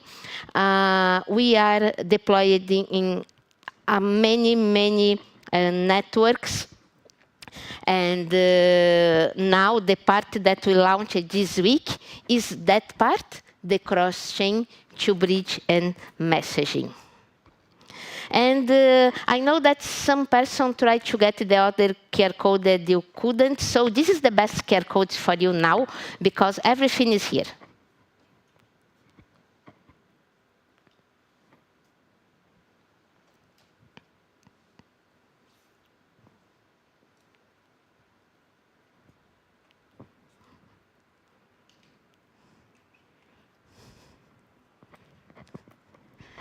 Okay, and I'd like to say thank you so much to be here with me, and I hope that I can make difference in your smart contracts and your blockchain life for now. Thank you.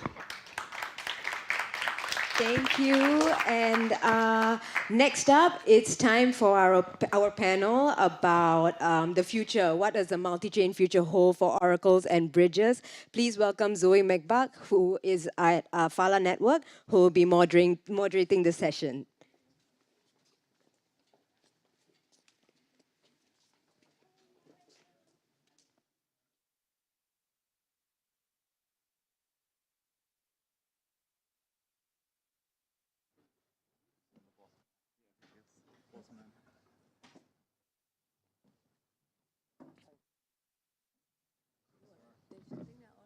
Want to? Yeah.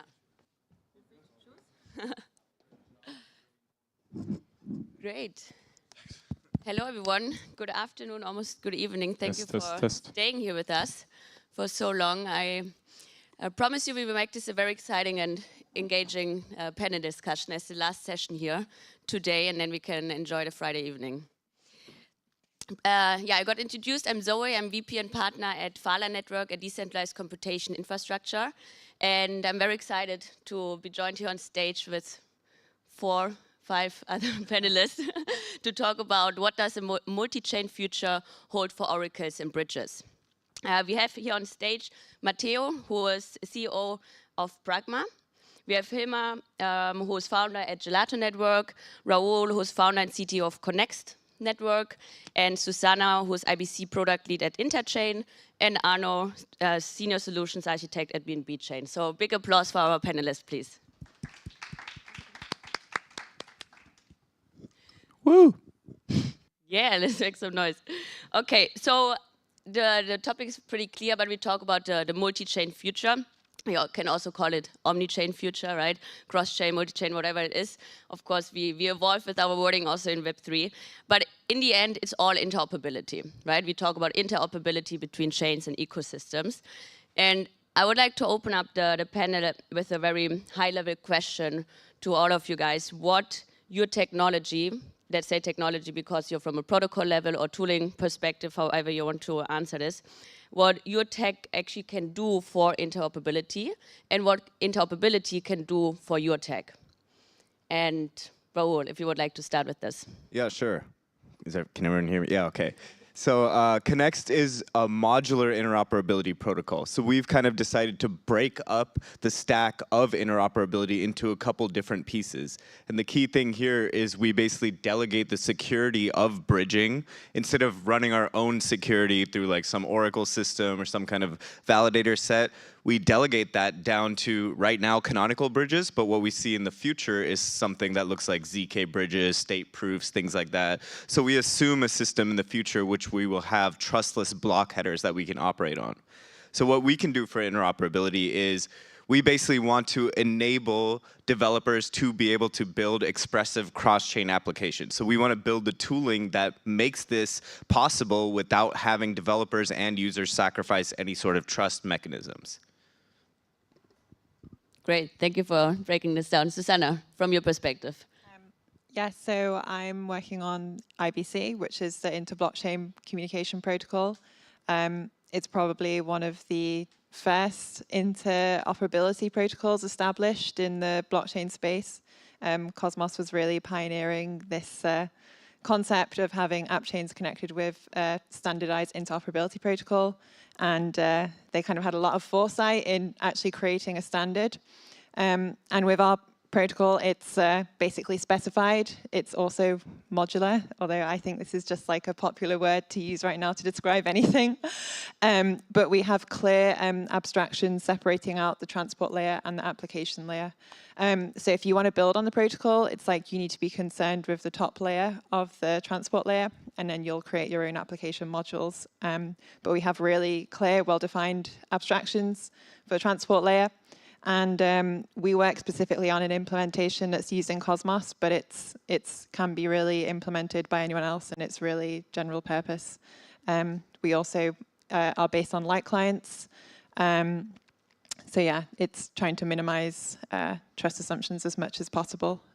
But yeah, we're hoping to spread far beyond Cosmos. Already we have IBC live in Polkadot as well. There's many projects working on bringing it to Ethereum. And yeah, really trying to just basically be what TCP/IP is for the internet, but for blockchains. Very cool, very powerful. Thank you. Arno, from your perspective, BNB chain, what is interoperability for you? What can you bring to interoperability? Sure. I mean, we have like a big ecosystem, so we have multiple chains as well. Like we have the Beacon chain, which is Cosmos SDK based, same as like we have this new greenfield, which is in testnet, is Cosmos as well.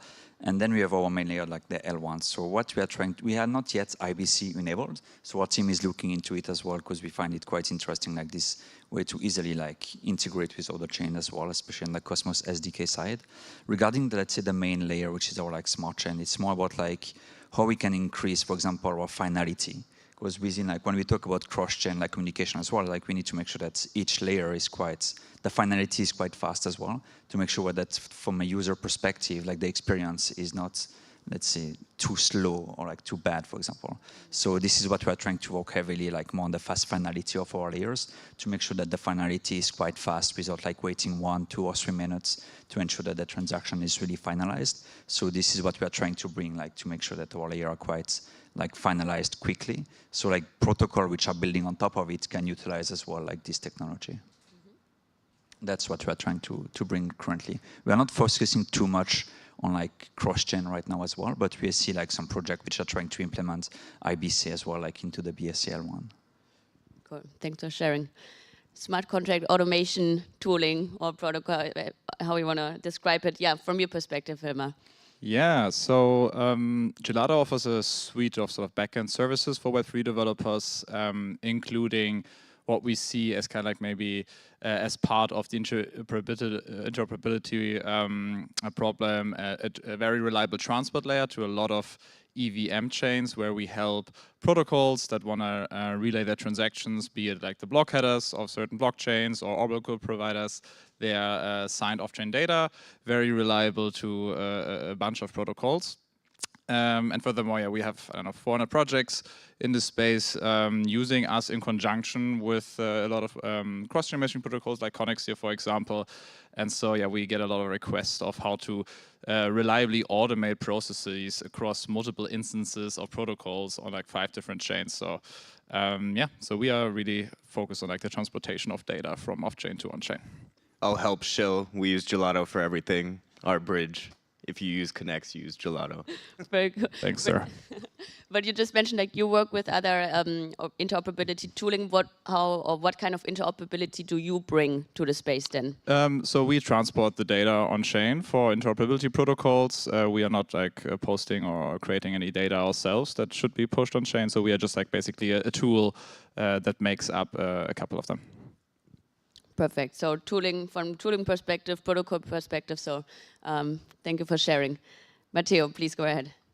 Yeah, sure. So at Pragma, we're building a ZK Oracle. And so basically what we're doing is mostly trying to bridge and to bring off-chain data on-chain, using Stark proofs in order to prove the aggregation of the different data sources we have. And so how it works is that we have a rollup that is basically a Stark rollup, and then we need to bridge data from our instance to any other chain. And so we're not really directly bridging data. We're relying on storage proofs, especially like we're working closely with Herodotus on Starknet. And so we're not directly building like the bridging mechanism, but we're leveraging storage proofs through Herodotus to bridge data from our rollup to basically any other rollup. So, yeah. Perfect. Thank you so much for explaining. So without shilling your projects too much, because you did this already, what kind, if you would see it also from a higher perspective, what kind of protocols or tools, as you just learn about today, would you actually recommend, again, of course, like your project, but maybe something that you would also see in advancement in future, would you recommend as an omni-chain transaction or for omni-chain transactions, and in which or what kind of protocols, tools would this be? And which of these would also stay in the long run? So again, you can of course explain from your perspective, but maybe try to zoom out a little bit. How you would recommend? What would be the best tool, protocol, tech for these kind? Or I mean, we are building it right now, but you get the question. Arno. Sure. I mean, for me, I would recommend tools which are mostly like open source as well, where people can really see like how they are working. I think it's really important that we keep like this mentality of having like being open, so everyone can audit, everyone can see how it's working, everyone can help as well, like from community perspective, that it's not only one team which is building it, but that we can see that there's like more, let's say, developer which as well participating into it. So like as a user, that's usually what I'm looking at, like is this project like being heavily supported by other devs as well?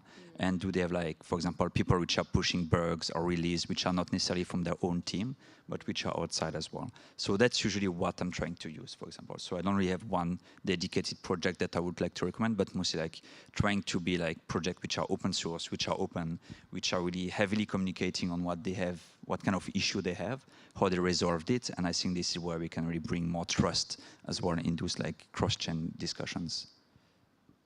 Hilma, also from you, I mean, the tooling is quite new to the space what you guys provide. Of course, you would say like you are here for the long run, but what kind, you say like this is, you've filled a need right now, or what else would be needed to provide omni-chain transactions? Yeah, I think what's maybe interesting for this discussion is, so we have a token, right? And we of course wanted to make this token available on multiple blockchains when we were launching it back in 2021. And of course, then what you have to look at is all like the bridges out there. And we were launching our token on Ethereum. We wanted to make it available on Polygon and other chains. And yeah, suddenly we're sort of asked with the questions, okay, which do we have to get now locked into a single bridge provider? And do we have to subscribe to like a single sort of validator set, which might be like an MPC set? We looked at multi-chain back then, right? There weren't too many opportunities. Luckily, we sort of didn't get locked in there.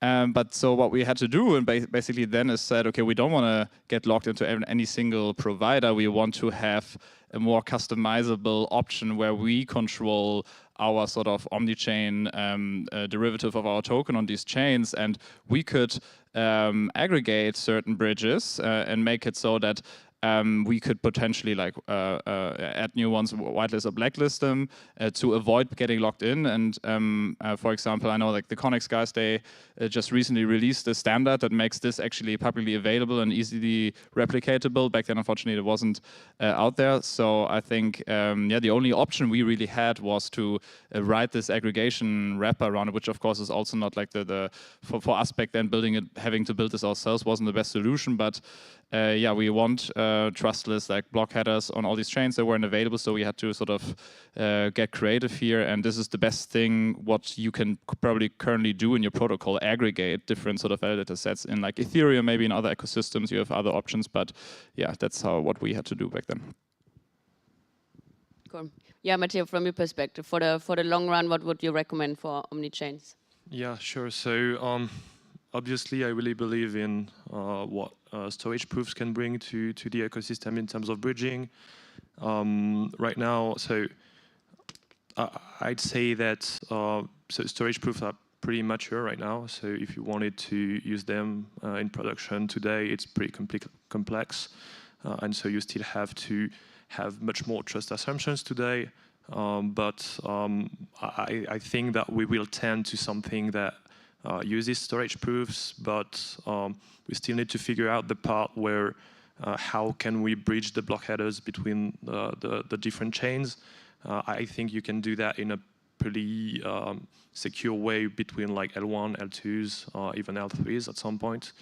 But still we need to figure out how to connect different ecosystems from there in like a trust minimized way.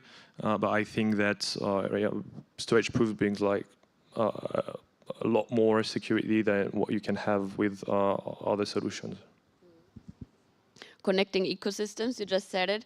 Susanna, to you, right? You also already mentioned IBC to Polkadot via XCM, the cross-chain messaging protocol in Polkadot.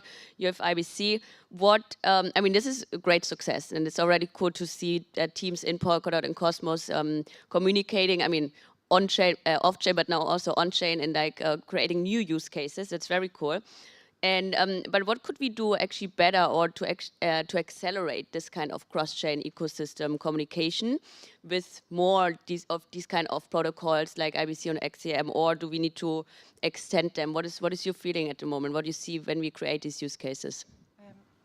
Well, I think, like, you know, example, there's like a funny meme where it's like, oh, someone makes a standard, like, oh, I can think of making a better one, let's make another standard. And then there's like 15 standards. And ultimately, just making more standards probably not the solution. It's kind of, there needs to be global agreement, like, this is how we're all going to interoperate. Obviously, I have my choice of a winner, but not here to shill. But I think ultimately it's going to be kind of for the greater good of the ecosystem to have something which everyone can just agree on. Heterogeneous blockchains can interoperate like pretty much seamlessly. We are really a very long way from that. I do think a lot of the like solutions right now which have these kind of trust assumptions or vendor lock-in, or they're actually kind of taking revenue at the protocol level, are not going to be the final solutions ultimately.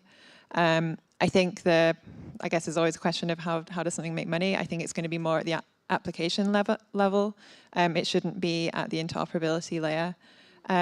So to have these protocols spreading more widely, I think, clearly there's challenges. It's not trivial to just deploy these solutions across all these different blockchains, which have all their like intricacies and stuff. So it's going to take time. But yeah, I think people just have to rally behind a solution and something that has to be trust minimized, some kind of light client-based interoperability, probably with some ZK elements, some state proof verification as well. But it's got to be something that everyone agrees on for it to be most powerful, or otherwise you just get this like vendor lock-in, and I don't think that's going to be the final solution ultimately. Just want to follow up on the standardization, and then it's a question to you, Raoul, afterwards. But you said, of course, the winner is IBC for you. It's it's there for the longest, actually, right? Or has the most connections. But what we just see, Cosmos to Polkadot or Polkadot to Cosmos, is only possible because you connect it to XCM, which is also a standard. No. So it's actually, there's a direct IBC connection between a Cosmos chain and a composable file. Yeah. But then they can expand it through XCM to the other parachain. So actually the standard in Polkadot helps this whole use case as well. But they can also use IBC if they want to use the IBC palette on the substrate side as well. Okay. But I think it's, yeah, maybe with more standards, question to you now, Raoul, maybe we can accelerate it a little bit in the ecosystems itself, because you just mentioned created standards as well. Well, what's your take on this? Like, for how can we accelerate the different protocol, cross-chain messaging?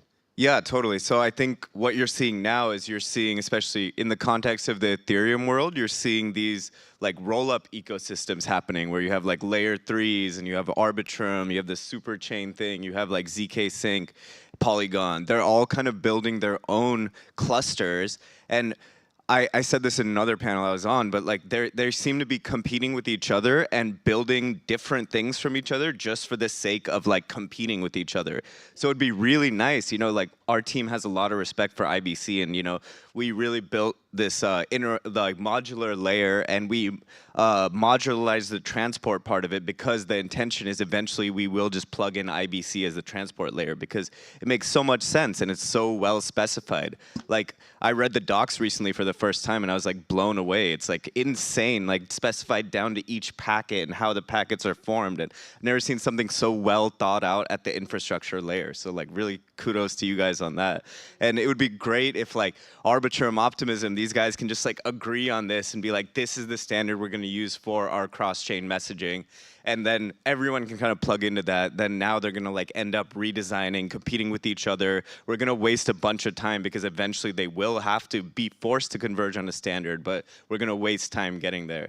So I think, thinking of these things up front and fighting about it now at the specification point will be better than just like building it, shipping it in production, and trying to like, win as much market share as possible, which is what they're all going to try to do. Yeah, I think if everyone would put the same brain into the same, let's say, standards, we could like grow faster and better as well, definitely. Right. Especially from a security perspective. Exactly. Yeah. How could we get there?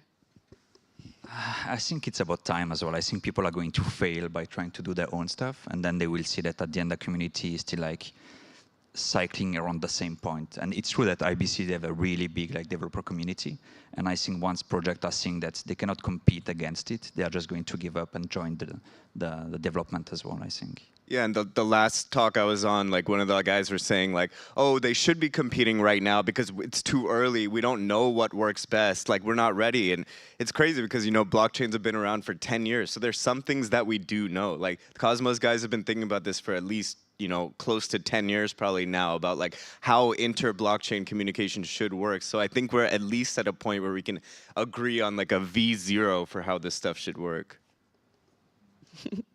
Good.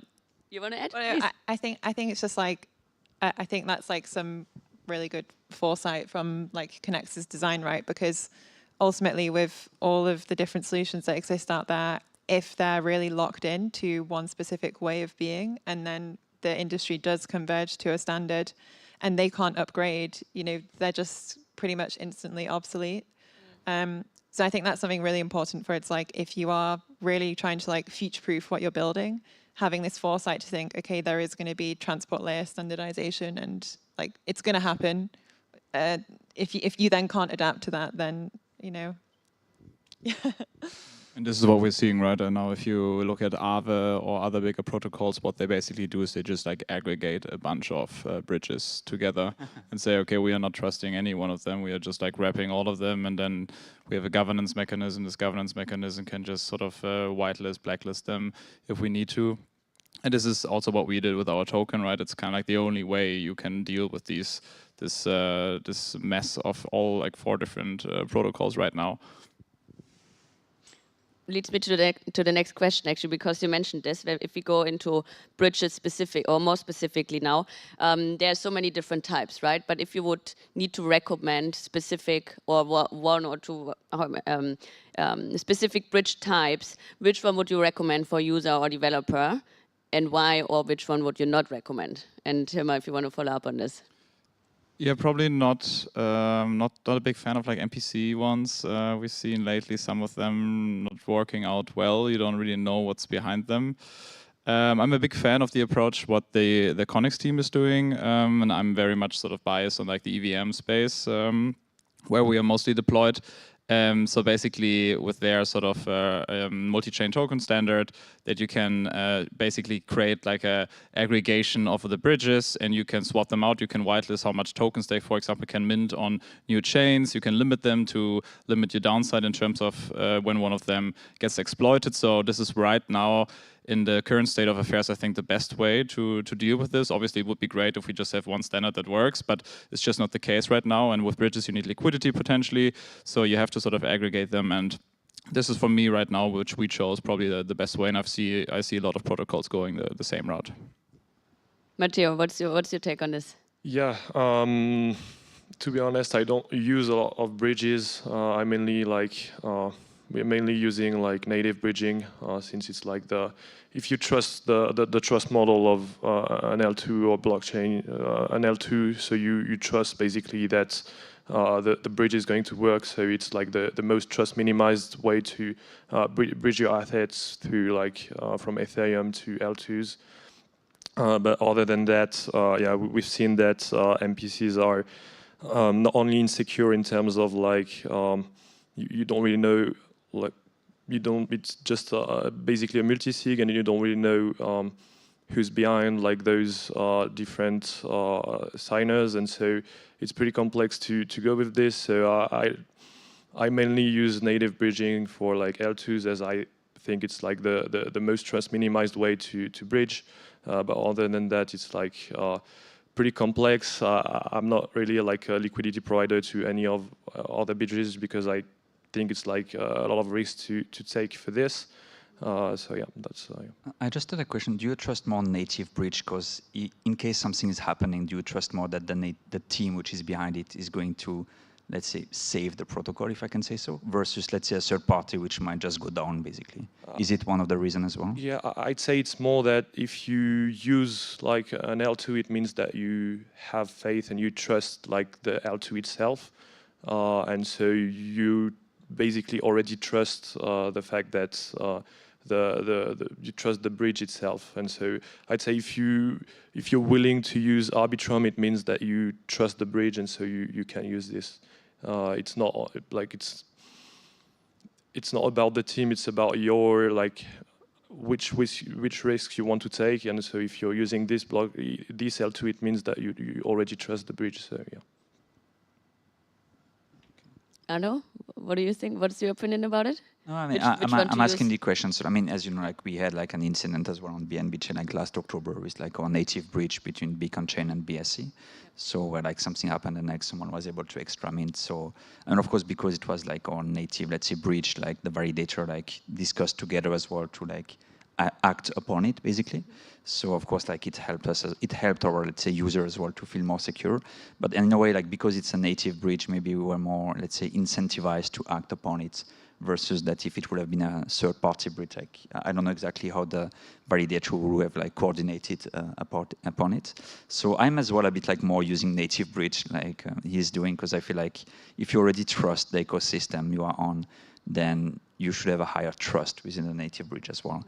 And I think for, let's say, web's third-party bridge, I think they still need to add more trust among the layer that they are using, because there is quite a lot of, let's say, projects which are trying to provide bridge as well, but they should maybe provide more trust and be more open to really like let us trust them. Because I do think that we need to have as well third-party bridge, because they can bring something else versus, let's say, native bridges. So for example, like if we want to move from one L2 to another L2 in another ecosystem in the future, we might need to trust, let's say, third-party bridges as well. So I do think that one day we'll need to put as much trust into third-party bridge versus native one. But for that, I think we still need to go like more into decentralization, openness, and trustless network as well. Okay, Susanna, do you have any? You do have an opinion. Well, I mean, share it with us. I don't really think the future will be like third-party bridges. I think the future chains will kind of natively choose to implement some kind of interoperability protocol, and then what was like now the third-party bridge space will be applications built on top of this native interoperability. So like I mean, yeah, I don't want to name any things, but I really think, you know, ultimately long term it's going to be more like people are going to be having cross-chain workflows that are going to be made easier by specific applications that people will be using. And they won't really necessarily be like, okay, I'm actually using this specific bridge, or, you know, bridge is a bit loaded in what it is. Like the interoperability protocol will just be there working underneath, and you'll have third-party bridges, which are actually just like cross-chain applications. I'm torn a bit about this idea, because I feel like it's adding too much complexity at the bottom level. And I feel like at the end, like if we are all, let's say, fully connected and you can easily, let's say, transact among different, let's say, layer ones, I feel like you might have the weakness might be in the weakest link of all those ones. So that's why I feel I'm a bit torn apart between like, should we go that direction or shouldn't we go to the direction? So it's like, I still haven't like answered it personally. I think then you just have to design your interoperability protocol to have solid fault isolation mechanisms. Because if you are going to be as weak as your weakest link, as long as it's like localized to only affecting the weakest link, then, you know, that should be fine. And that's like surely like a kind of minimum requirement of whatever interoperability standard does go forth into the future. I mean, the bridge itself becomes the weakest link, right? And like, if a bridge gets hacked, it can literally take down entire ecosystems. Like we saw with the Nomad hack, basically took down 3 chains with it, like Moonbeam, Evmos, I think Milkomeda, all basically tied themselves completely to Nomad, and then Nomad got hacked, the whole thing went down. Which is sad, because they had a good security model too. But I'm glad we're all in agreement that we don't like MPC bridges, basically. I think a lot of the bridges kind of like, especially the big ones with a lot of marketing dollars, they kind of like obscure what the real risks of using the bridge are, and they kind of like, they're like, oh, we had, you know, millions of dollars of audits, so of course we're secure, and like, you know, you don't really know that it's like a couple keys on a server somewhere. So I think, you know, like all these guys said, like native bridges, especially when you're within a cluster, it's really secure to transact and interoperate within these clusters, whether it's an L3 cluster, whether it's like a Cosmos IBC Light Client validated cluster, whether it's like, you know, any of these clusters basically make it really easy between them. And when you're going just between them, you shouldn't even think twice about using the like native mechanism. And the problem is right now we have all these UIs and aggregators and things like that are just pointing us towards these MPC bridges and kind of obscuring it to users. So I think that's user education is going to be a big problem, and you know, people won't learn until they get burned. I want to follow up on this because, Raul, I don't think you specifically, but your company put out a great article about interoperability trilemma. It's about trustlessness, extensibility, and generalizability, right? To bring this in the trilemma. Based on this, and also to Susanna's point, like actually not bridging, but then interoperability protocols, how would you put this in context with this trilemma? Is it then, can bridges solve this, or we have to do the interoperability protocols? Yeah, the thing is, it's cool because everyone here seems to be like aligned on these light client implementations, ZK-based implementations, which hit the two pillars of that, but they don't hit the extensibility pillar because they're really hard to like bring to every single ecosystem, and that's why we have this problem where we need these third-party bridges. So really, like, you know, I think the answer lies somewhere in ZK stuff and ZK land. That's kind of like the promised land towards solving this trilemma, and I think, you know, eventually we will get there. But for now, I think the main thing, of course, is around education and showing what the user, like, what they're actually sacrificing, because usually most of the time it's the trustlessness piece, and they don't understand that. Okay. Now we go back a bit to oracles. I think the bridge discussion. Thank you for sharing all your insights. Off-chain is also a big topic, and I think not too much understood or discussed in our Web3 world at the moment. Also very important for oracles. Matteo, to you directly. I know that you guys don't have an off-chain network, right? Or you described this also specifically. What is your take on, in general, like off-chain networks in our Web3 world for oracles specifically? Yeah, I mean, you could see what we're doing as an off-chain network, since it's just like it's difficult to say that an L2 could be an off-chain network. So basically, the idea is just that we can get with ZK proofs the property of trustlessness, right? And so it's really important to be able to have trustlessness, but it doesn't give you liveness, and so you still need to have decentralization if you want to get liveness.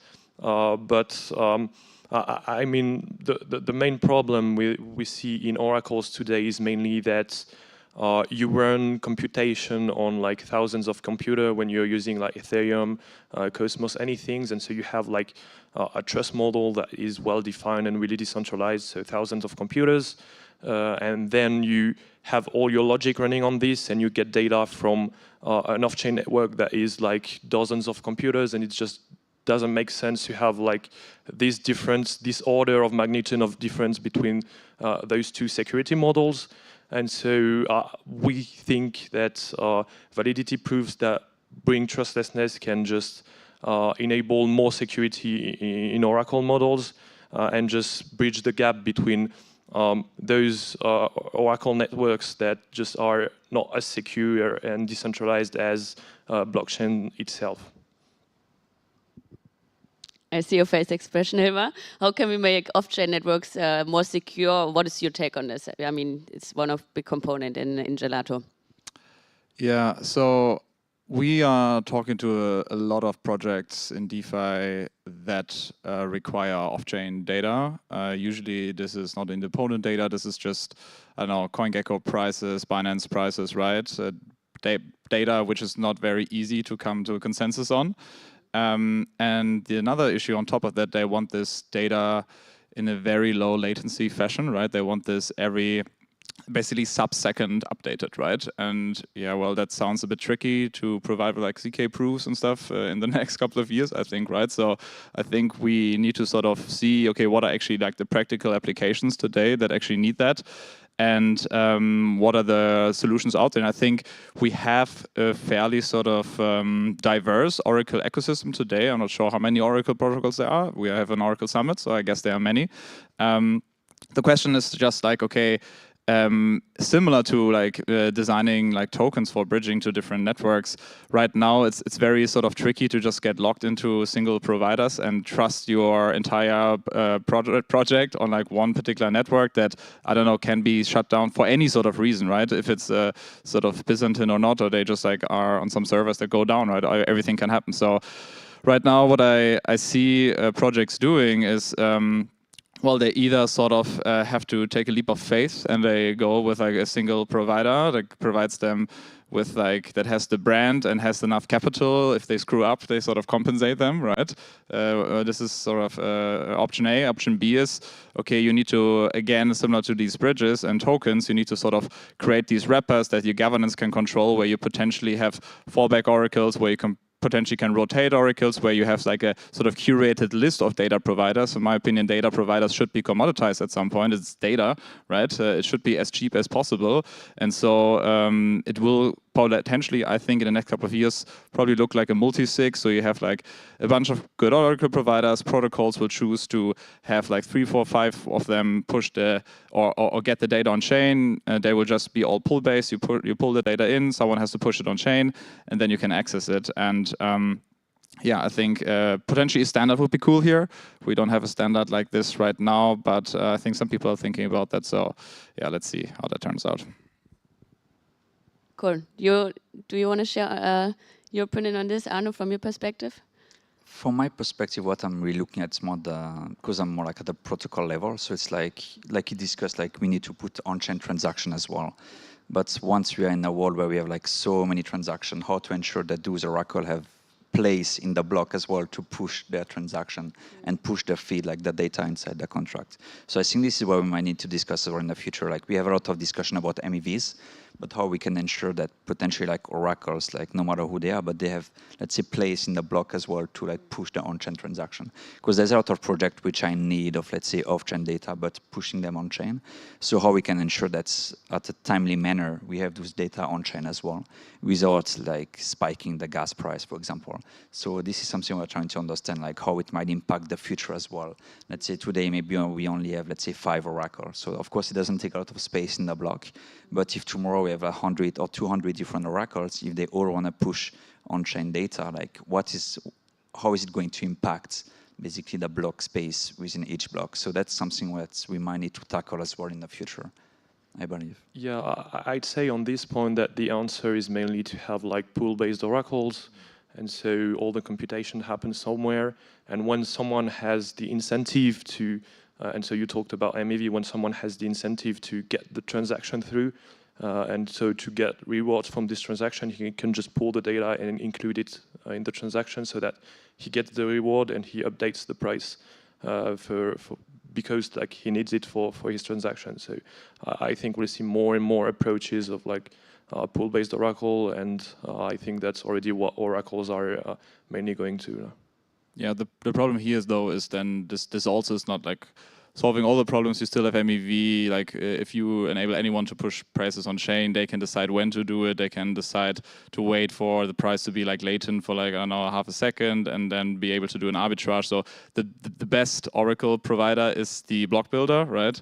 The best spot for the ETH USDC price is at the first transaction in every single block. So what I hope we'll see is probably as execution sort of moves from layer 1 to L2 in like the Ethereum ecosystem at least, I bet we will see applications like perpetual protocols or leverage protocols, which are mostly affected by these latency issues, actually probably go like the Luna route or what other blockchains try to do of sort of trying to just reserve the slots on top of the blockchain to just always have some sort of oracle data in there, and then you can have multiple oracle prices from multiple providers nicely wrapped up. You don't need to store them in state. Maybe there you have transient storage or something, so it's cheap. And then, yeah, you can access this within the blockchain itself at the top of the block, and there's no sort of weird arbitrages or exploitation happening underneath. So that would be ideal, but of course you need like your own custom L2 to make this happen today. Do these zero-knowledge-based like storage-proof oracles solve that problem at all? Or I guess you don't get the latency. You still have the latency of the TWAP, right? So it doesn't solve the instantaneous price problem. I think it's also, it was mentioned before, the education and the use case that, I mean, we need need to prove it with more use cases and need to educate that off-chain computation or off-chain networks can also be secure. That was from your point, right? You can actually provide off-chain or can verify data off-chain if you connect it in a secure way with the blockchain. And I just see that there are not too many use cases out there that prove this, but it is possible. I mean, what we're seeing is more and more protocols that are working on the proving side, because most of what people really want at the end is trustlessness. And so you can get that just by having a validity proof, so a ZK proof.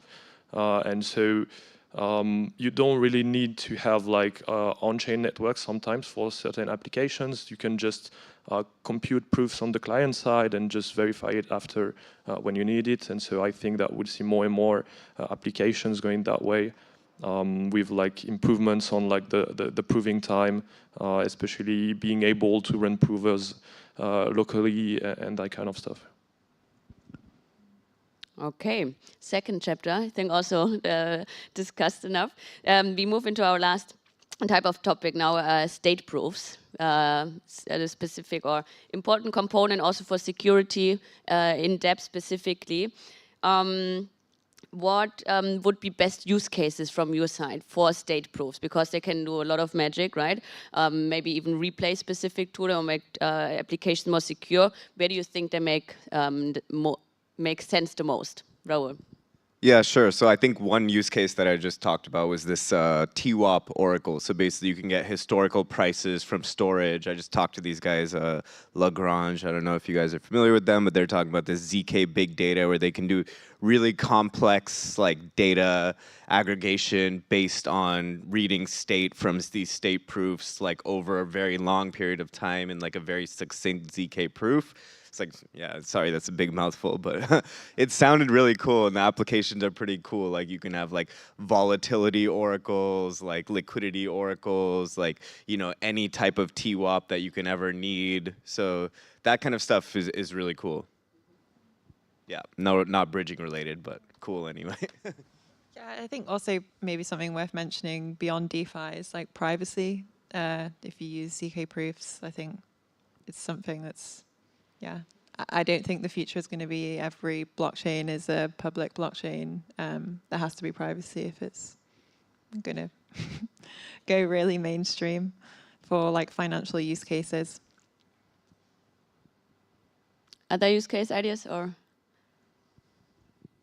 Yeah, I mean, state proofs are pretty general. It's just like taking the state from blockchain and just proving that something is in the state, and you can just compress so much data and have so many use cases. It can go from getting historical data to even like bridging, and so I think we don't even know like all the applications yet because it's still really early. There's a few projects working on it, and I'm really excited to see what's going to come out of this. Yeah. And then, I mean, would you see state proofs as rather as a component being integrated into bridges, for example, or could they even replace some of the existing bridges that we already use? What is your opinion on this? Yeah, I guess I can start, sorry. But I think this goes back to the modular thesis that we have. Like we view IBC as like one component in our stack at the transport layer, and we view these state-proof based block header systems as another layer in our stack. So then really like, you know, if you it kind of depends what your definition of a bridge is, but our definition is kind of like how to, like a tool to build cross-chain applications really easily. So what we want to do is we want to focus on enabling this tooling because, you know, just if you have these like very low-level building blocks, you still can't do much with it unless you have these layers on top that actually make it accessible to developers. And that's what we see as really like the bridge part of it. Cool. Arno, do you have anything? No, I think it's, I'm not too much into this like state proof, to be honest, but I think it's really interesting because it's going to be leveraged by developers mainly. I think it's still early now. I mean, it's really requiring a lot of, let's say, knowledge to be able to utilize it. I think people nowadays in the industry might not exactly know exactly how to use it. So I think the more we provide education, the more we have project building on top of it, providing SDK, providing documentation, I think that we can really see use cases built on top of it. I think it's still early right now, but I'm I'm really looking forward to see like how once we have all those SDK or those documentation more available for people, I'm looking to see like what they're able to do with it. Cool, but maybe a promising tooling component that's integrated into bridges in our multi-chain future, right? So talking about state proofs, are there any other tooling that you guys would say, hey, we really need this? Of course, we all work on what we already need, but maybe in the next 5 years to really create this omni-chain future. Maybe we can't envision it yet, or you had like a crazy dream that you want to share, I don't know, something that you think, hey, we really need to focus on this more to push our omni-chain future. I think we need people a lot of people complain about bridges, but instead of complaining, they should help us to build it or help project to build it. I think we need more people which are joining, let's say, project to be able to tackle it, because I think it's one key aspect.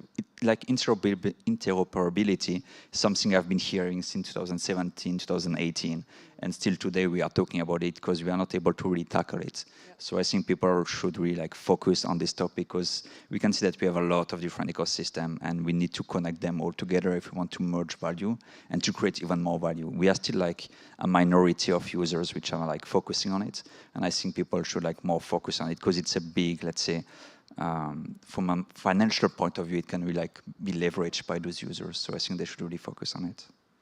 Very good. Don't complain, but ship. Exactly. Yeah, so it's interesting. If you look at the EVM world specifically right now, what you see like copy-pasted EVM chains 1,000 times and like the same 10 apps forked onto each one, and then you see users moving between each one trying to farm airdrops. So like really it's kind of useless right now. And what I really see, I try to think about this a lot, is like these real big peer-to-peer native, like essentially peer-to-peer apps like Uber, Airbnb, like how do we get those on chain? And to do that, you need like a really interesting set of like a really multi-chain thing. You know, you need like storage somewhere, you need compute somewhere, you need like some other like really specialized, you need like a UI somewhere. So like really specialized, decentralized technologies that will essentially be specialized on their own chain. And I think, you know, as we see this like app specificity of chains become more and more app specific, and then the interoperability actually be able to connect them and compose them into like a single usable app, that's when it'll be really interesting. Yeah, I think one thing that would be super useful is we don't really have an objective measure of the like a rating for a bridge cross-chain messaging protocol, or be it an Oracle. And that just makes it extremely hard to just compare them and know from a user's perspective what is actually something I should be using versus not, right? And oftentimes it is hard to compute these values, but like in the financial world, you have like Moody's or rating agencies. Obviously, they might be captured by secondary incentives, but at least as an investor, you know, okay, this is a junk bond. If I get wrecked, I kind of like sign up for this, or this is like a class A security, and it's fairly safe. So right now you can't really create like aggregators or like fallbacks for like oracles and so on, because we don't have an objective rating and classification of them, which makes it extremely hard. I'm not sure if it's somehow possible. Even maybe it has to be via governance, which is then, or like another oracle that does that, right? But I think we need to start thinking and dissecting these models and making it easily digestible and rating them for consumers, so they don't need to go into the deep tech of oracles and bridges to then make a decision of what to integrate or not. And I think would be great if someone can come up with this and has the time for it. So I encourage you guys to do it. Great idea. I like this. Susanna, from your, yeah. I think like kind of like echoing a bit what you're saying, but maybe expanding that. I think, you know, let's assume that we are in some kind of more multi-chain world. I think ultimately deploying an application on a single chain is far easier than deploying an application in a multi-chain world and leveraging like different application-specific elements of different chains. One thing from a developer's perspective is just testing multi-chain is just inherently harder and takes so much longer, right? It's like now you don't just have this test environment for one chain where everything is synchronous. You're now working asynchronously. You probably need to spin up like testing environments for multiple chains and work with that. So it's already like a barrier to kind of building something multi-chain. And then secondly, it's actually like building some really like genuinely cross-chain applications is just like, I think there needs to be more kind of support and make that easier for people. And people shouldn't really have to be concerned with the like low level underlying interoperability protocol. It's like it should be relatively like easier for them to just build something on top of this and not have to worry like, I don't know, you're going to get rugged, or you know, if it's based on like clients and it's state proofs and stuff, then they shouldn't really be concerned with this underlying abstractions, just like actually being able to build on top of that. Yeah, if I can just add, I think what's interesting as well in these technologies, like we have a lot of people complaining that, like you said, there's a lot of different EVM, let's say, chains. They all have different specificity, which are like can be used for different use cases. But we have a lot of people complaining about the decentralization aspect of each of those copy as well, or even the Ethereum, the main one. And I think, like in a way, we might have a lot of different chains, and if they are all connected together, this can be the decentralized network in a way. So it might not all be decentralized in a specific way, but by all being connected together, we do still have this network effect of being decentralized and having multiple stakeholders in different locations. So I think this can be interesting as well, to not lose this decentralized aspect of the industry. Perfect. Matteo, last thoughts? Do you have any? No? Yeah, I mean, storage proofs are amazing. I'm just like really excited about the fact that you can compress so much stuff in them, and just like the main problem to use them with bridging is how do you relay them? And I think that what is missing yet to use storage proofs in production is a good way to relay them between chains.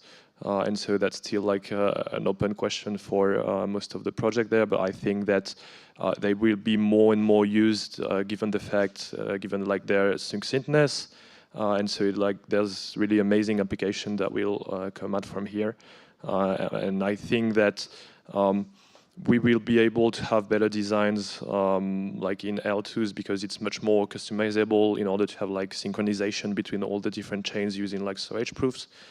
So really excited to see how bridging is going to evolve in the next few years, because there's like new things to explore now. Great, thank you so much. Yeah, I would like to conclude the panel here. I think we went through a lot of great topics. Thank you so much for your input. There's still some open questions about future of bridges and oracles, but I think you gave great perspectives from your experience. And since this is the last session of today, I don't know if we need to take questions or you guys are around and maybe we take questions one-on-one. What do you prefer? Well, anyone has any questions for the panel right now, you can ask. We have time for maybe one. And yes? You mentioned IBC earlier as your protocol of choice. I forget your name, I'm so sorry. Susanna. No, Susanna, sorry. You mentioned IBC as your protocol of choice for intercommunication. What are some of the biggest competitors to IBC and IBC's vision? Because I don't know if there's, correct me if I'm wrong, is there any big competitors? I actually haven't come across, I mean, I guess XCM, the Polkadot one is one, but if you just look at IBC, like look at the spec and you'll see like nothing comes even close to in the like the quality of the specification, the research that's done. So I don't think I've really seen anything. Like if you look between, like within each ecosystem, like I said, mentioned Arbitrum, Optimism, they're both working on these like Optimism has their super chain thing, which they're kind of building their own messaging layer. So I think you'll see these like vendor specific ones coming in, but nothing is really like at the same type of level as IBC that I've seen. I don't know if you know of any competitors really, though maybe you might know better. I mean, yeah, I'm not really aware of anything else that's been specified in quite so much detail. I think like there's other interoperability solutions which are using like state proofs and like ZK clients, but they don't have quite the same number of abstractions. And then this is like in the long term probably going to give you less flexibility in future use cases. Things like routing. Enabling you to do things like multi-hop. This requires you to have like a connection level abstraction, which in maybe some of these like client state proof based protocols, they just kind of have a client and then they have some messages. So it's not fully like defined in such a kind of correct and specified way. So, you know, maybe in the future when there is more of a requirement to have more advanced routing between chains, this may be a bit of a like constraint for them. XCM is like specified, but it's slightly different in that it's constrained to the shared security environment of Polkadot and the parachains. So yeah, it's not quite as extensible as IBC, but you know, IBC has its own challenges in being extensible right now. Just natively implementing it, it's quite challenging. But you know, it's like we're gonna get there, kind of thing.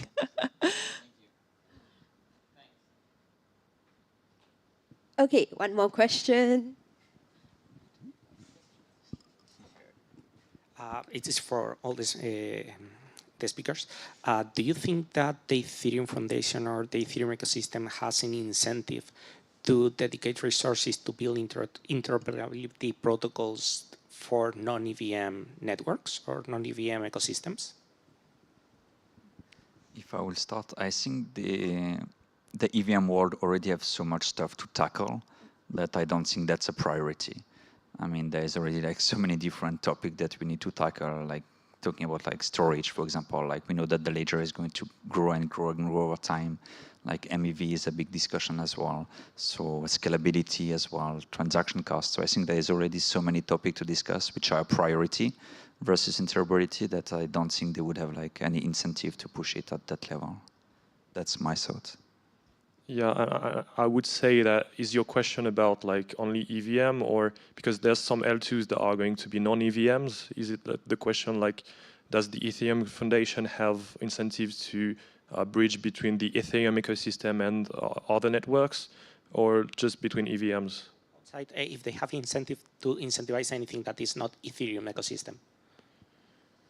I mean, it's like all the liquidity is on Ethereum mainly, and so it's mainly other ecosystems that are willing to bridge. So I don't think like it's like on top of the list for Ethereum, I guess. I think the foundation itself is not going to focus on that, since they're going down this roll-up centric roadmap. And like I think you're alluding to that the roll-ups themselves will implement different non-EVM type rollups that are become more application specific, and then they will handle their own interoperability, and the foundation itself won't get involved.